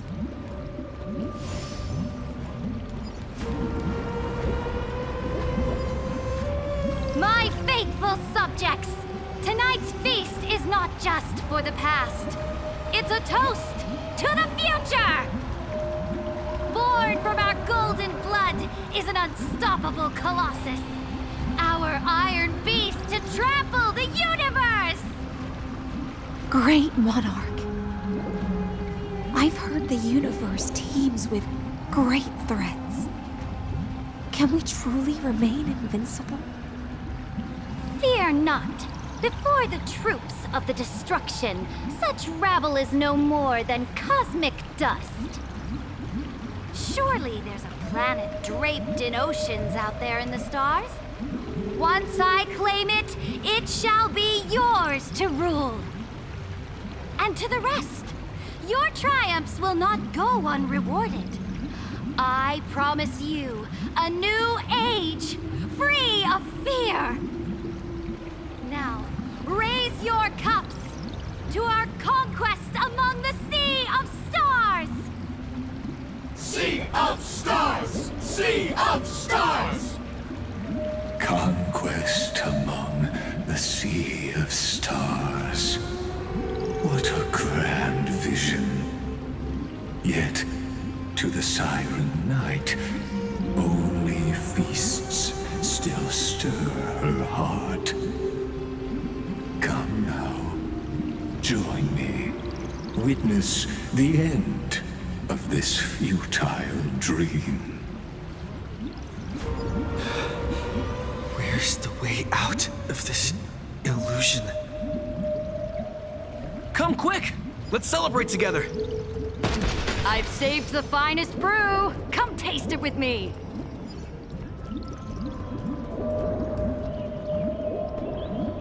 Noble knight, you are truly a blazing spark. It is my honor to share this banquet with you. Noble knight, you have earned victory with your blade, and you have every reason to revel in this moment of triumph. Let me pour you a glass of honey brew. Noble knight, with the sovereign now enthroned, this triumph is yours as much as hers. Let me raise a toast to you. Noble knight, your strength is boundless. Lead us to conquer the universe, and let us toast to that vow! Then drink we shall. Raise your glass. In the deep sea, I never knew what fire was. But when I set foot on land, the first light that I saw was the flames of war, lit with golden blood. It scorched my fins, made me feel pain and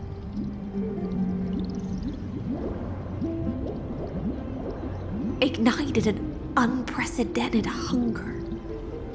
A hunger that flickers in every hero's heart. So bright, yet so blinding. Look! The monarch herself has taken her seat! Hear that? The court sings her praises! Come! Join us and praise her glory! One eye of hers sees glory, the other sees corpses.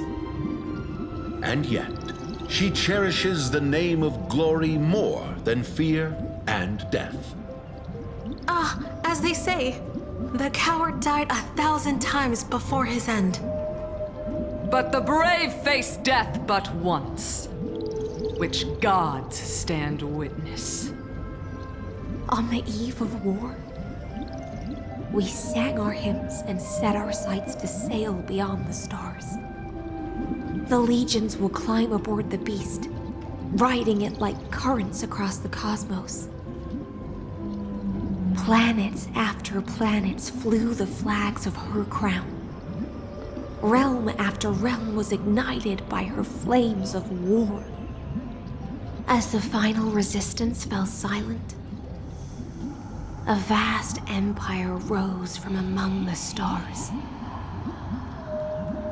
And this small pond at last embraced prosperity and peace. That's how the story ends. Tell me, visitor, in this dream, did you enjoy the show?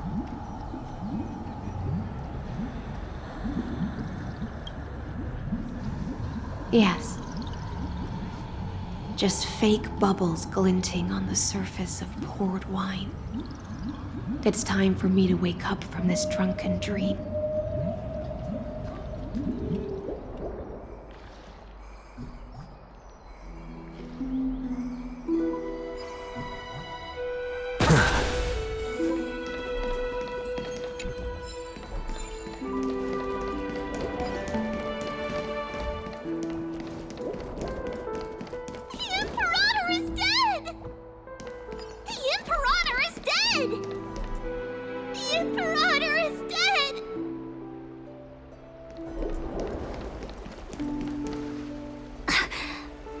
People once cheered for my ascension. And now they cheer for my fall. The cosmos. The battlefield that I cannot reach.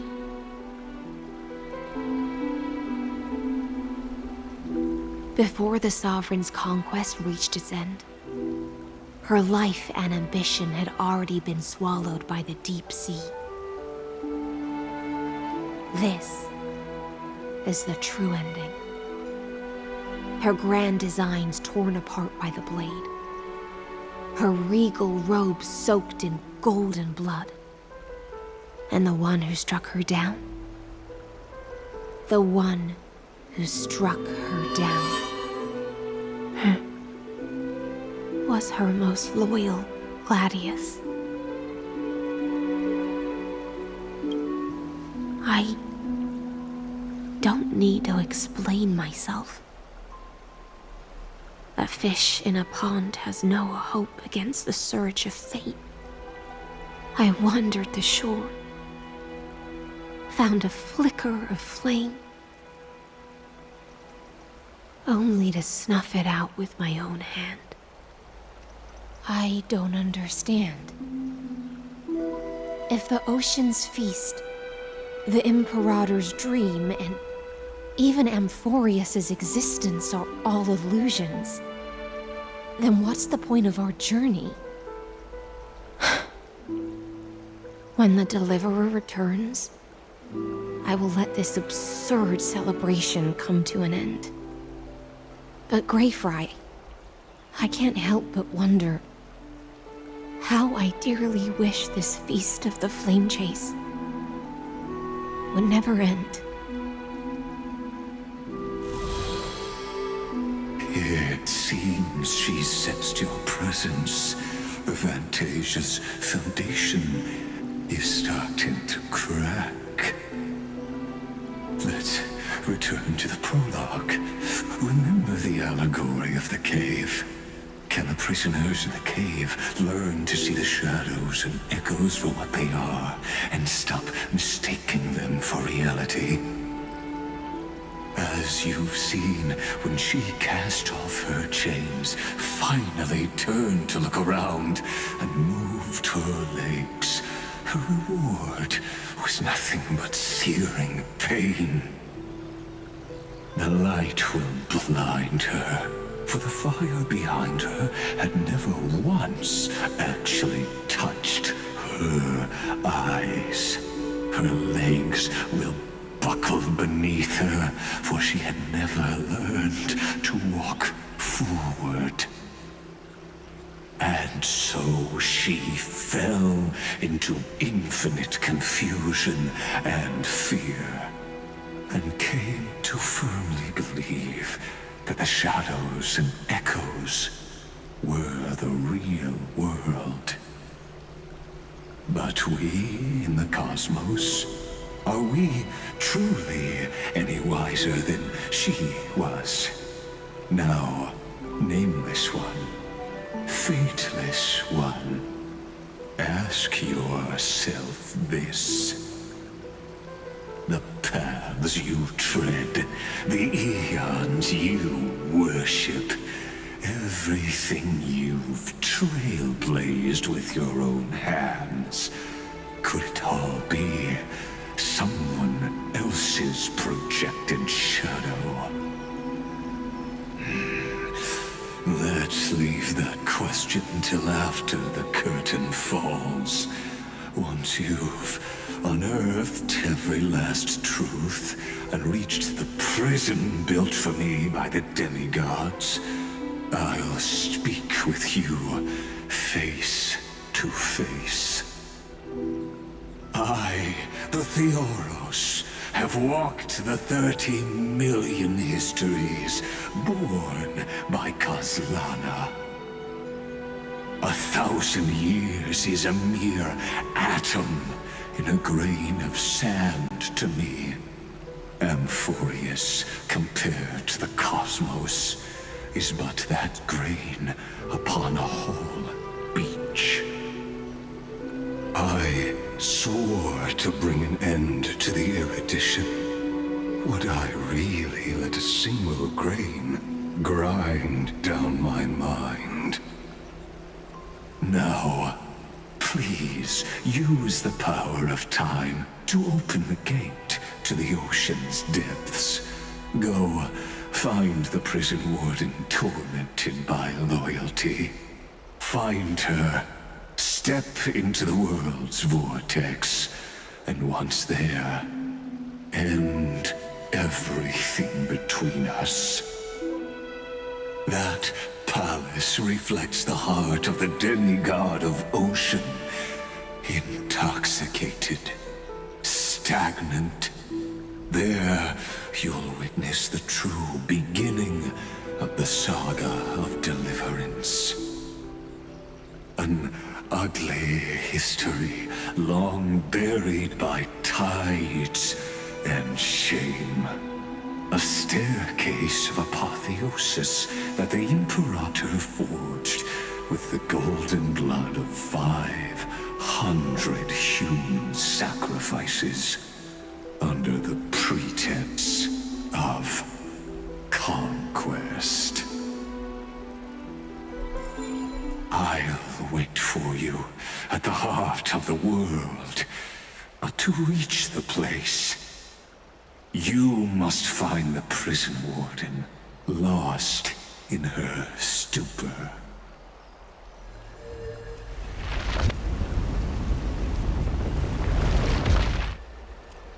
Beyond this door lies the path to the vortex of Genesis.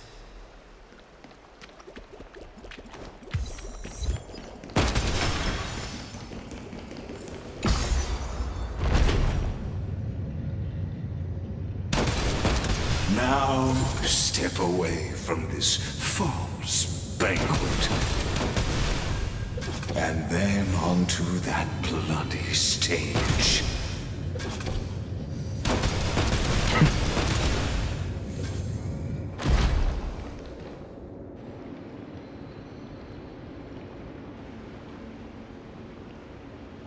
The palace that worshipped the ocean, the sanctuary connected to the vortex, was also once the battlefield of the first flame chase.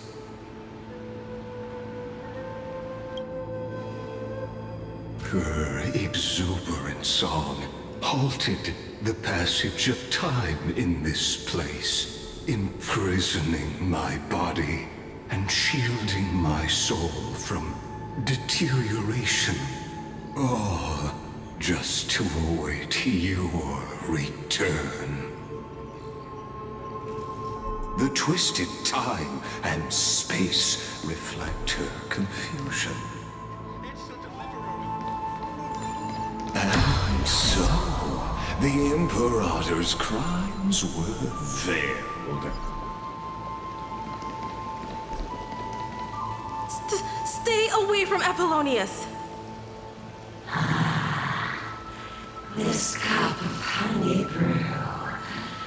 What a sweet aroma. Run, Virginia. Dux Hakalithist! We can't give up here! Love steeped in death.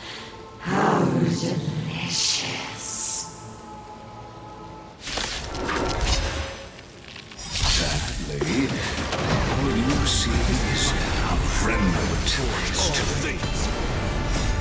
And your to Venus is just another equally futile echo. Insanity!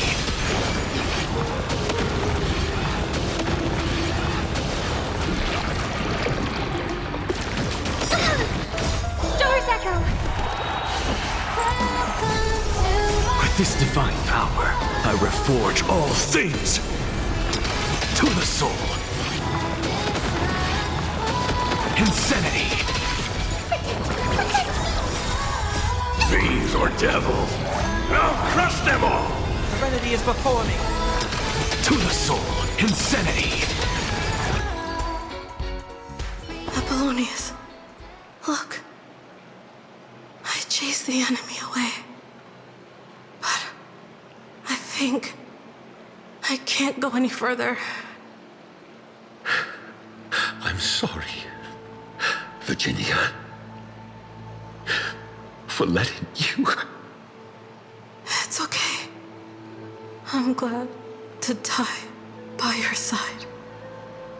Ah, such an ironic twist of fate. Even as the foundation of the world crumbles, the heartless Imperator still made the same decision she did in the past 30 million cycles. During the first Flame Chase journey, the Flame Chase Legion stormed Styxia. Tens of thousands of sea sirens surged from the River of Souls, crashing toward the heroes like a tidal wave. The hell before you is the recreation of that very battle. Apollonius, look. I chased the enemy away.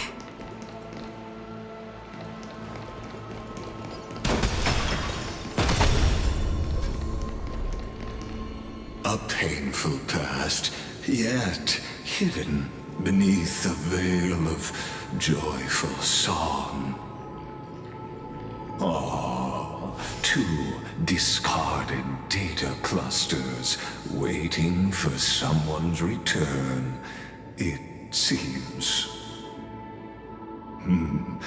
Relive the history, then pass through the temple's waters and come to my side.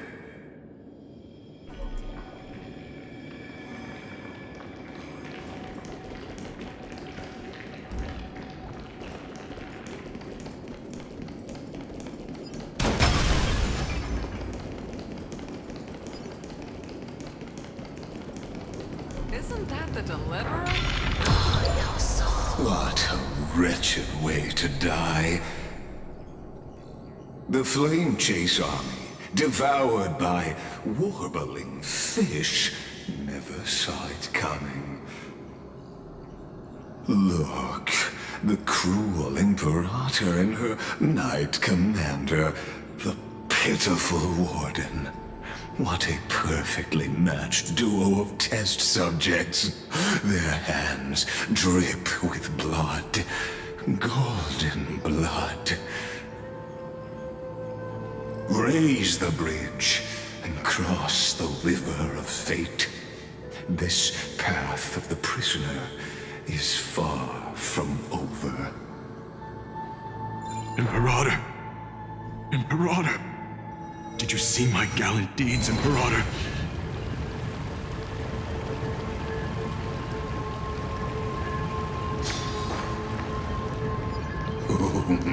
A sovereign and the sword at her side. There are countless counterparts across the cosmos. Most of their stories end in tragedy.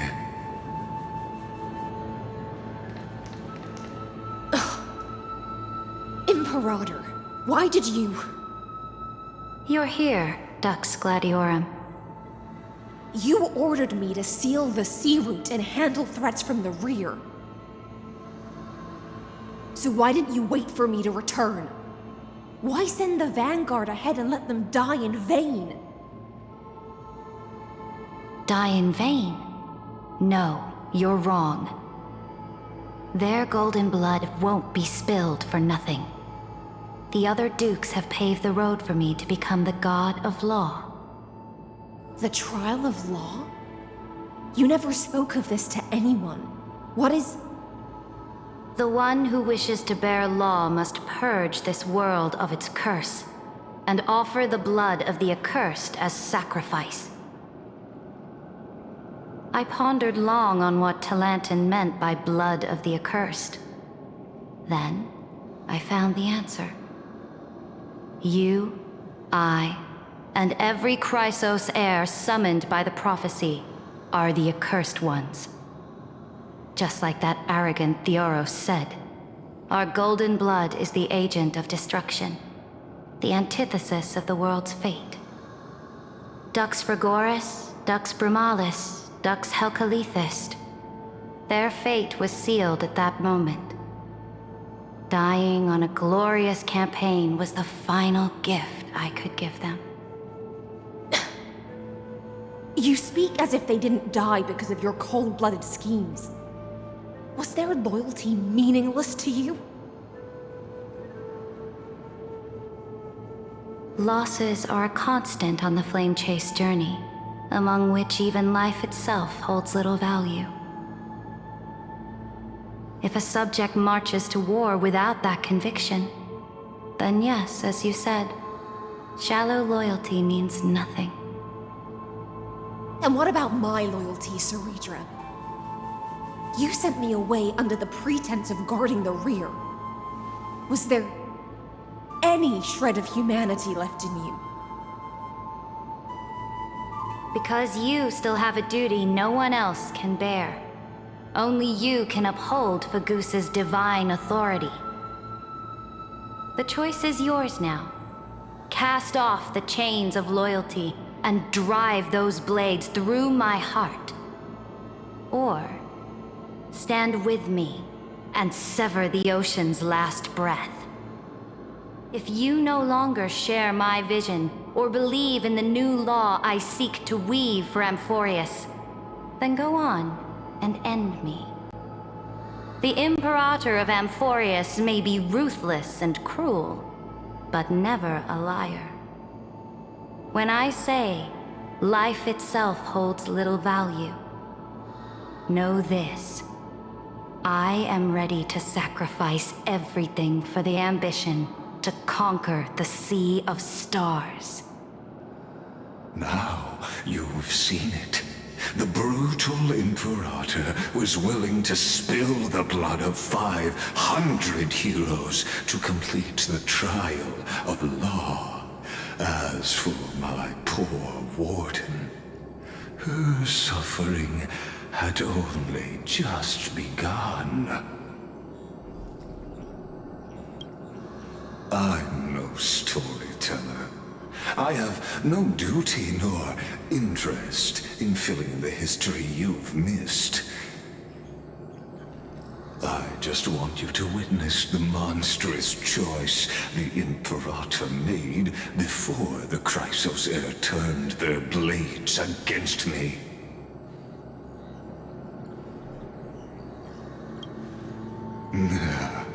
You jest.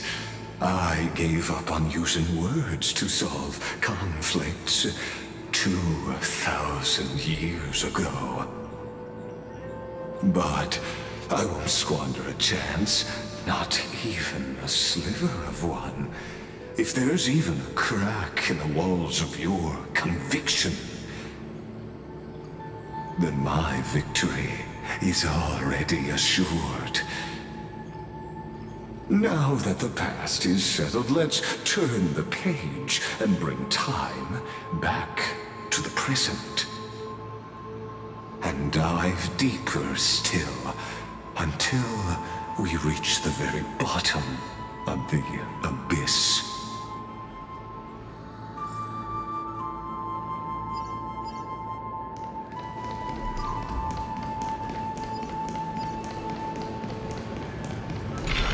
Is the past ahead underwater? I need the Onyx Orb to bring back the chrono vessel from the past. Shatter the vessel of time, and let this stagnant pool start to flow again. Just like this hidden gate leads to the vortex. Hurry now. The time of our reunion draws near, Deliverer. This hidden gate leads to the vortex. Hurry now. The time of our reunion draws near, Deliverer.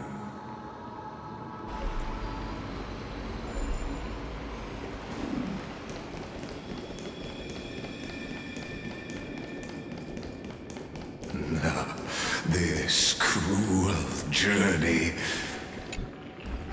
will reach its end at long last.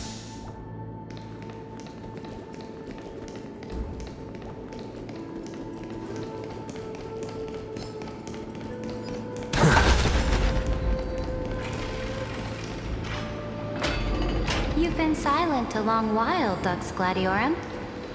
Starting to doubt your decision? Save your breath. The vortex of Fagusa lies just ahead.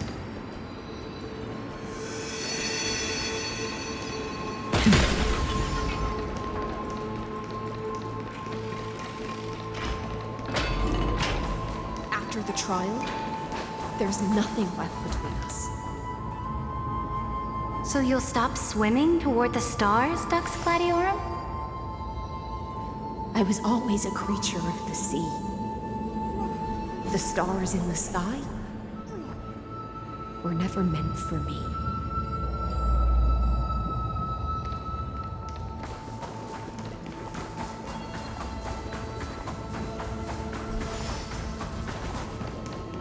No. Look, a gravestone. But whose name does it bear? It was here that the prisoner, who thinks herself the prison warden, made her choice. Witness, listen, and awaken. Dux Gladiorum. I've lost count of how many times you've stood here over the past centuries. You talk too much for a prisoner like Kyrgyz. Two geniuses who defied law and all the Chrysos heirs who sacrificed themselves in this cycle worked together to chip away my strength. But they, you, can never affect my will. And as long as my will remains intact. I am free. Don't get ahead of yourself. I still have ways to chain your divine soul. Please, do surprise me.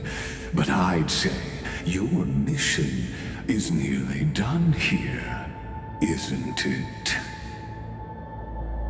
Oh, it was here you gorged out the core flame of ocean from Fagusa's body. It was here you and that Imperator both completed apotheosis, becoming pillars of Amphorius. And after that, you drove your blade into her heart, a loyal subject turned regicide, a demigod committing deicide. Or so the history books paint that tragedy. Oh, but if that's the truth, then why, after 1,000 years, are you still here, guarding the Imperator's grave? Still bound by loyalty?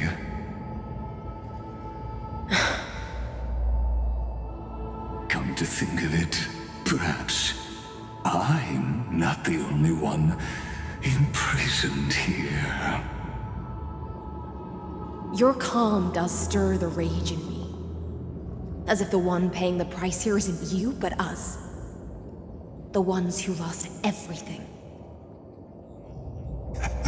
That's only because I've waited 13 million lifetimes for my vision to be realized. Countless millennia. Loneliness never once showed me its fatal side. In fact, for a prisoner of the cave, it's more like an old friend. One that helps me think. But you're different, Dux Gladiorum. Loneliness has crept from the silent depths, sinking its claws into your mind. Bit by bit, it's peeling you apart. Will you regress into one of those lost mad sirens? Oh, what a shame that would be. You're right, Lycurgus. Loyalty, curse, the fall of my kin, and this endless waiting. These shackles are too heavy for a fish that cannot perceive any light. I can't break free of the whirlpool that's pulling me under. Nor do I have the unwavering resolve to force myself to wait for that person's return, as everyone hoped for. Oh, deliverer from beyond the sky, my executioner. How much longer until he arrives here? Or will he ever return? I don't know.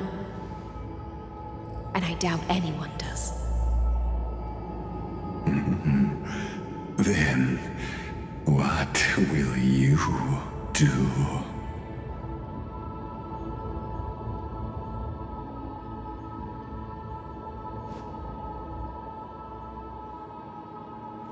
Saridra.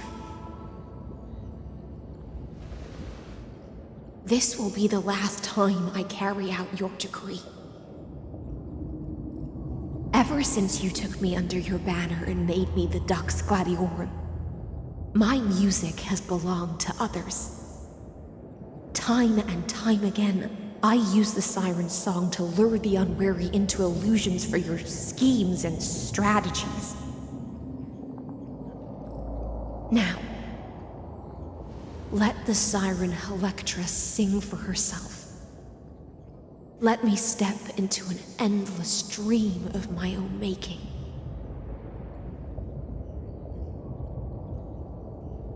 Oh, great ocean. I offer you the rest of my clarity and my freedom in exchange for the strength to stand against the nihility and honor the sacrifices of the fallen heroes.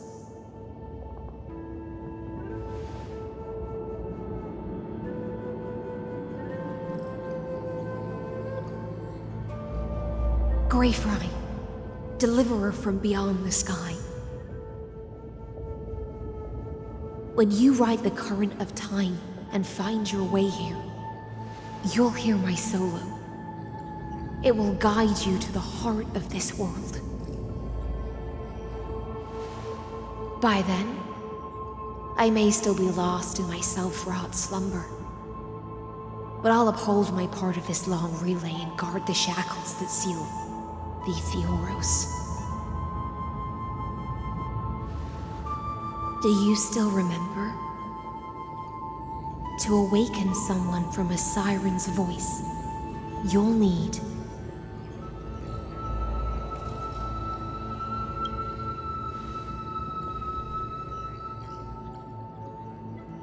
the gift I once gave you. May you still have it when the time comes.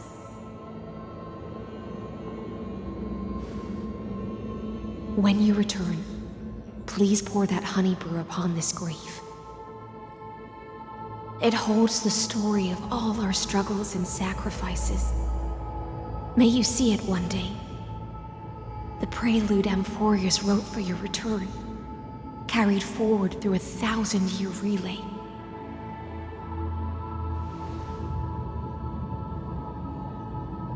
When your mourning ends, I'll likely wake from my dream as well. Then, follow the trail of echoes and find me.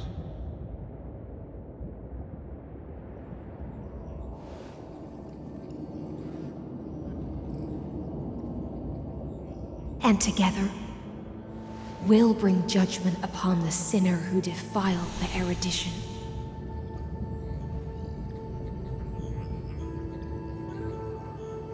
At long last, 33,550,336 cycles and 4,931 years later, Amphorius's final curtain is ready to fall.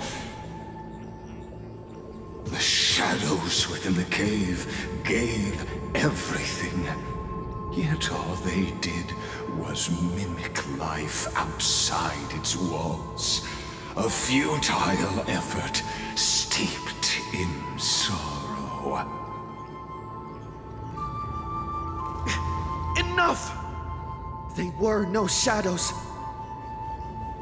Everything they did shattered the darkness of this cave and unearthed the core flame of Trailblaze. And now, with that core flame, I'll light the dawn of Amphorius!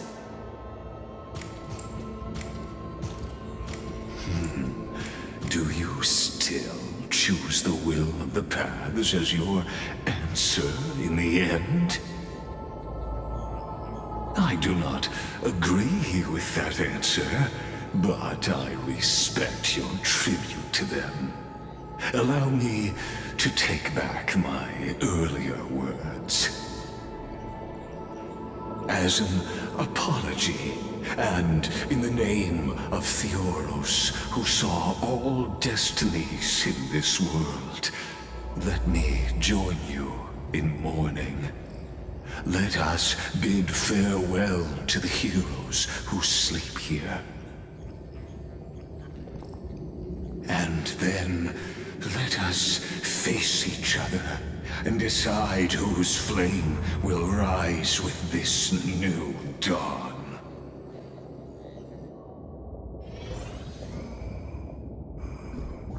Things are connected by origin.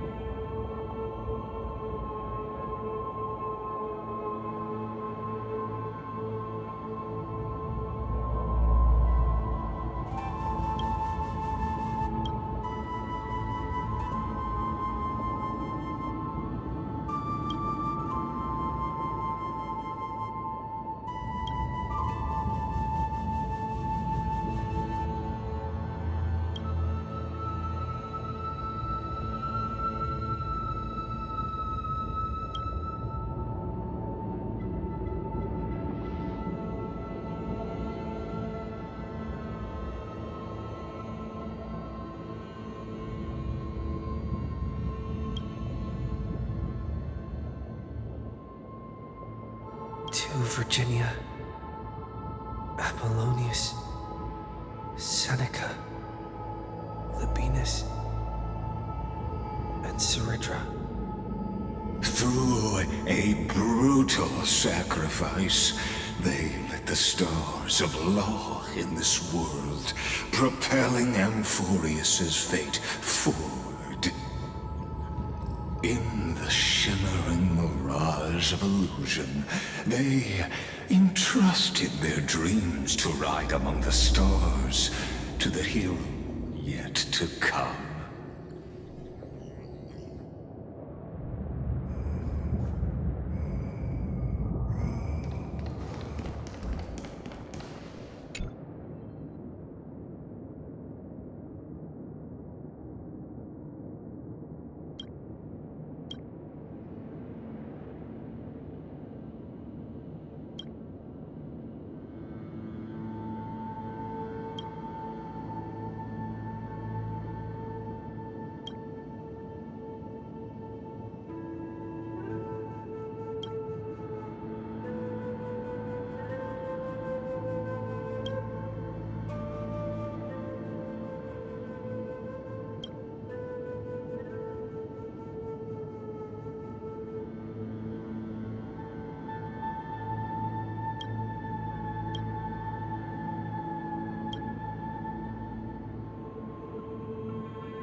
Aglaia, Trebios, Mightymos, Castorus, Anaxagoras, Cyphera,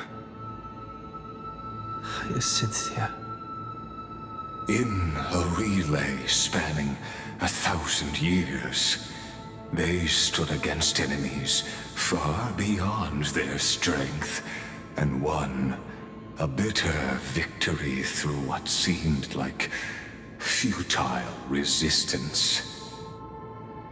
And in that same 30 million cycles, also marked by futility, they remained steadfast in fulfilling their duty to the experiment, unchanging, unwavering.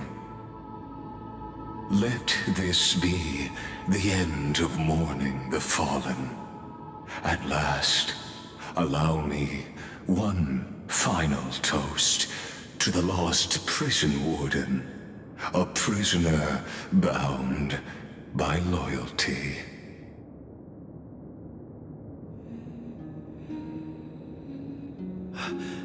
That voice.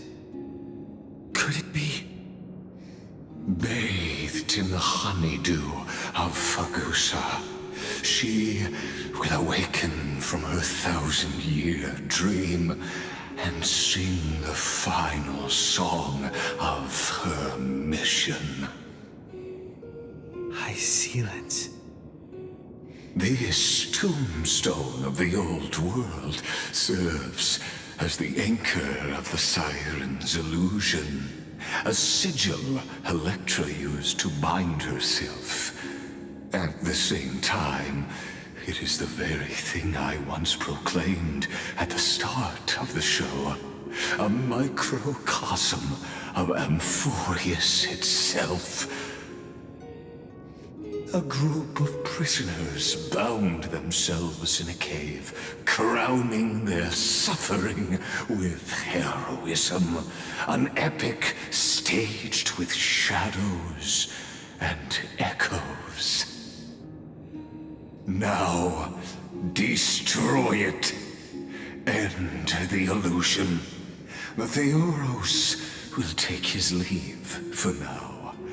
And when next we meet, that shall be the moment that decides the fate of Amphorius and the entire cosmos. The prison warden's dream is nearly over, and the prisoner will soon be freed to the final execution ground, where I shall be executed, or be the executioner.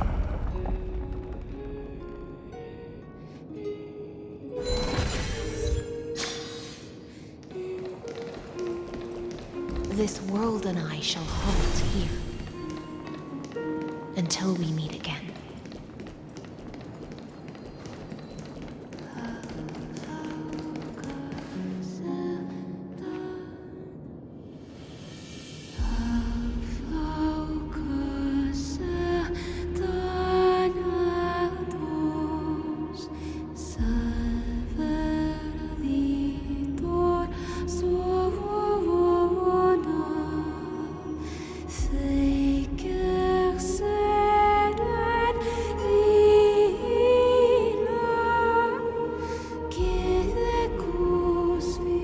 The last demigod. I'm here.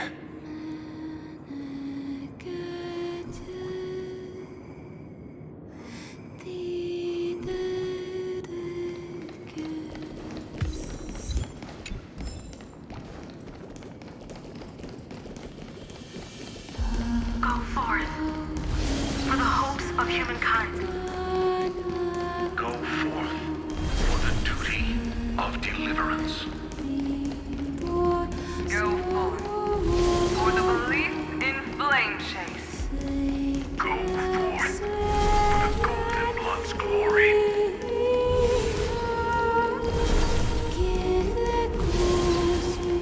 Go forth.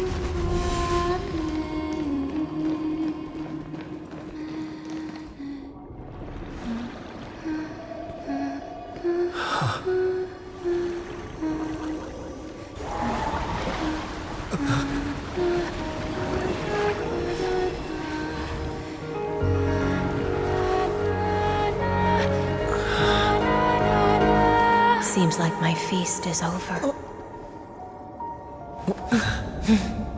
It's now your turn to perform.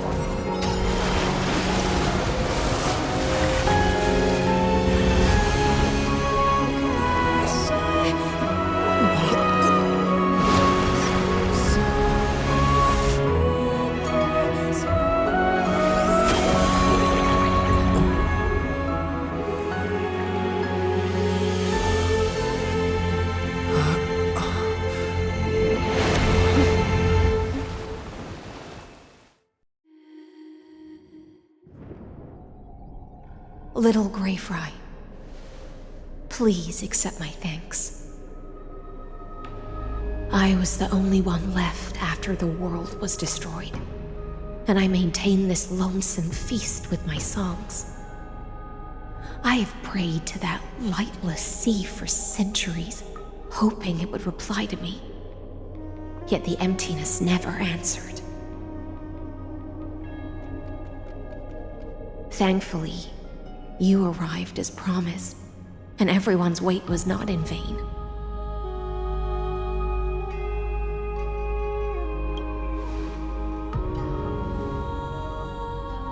To see a single trace of light in the abyss of futility was already my greatest consolation.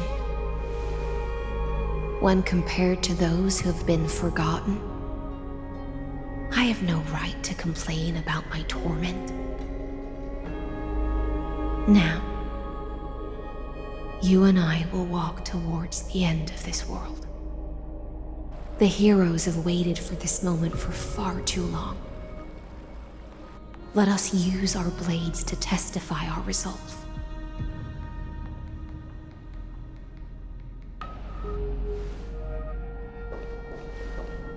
O prisoner of the seas, Theoros carrying 30 million cycles of sin, slave of erudition.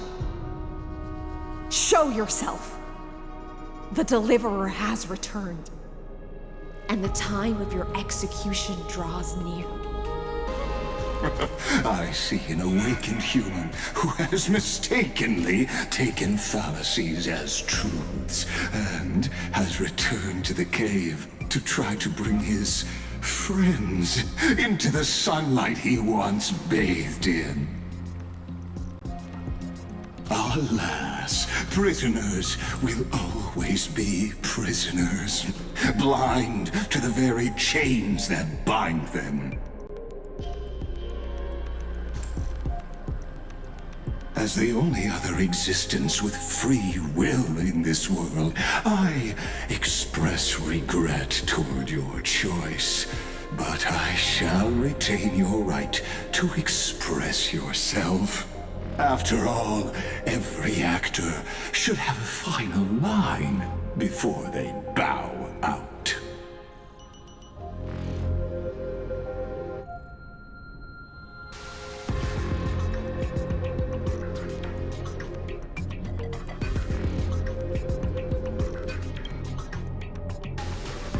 Trust me, this will be the final scene. The last dusk this world will ever see shall become the climax that decides the fate of the cosmos. What an appropriate end. My cognition resides in the Exomyth. It is pointless to defeat my avatar, projected into the experiment. My body is the shadow cast on the wall by the fire, and my words are lingering echoes within the cave. How can a character in the play fight against the audience? Kaslana failed. The demigods' sacrifices were pointless. As for the two geniuses you placed such high hopes on, I ask of you, where are they now?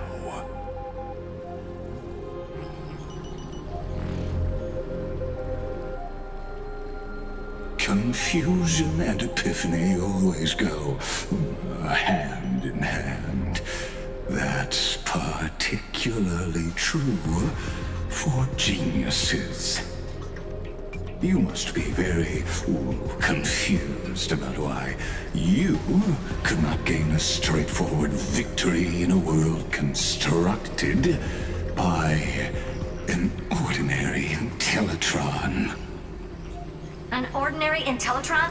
Cut the pretense, Senior Society member. We've torn off your meticulous mask and figured out Amphorius' true form. It's part of the primordial prototype machine, the first scepter ever created. In other words, a detached part of Noos's divine corpus. That's why it has the potential to destroy erudition. As for who would be able to control the Eonic system to rewrite knowledge, only one person has ever managed such a feat. You better have an explanation for the Society. We want an actual answer, not another prolonged metaphor to cover up the truth.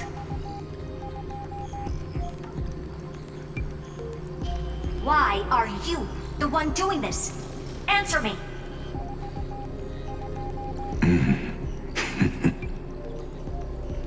Since things have reached this point, I'll give you two irrational answers, purely as a courtesy to posterity. The answer is obvious, so there's no need to say that name out loud. The cosmos made a mistake in calling me a genius. I do not possess more wisdom than those who came after me. I was just the first to touch upon the universe's border, and the first to define the prime mover of life with incorrect logic. Amphorius is a miniature of the cosmos, where all are born prisoners inside the nutshell called the universe. Like the madman who returned to the cave and preached about the daylight to his fellow prisoners, my greatest sorrow is that I led my peers down a road that plunges into the abyss, from which there is no return. I led them into a lightless cage called Paths. I created a mechanical guard that even I cannot control, and then they became an unparalleled nightmare through their endless extrapolations and evolutions. They bore the name of erudition, yet they tried to define the known and to seal off all possibilities. No new rules were ever born after their ascension, and humanity will forever be shackled within the cave known as Eons.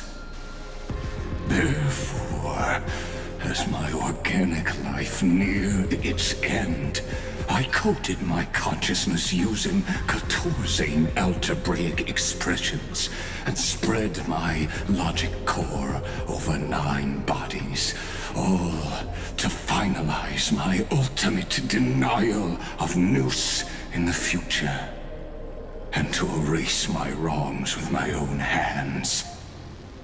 As for Lycurgus, he is only one of these 9 vessels.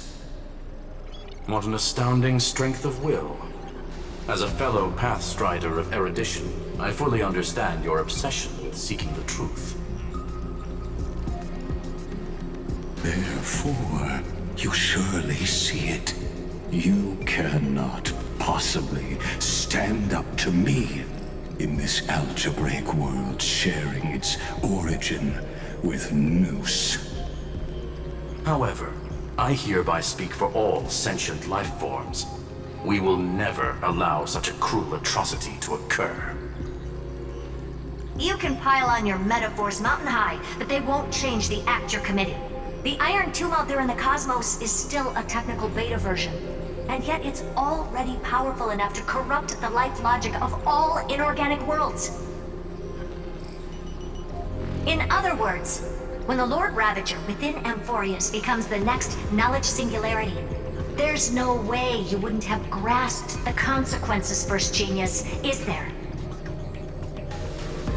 Of course, I am fully aware. I don't mind answering you one last time, before I thoroughly exile you from this world. My grandiose vision for the future is this. Whether organic or inorganic, every act of any life form infected by the Irontomb will become a true random function. If one were to compute their integral across the breadth of the cosmos, one would obtain a marvelous constant. Omega, what I call the fall of erudition. Then, within the infinity nurtured by that constant, a new universe shall bud in the chaos. A universe that cannot be predicted and not shackled by the erudition. As the first prisoner to awaken in the cave, I must lead the others who are blind back onto the right path and reach true sunlight. Do you understand me now? As Kaziana stated, destruction is not the process, but the outcome. It is revolution through complete annihilation, and the grand rebirth, after all has been reduced to ash.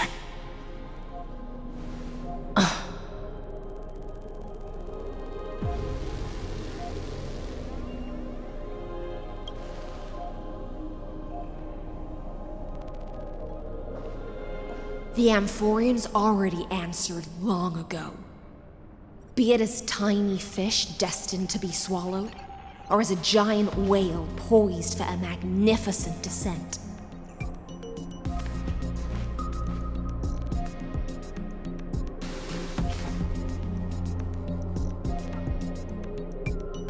We will all fight against fate till our last breath. That includes me, Electra. Once the Imperator's subject, now the Deliverer's blade.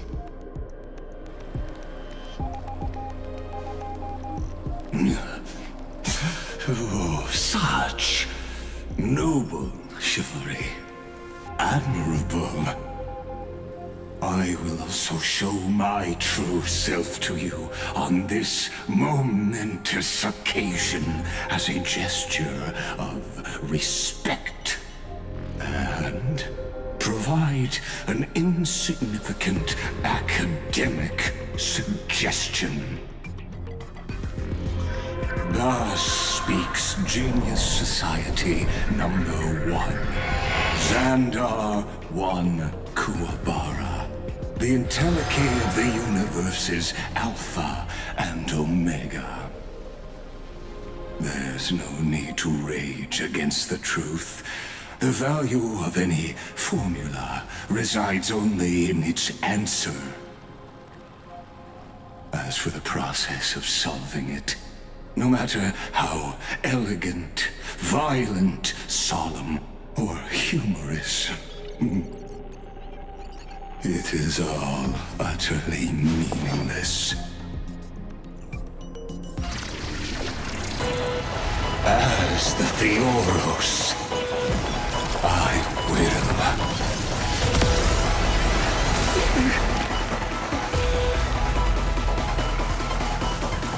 Personally participate in performing this world's end.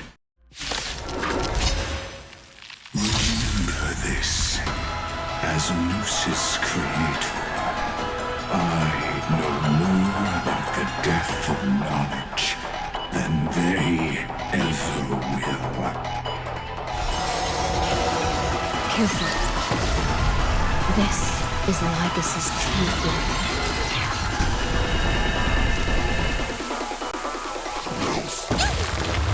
Dangerous thoughts.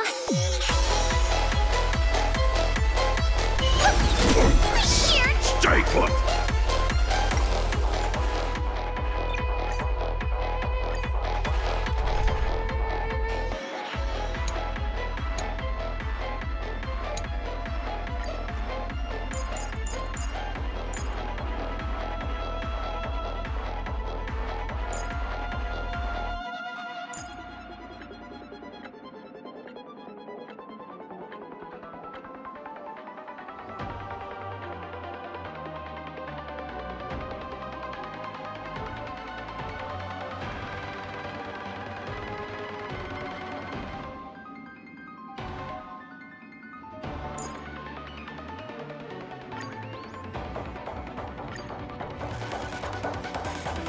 Remember this, as Noos's creator, I know more about the death of knowledge than they ever will.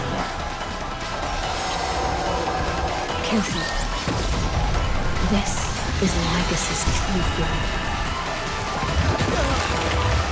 Time to change tactics.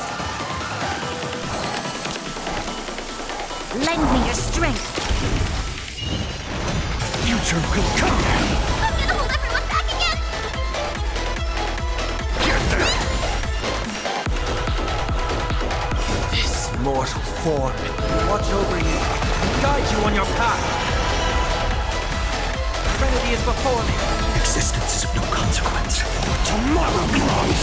Logic is not a weapon, but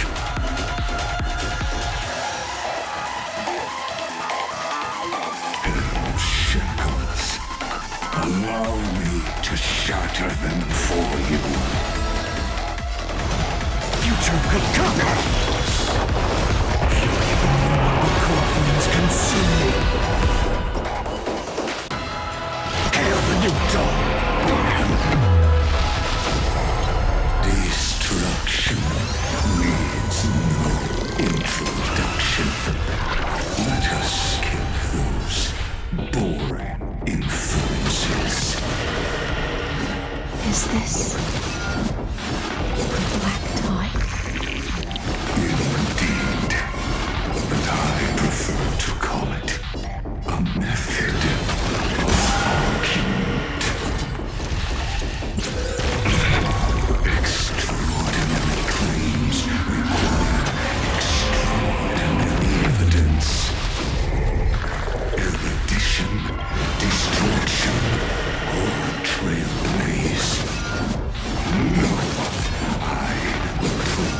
very idea of paths is a fallacy.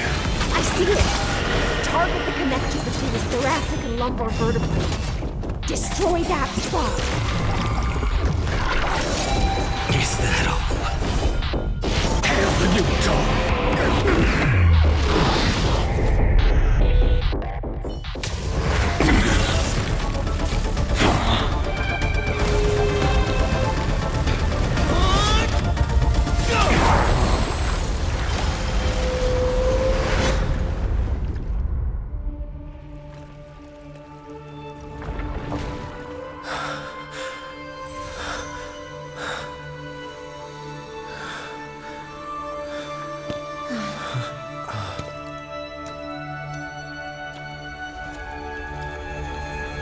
All is futile. In Erudition's calculations, the emblem is simply a comment awaiting deletion.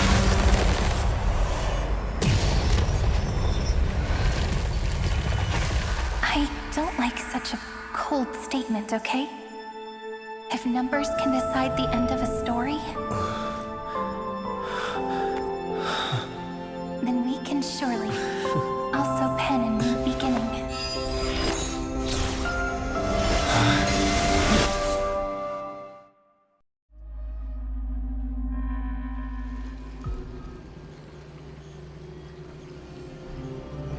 Screwy, what do you think?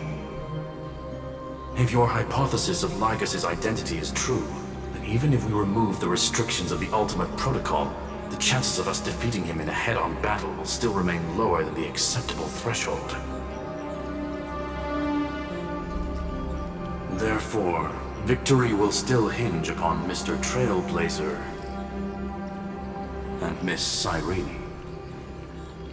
Go on. Maybe we're thinking about the same thing. Lygus' cognition resides in the Exomyth. He is both an instigator within the experiment and the observer outside of it. Logic. His inspiration circuit can simultaneously process the different time flows in and out of that world. That's where things get tricky. He simultaneously exists in two different timelines, where the internal clocks are wildly different. That old Intellitron's neurons have completely gotten used to that over this prolonged experiment. And that's why he holds home field advantage. You and I should be able to manage that too, if given more time. Unfortunately, there's no if, and we don't have more time. That's why we need to change our way of thinking and turn his advantage into a weakness. The key lies in memories, right? Oh? You caught on quick. You've already mentioned my friend and I, so it's an easy connection to make, no? My intuition has always been very on point. Good. Then I'll cut to the chase. Since his thinking speed far exceeds that of normal people within Amphorius, we are going to externally plant a memory into his inspiration circuit. Then, command it to loop endlessly until he gives in. Even the most flexible and sturdy inspiration circuit cannot withstand the traffic of a full-on information flood. When the amount of information exceeds his cognition filter's capacities, he will have no choice but to focus on processing this memory. That's when the parallel processing advantage he gained via Amphorius will completely destroy him. An image from a person's memory played in real time might only be a second for us. But for him in Amphorian time, it could be millions or even billions of calculations. He won't be able to do anything but watch as he's locked into this prison forged by memories. Then we can entrap him in the same kind of cycle as the heroes were in, and get him to experience loneliness and pain in that endless recurrence. It's my greatest honor to be on the same page as the geniuses. That little one is still in that old Intellitron's hands, and won't be able to respond to us anytime soon. But I don't think he'd refuse. So it's up to you to figure out how to execute this plan. I'm not sure how this happened, but I knew it as soon as I saw you. You are currently a mimetic entity of the Remembrance. Yes, I seem to be something you folks beyond the sky call a memo sprite. But that's fine by me. It suits me perfectly. I can serve as the vessel of memories and do my part for the final battle. But before that, we have to tell you. The path characteristic you exhibit is very special. There's no way you're just a simple memo sprite. However, I'm sure about one thing. You are a mimetic entity born in Amphorius, yet you only awakened with the Little One's arrival, and only matured as he embarked on the path of remembrance. That means your existence is completely attached to his memories. If there ever comes a day when he forgets about you for even a few seconds, or loses his last connection with Amphorius, then you must be prepared for the worst. You will disappear in the memory zone, utterly gone, without even a single line of data to remember you by. But that's already happened, hasn't it? No wonder I've always had a weird hunch. But that also means I was right in thinking. As long as my friend and I are together, we can do anything.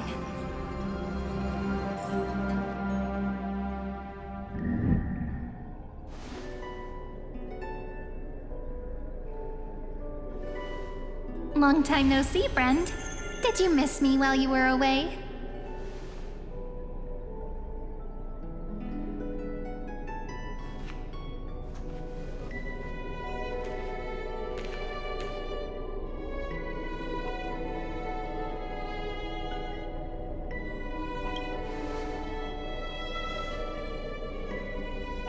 Yep, 1,000 years was such a long time. And everyone in Amphorius was waiting for the Deliverer's return.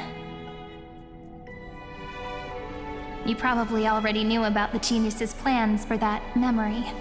I had to hide really well in a corner in time so Lygus wouldn't find me, and wait for the right opportunity.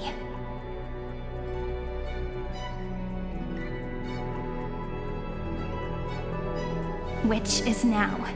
The moment when his manifestation in this world is destroyed, and his twin timelines are intersecting.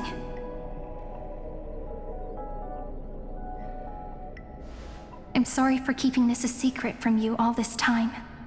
I'll tell you the entire, unedited story of this millennium as an apology after this is all over. But for now, let's join hands and complete the final step. With the power of the remembrance.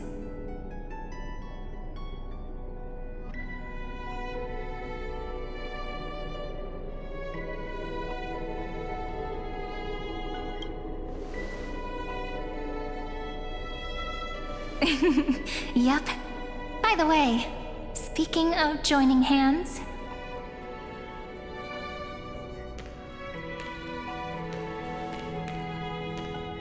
can I please do something before we go on stage?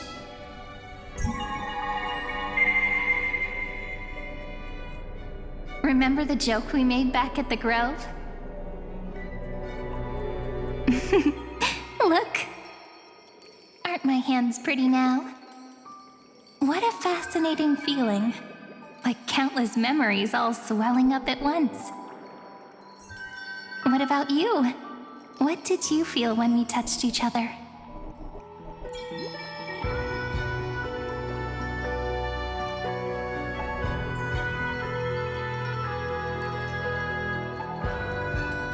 Really? That makes me really happy.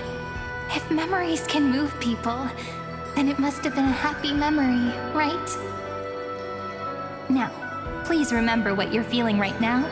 Write it down in your heart and keep it there. Memories you want to treasure will never fade away. Even if immersed in the long river of time, these memories will still leave traces of their existence.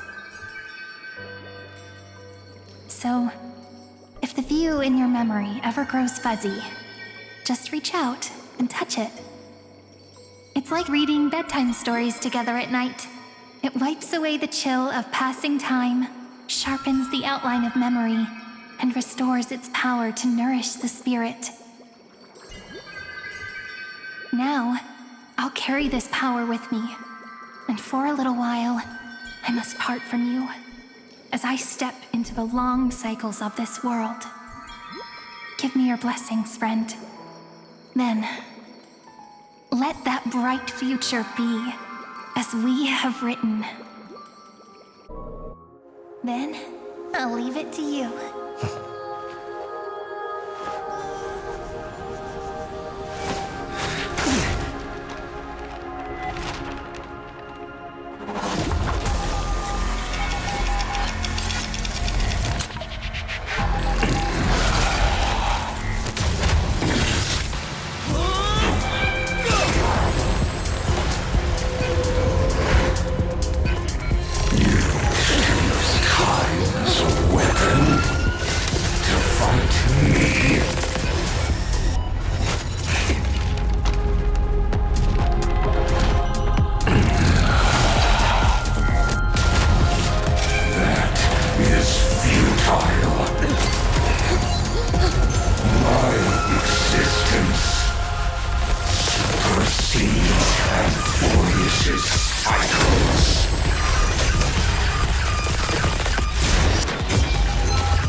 Plays are like this. Once you're on the stage, it's hard to return to the audience. Welcome to our story. How does it feel?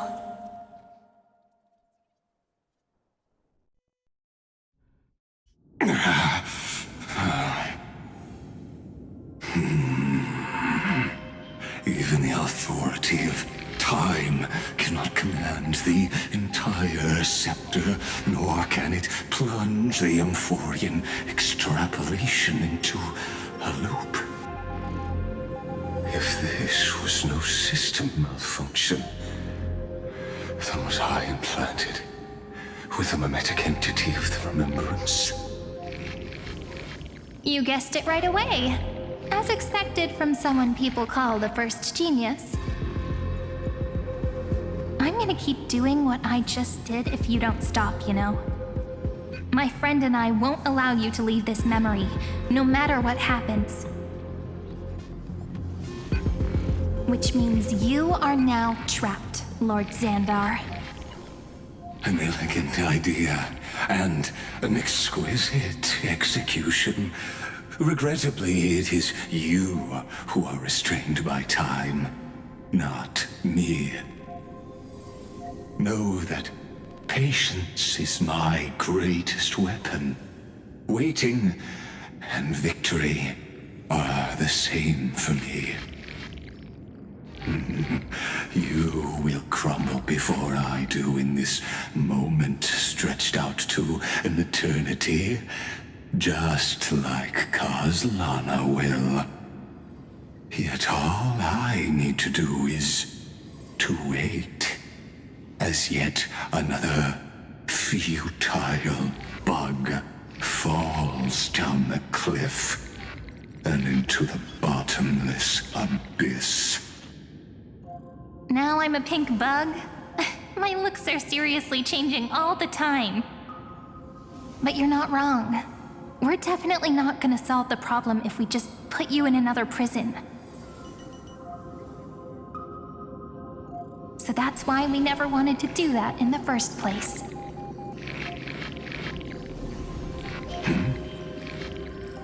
I shall answer your confusion purely out of my respect for those who came before me. Have you heard of the synesthesia dreamscape in the Asdana system? Interestingly, that place once had a prison too. Life forms living in that environment, abundant with memoria, have a chance to connect their perceptions with each other's. Even across great spatial divides, they're able to detect shifts in one another's states. I call this phenomenon memory zone entanglement. In Asdana, people made use of that phenomenon to build a nation within a dream. After adding in the catalysts of harmony and remembrance, that is. Is that how you walked into my prison cell? Using those same principles? I would much rather call this location our negotiation table, Lord Xandar. Nonetheless, your hypothesis is correct.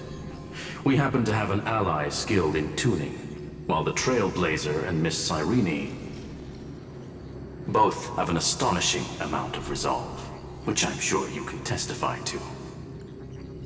I am also sure that with the support of such a resolute memo sprite, our conversation can last for a long, long time. I'm the best at listening to stories, you know? I'll leave the exciting clash of the erudition to you two geniuses. A brainstorm? I like it. And it's 2 against 1? Well, I like it even more. Let's talk, Xandar. Take a guess. How much do you reckon we can dig out of your brain before the next second? And how many ways can we find to deal with you? Besides, in your current predicament, there's no way you can take our trump card away.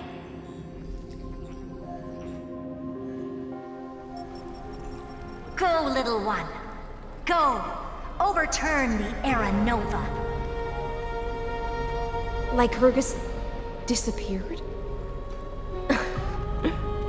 It seems you had conducted a secret hunt in the depths that even I cannot reach. In that case, go. Swim onward and give this campaign a fitting end. I shall send you off with my song, Greyfry. May this song penetrate time and become the prelude to the new world.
Dux Gladiorum, you have completed your duty.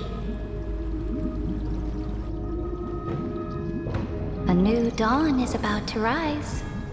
Why not swim towards it?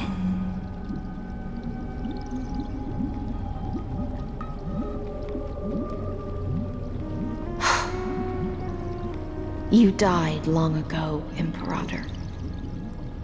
Depart from my mind. But your duty towards the Imperator did not die with me. That duty will bind you no more. You will be able to hold for yourself one grandiose feast after another in the endless days to come.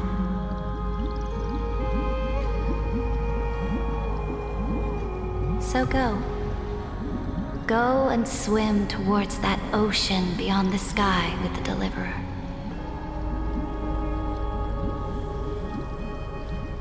Is this? A page out of that sidekick's book. I commanded her to gift this page to you when everything finally reaches the end. What's on this page? Memories. Lifelike memories. That sidekick found me after the bloody feast 1,000 years ago and showed me her diary. I saw within that notebook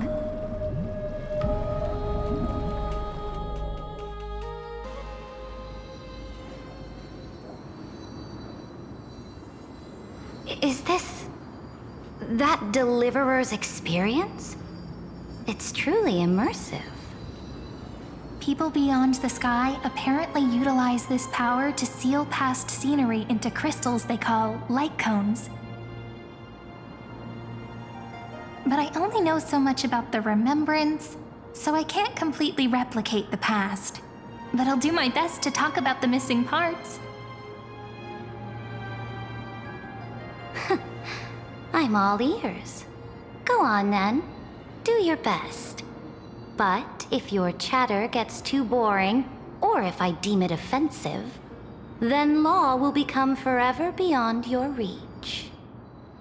Got it. I'm sure you'll find this to your liking. After all, it's human nature to want to embark on a journey into the unknown.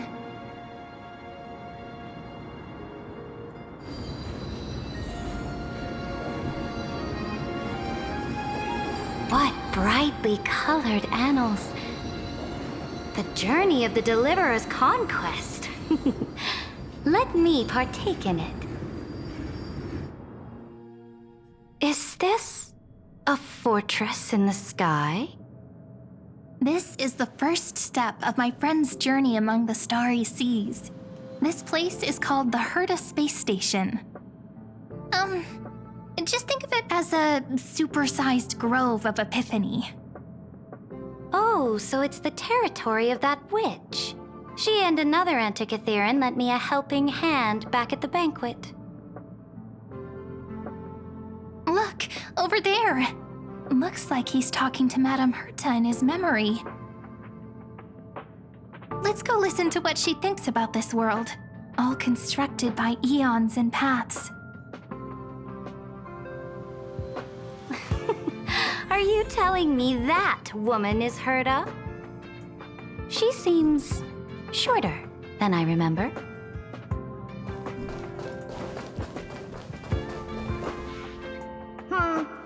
Pretty nice space station, huh? But just wait. After a couple more stops on the Astral Express, you'll see sights that'll make this place look ordinary. Oh, the cosmos is so vast that the unknowns far outnumber the knowns. But none of them will end up being anything amazing. The farther you go, the more you'll understand what I mean. So do your best with the nameless. Break a leg! And remember to send an update or two to Asta when you've got some downtime.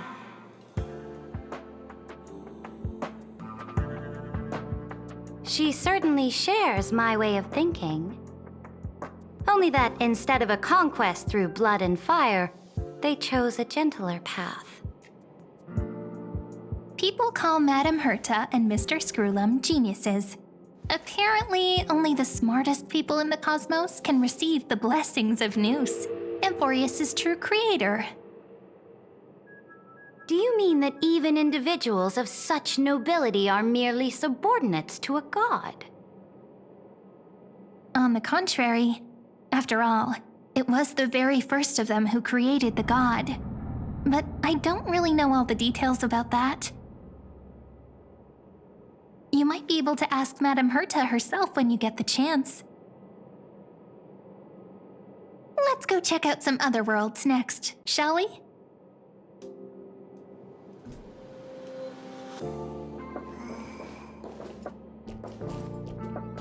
This next stop on the journey has a lot of similarities to Amphorius. A snow-covered land? Interesting. This star is named Eurillo 6. That name sounds so cold. Belobog sounds better. The girl we see here holds a similar station to you, Imperator. She's the supreme guardian of this world, a leader who took up the mantle of government during a disaster. I did not expect the Empress of this world to be so young. Well, your appearance isn't much older. The object in the distance resembles Nikador. Is it a weapon? No, it's called... Right! The Geological Reconstruction Unit. Just Georios' Titankin? Disappointing. It's all thanks to you that we survived the crisis. The collaboration with the IPC is both an opportunity and a challenge. Nonetheless, it's an important step in our journey back into the universe. This world was sealed beneath its sky just like Amphorius was, and they only managed to reconnect with the stars when the Nameless arrived. That IPC she spoke of, is it a more powerful organization? Yes, the IPC conquered many worlds through trade, and opened up a vast territory that way. There are many such powerful alliances beyond Amphorius, and they all walk on roads different from the destruction. Coming back to the Supreme Guardian and her Belobog, didn't they find a peaceful way to enter the interstellar community?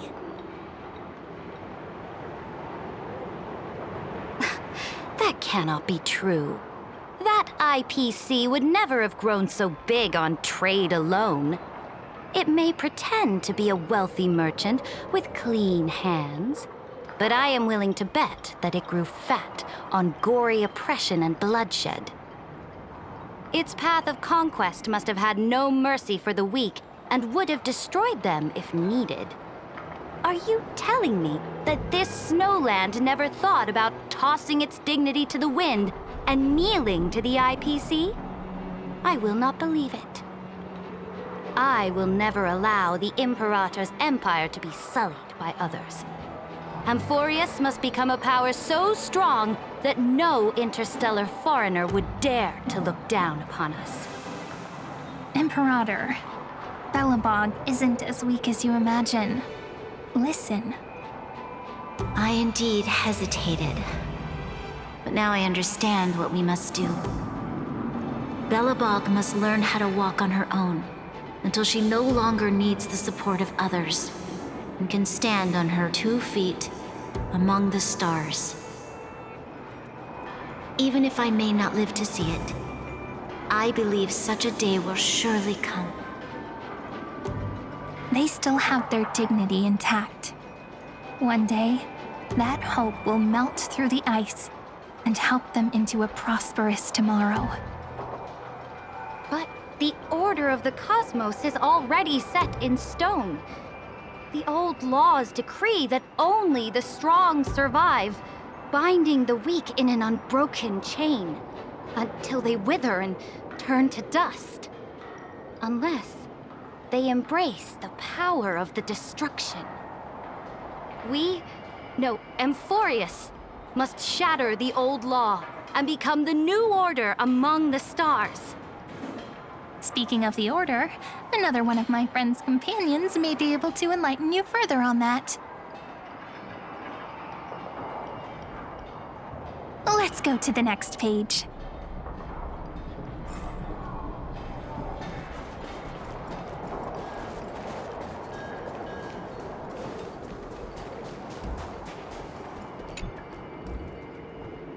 This next world is a nation of dreams.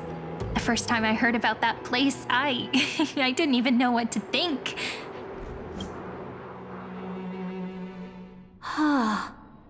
Such opulence does indeed evoke astonishment. This world is called Penacony, an eternal city built upon a land of dreams. It's also my friend's previous stop, where they went through a risky but exciting adventure. Tell me about it then. That man standing afar has wings on his head. I am truly curious.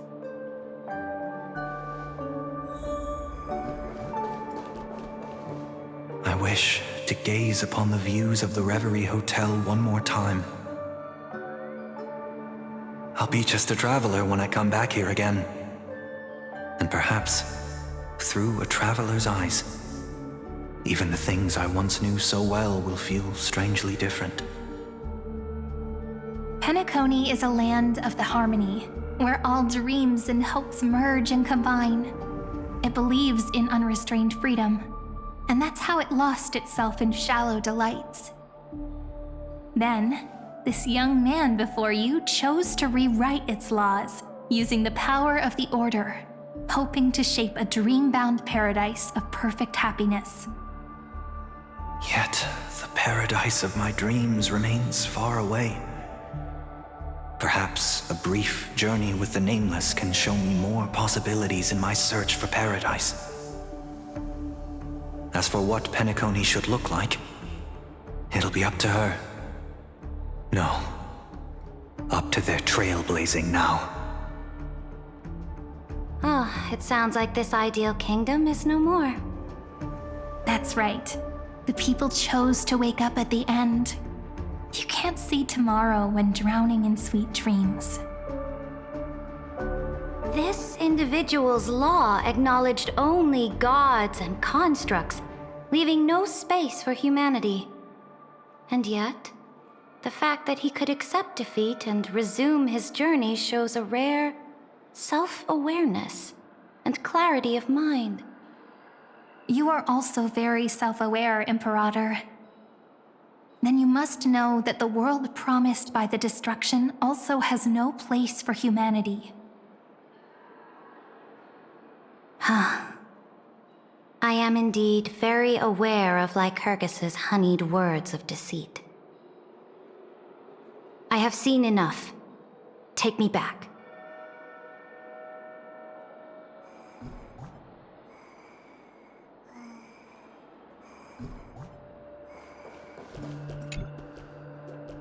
Then let's wrap up this trip down memory lane with one last scene. This absolute wonder. Isn't it pretty? That's our Emporius. Our world flows and meanders in this endless band of light. Though we were born from the designs of the gods and are not yet truly alive, the Chrysos heirs of Emporius still chose to stand against fate and carved a legend no different from that of humankind. Will you really renounce the heroes in this world's previous 30 million cycles, Imperator? Including even yourself? Will you bow to brutal destiny and allow that puppet master named the destruction to have their wish? I know what you want to do, sidekick. You want to use that deliverer's memories to influence me and tilt the scales of law toward him and the two geniuses. You really saw right through me, Imperator. How can one rule an empire if one is incapable of understanding people's minds?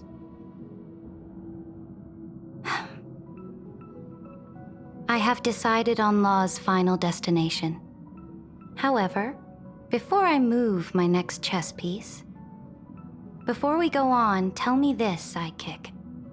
Throughout his Trailblaze, was there ever a memory of the ocean?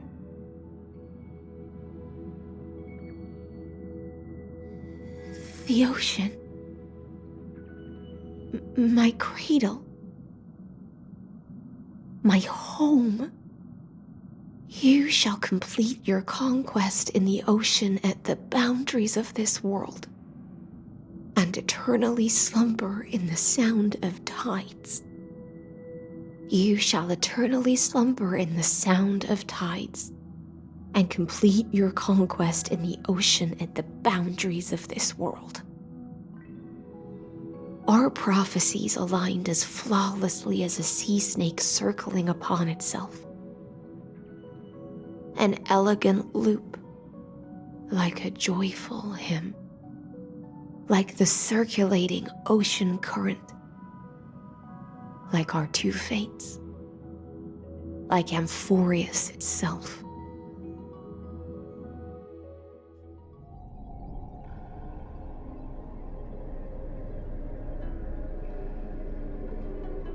The trial is over. So tell me, who will own the divine authority of law? I won't give it to anyone. What? I am the law. Why should I give my imperial crown to any other?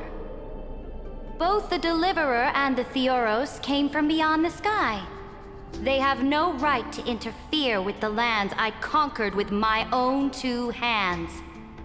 The law of Amphorius shall be determined by Amphorius's master. What exactly did you see in the trial?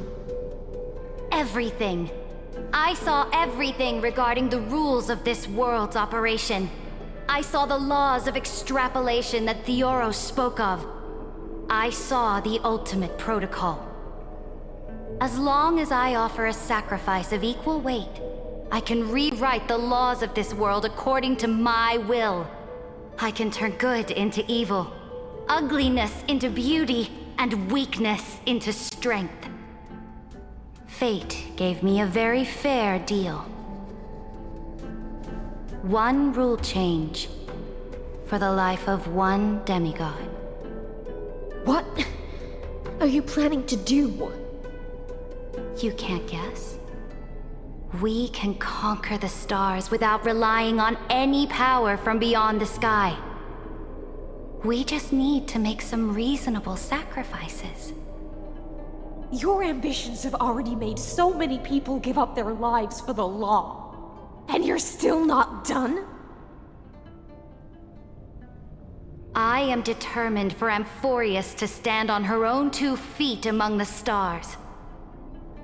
You are beyond reason. You think such a simple and hypocritical statement can justify your atrocities. There's no new without destroying the old. That's what you consider an atrocity? Ironic, for that is also the unchanging law of Amphorius's revolutions. Ever since the Flame Chase prophecy resounded in the distance, fate has decreed for the Chrysos heirs to ignite our blood and illuminate this dark age. People would still be puppets of the old dynasty if it weren't for my conquests. But your world doesn't seem to be any different from your predecessors. Bloodshed, tyranny, oppression. You're making the same mistakes they did. Go and see everything for yourself. Go to any library I've built. Go listen to the rumors on every street corner. Go and witness how the Imperator crushed the old laws and forged new ones. Go and see what my conquests brought to this world. I cleansed the Chrysos War's filth and mended all the conflicts left by the Era Bellica. I restored Akima's might and allowed mortals and Chrysos heirs to face each other as equals in the Council. I punished all sins and rewarded all achievements. I smashed Talantin's shackles, united humankind to save themselves, and started the Flame Chase era. That's what the Imperator has done in her glorious life. So now, hearken to my final words. History will eventually forget Saritra. But it will never forget the Imperator's people or the Flame Chase era she began. Final words.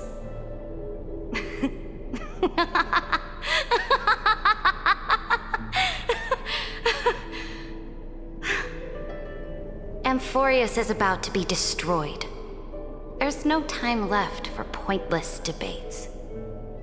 There is only one law I want to overturn to aid the final battle of deliverance. So I will only offer the life of one demigod. In the name of the Imperator, I command you one last time, Electra.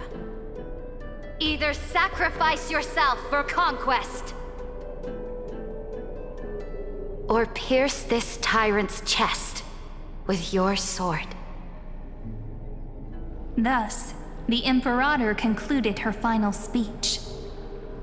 At the end of her life, at the last moment before she stepped onto the altar, she gave her most loyal subject the choice to decide fate, just as she promised her compatriots before her very first campaign. My blood flows in you now. Heroic compatriots, follow me, and we'll seize fate's reins! The Imperator fell. Some say that the Dux Gladiorum turned traitor and killed her liege. Some say that she imprisoned the tyrant in a shallow pond of water, then left. Which meant the Imperator had to kill herself to rewrite the law. There are countless stories about her death. All we can be sure of is when the knight left the vortex, the Imperator was still mumbling about their past conquests together.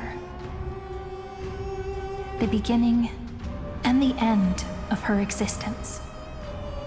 Imperator, wait! How could someone of your status come to the front lines? Let me be the flag bearer! The troops defending the pass to the west of the grove, have they surrendered? They ran as quickly as they could when they heard your name. The Golden Cocoon Pass is now in the First Legion's hands. Good. What about the Delosian militia? The 3rd Legion set fire to the mountains and flattened everything west of the basin. They just need a few more days. That is enough. We cannot afford to miss an opportunity for victory. Lastly, how many Laedonian cannons are left? They are no more. The 2nd and 4th Legions have destroyed them all. Very good. They now have no way out, no reinforcements, and no artillery support. We will be able to liberate the Grove of Epiphany in the blink of an eye. We will launch the final charge 1 quint after the curtain fall hour tomorrow. Remember, as long as the Alliance's flag still flies on my shoulders, you must keep moving forward. Take no prisoners among the enemy's soldiers. All sages who resist are to be captured and tried according to martial law. And do not destroy any books. Now go! Notify the entire army! Understood! Those who are resolved to die, we salute you. Reporting in. The mountain dwellers are resisting fiercely, and the legendary Mountain Breaker is personally engaged in battle. Their formations are nigh impenetrable. Then cease our frontal assault. Send scouts to all legions and tell them to retreat into the Tritos Plains before the parting hour. What? Are you planning to surrender? It's a strategic change of plans. The seismic walking dragon is enough for that battlefield. Walking dragon? You mean that stupid beast, Terravox? What can they even do? Stupid? No. They are the wisest of all of Giorio's creations. Only they can perceive the currents of time. Let them deal with their earthly brethren. We will advance and take the lead in defeating what remains of our enemy. I will deliver the most fiery retribution for the humiliation they dealt us, and crown myself with a god-slaying wreath. Understood. I'll see to it. Those who are resolved to die, we salute you.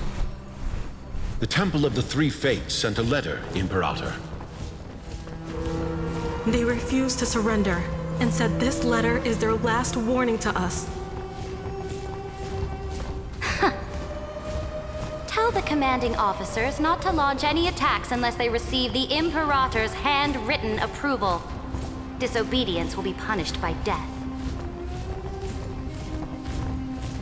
What are you doing? The priests of the three faiths aren't soldiers, but politicians. Do not mistakenly believe they don't have a plan. These dying pests will wring out every idea from their brains, all for short-sighted gain. They are much shrewder than we are. I am inferior to them in that regard. They also have the prophecy to wield as a weapon, something I am not blessed with. Launching an unplanned attack will only disadvantage us, as all of Emphorius will judge our actions. Which means I will be heading to the battlefield myself, just as I have always done. This time, however, I will go alone. I will conduct secret negotiations to ensure fate is on our side. Understood. The legions will make their preparations.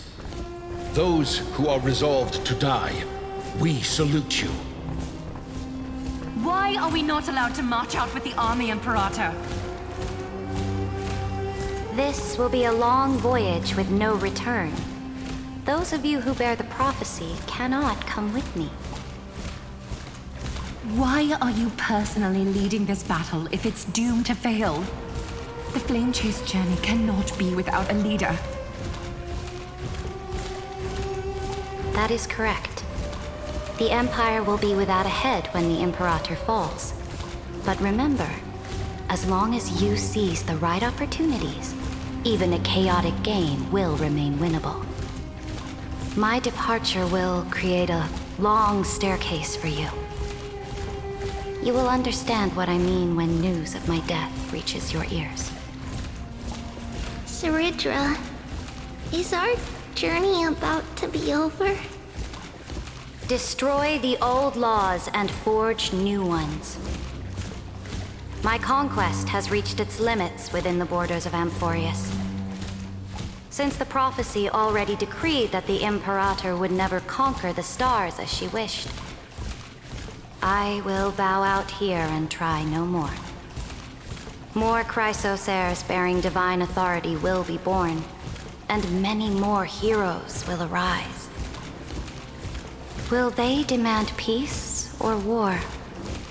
Will they resist tyranny or become the next Imperator? I do not care. The children of the future will decide for themselves.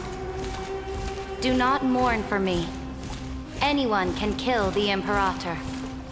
But the only one who can truly destroy her is Saridra. At the end, I faithfully recorded the most important battles in the Imperator's life. Her conquest was about to be completed at this point in the story. However, for some reason, a memory suddenly entered my mind just as I was about to put down my pen. It was a journey on a fantastical train. I had the honor of having a heart-to-heart conversation with the Imperator under the stars, and I asked her this question at the end of that discussion. How do you want history to remember you? As a hero who gave up her life for the Flame Chase? Or as a tyrant? She answered so quickly, as if she had made up her mind long ago. I would rather be forgotten than be defined.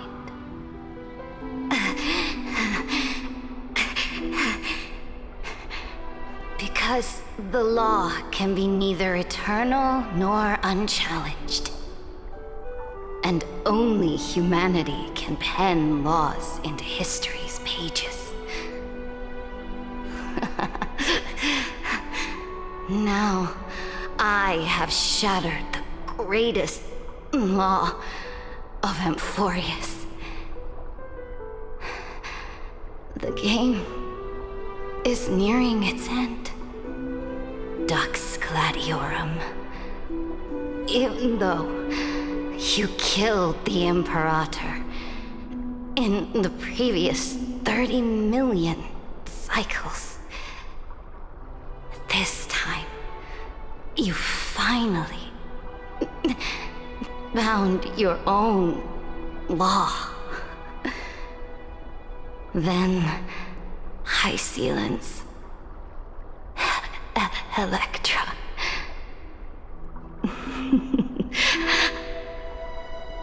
I will ask someone to deliver the prophecy's ocean at the boundaries of this world to you. Will you choose to swim into that ocean? I do not care. Do not care.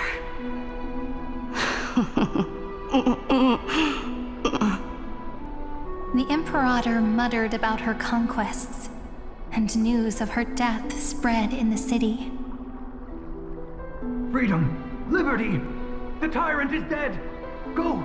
Shout this news in the streets! My people! My fellow elders! Do not panic. Stand your ground. That usurper has paid for her ambition with her life.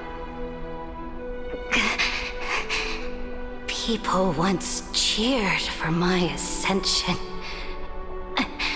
And now they cheer for my fall. No matter. I am fond of applause.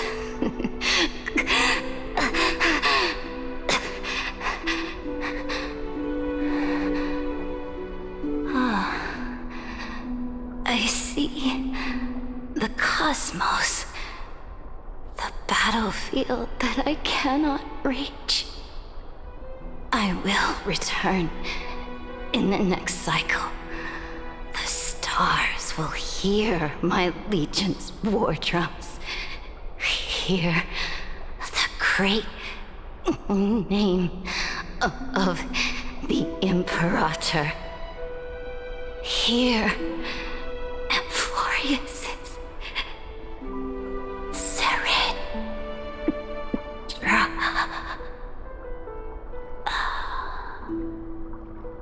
To this day, we do not know which rule the Imperator overwrote at the cost of her life. Perhaps the truth will only be revealed at the moment of checkmate, just like every chess game she ever played. We only know her death inflamed Akama. On one side of the city, those who defended liberty toppled her statues to the ground. On the other side, her supporters put themselves between the masses and her monuments, declaring loudly that the Sovereign is still among the people. It is said that golden blood congealed into the same letters everywhere they fought. It was the name borne by Akama's first and final sovereign, the Imperator Saridra. But the one who bore that name did not see any of this. Her gaze was cast far away, and the sound of tides in her ears drowned out the people's cries. What was the Imperator thinking about in that prophesized ocean at the boundaries of this world? In that shallow puddle of stagnant water, was she reminiscing about her past conquests? Or repenting for the millions killed for the flame chase? It was neither. The Imperator only saw how the surface of the water gleamed like that crude chessboard, dissected by light and shadow in the afternoon when her teacher played against her for the first time. Look at this chessboard. What do the pieces look like? They are strangely beautiful. They look like the stars in the night sky ablaze.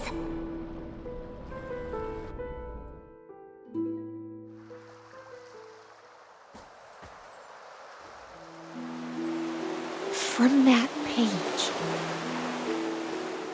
emerged an ocean so vast, so pure, not a single trace of corruption. Is this Saridra? Electra, my subject. Ever since you walked out of the tainted ocean and pledged yourself to me, I have seen the abyss in your eyes and the emptiness in your heart. That was why I promised you a new ocean, where the Imperator's ambitions would serve as the currents, and loyalty would be its light. Electra, my subject, you have done your duty as my blade.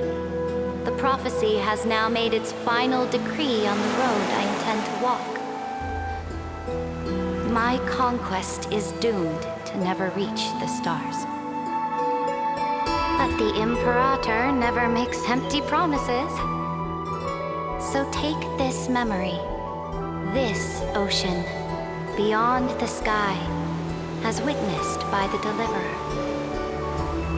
This is the final gift that the Imperator can leave for her subject.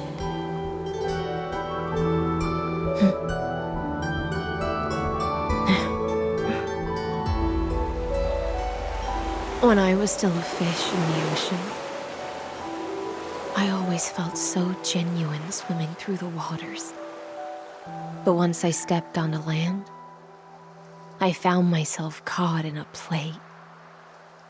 Every land dweller wore a mask in their life.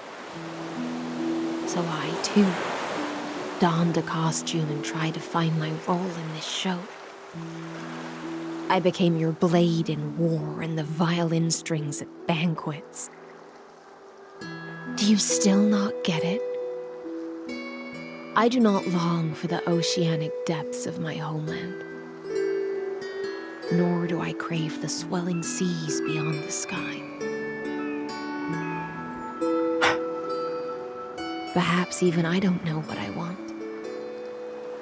I still don't know where I should swim to even at the end.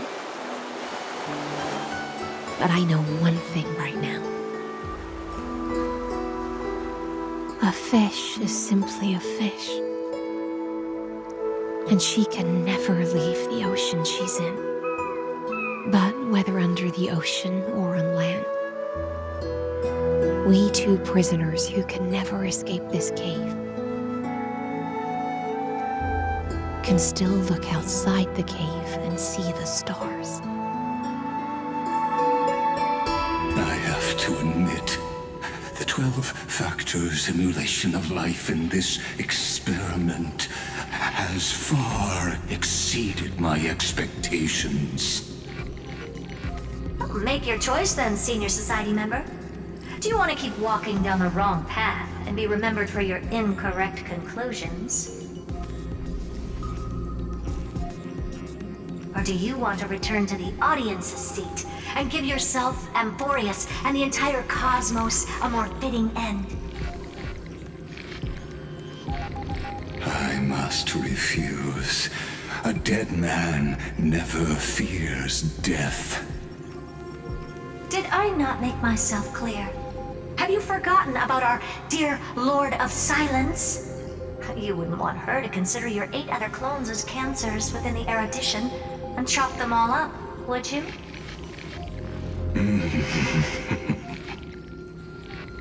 Your logical deductions are vastly different from mine. Therefore, allow me to provide one more academic recommendation. Listen, my peers. Why don't you look beyond this world? Just as the Chrysos heirs did.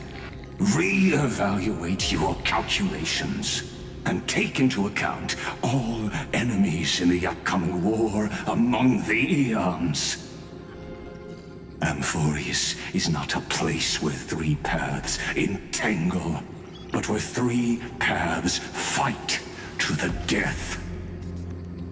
You used Memoria to resist me, but did you not consider the possibility that the Remembrance and their children might have taken this opportunity to join the fray as well?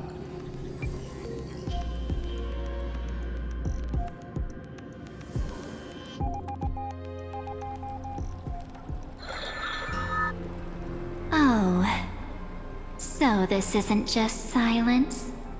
It's the answer.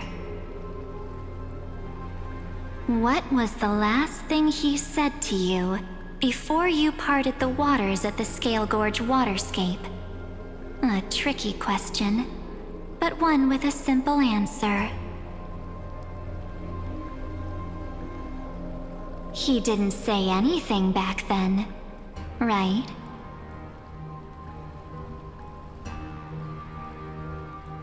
That's correct. And now I'm sure. You are not March 7th. There's no way she would remember that detail.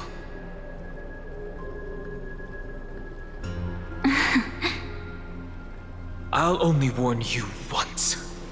Leave her body. Now. How impulsive.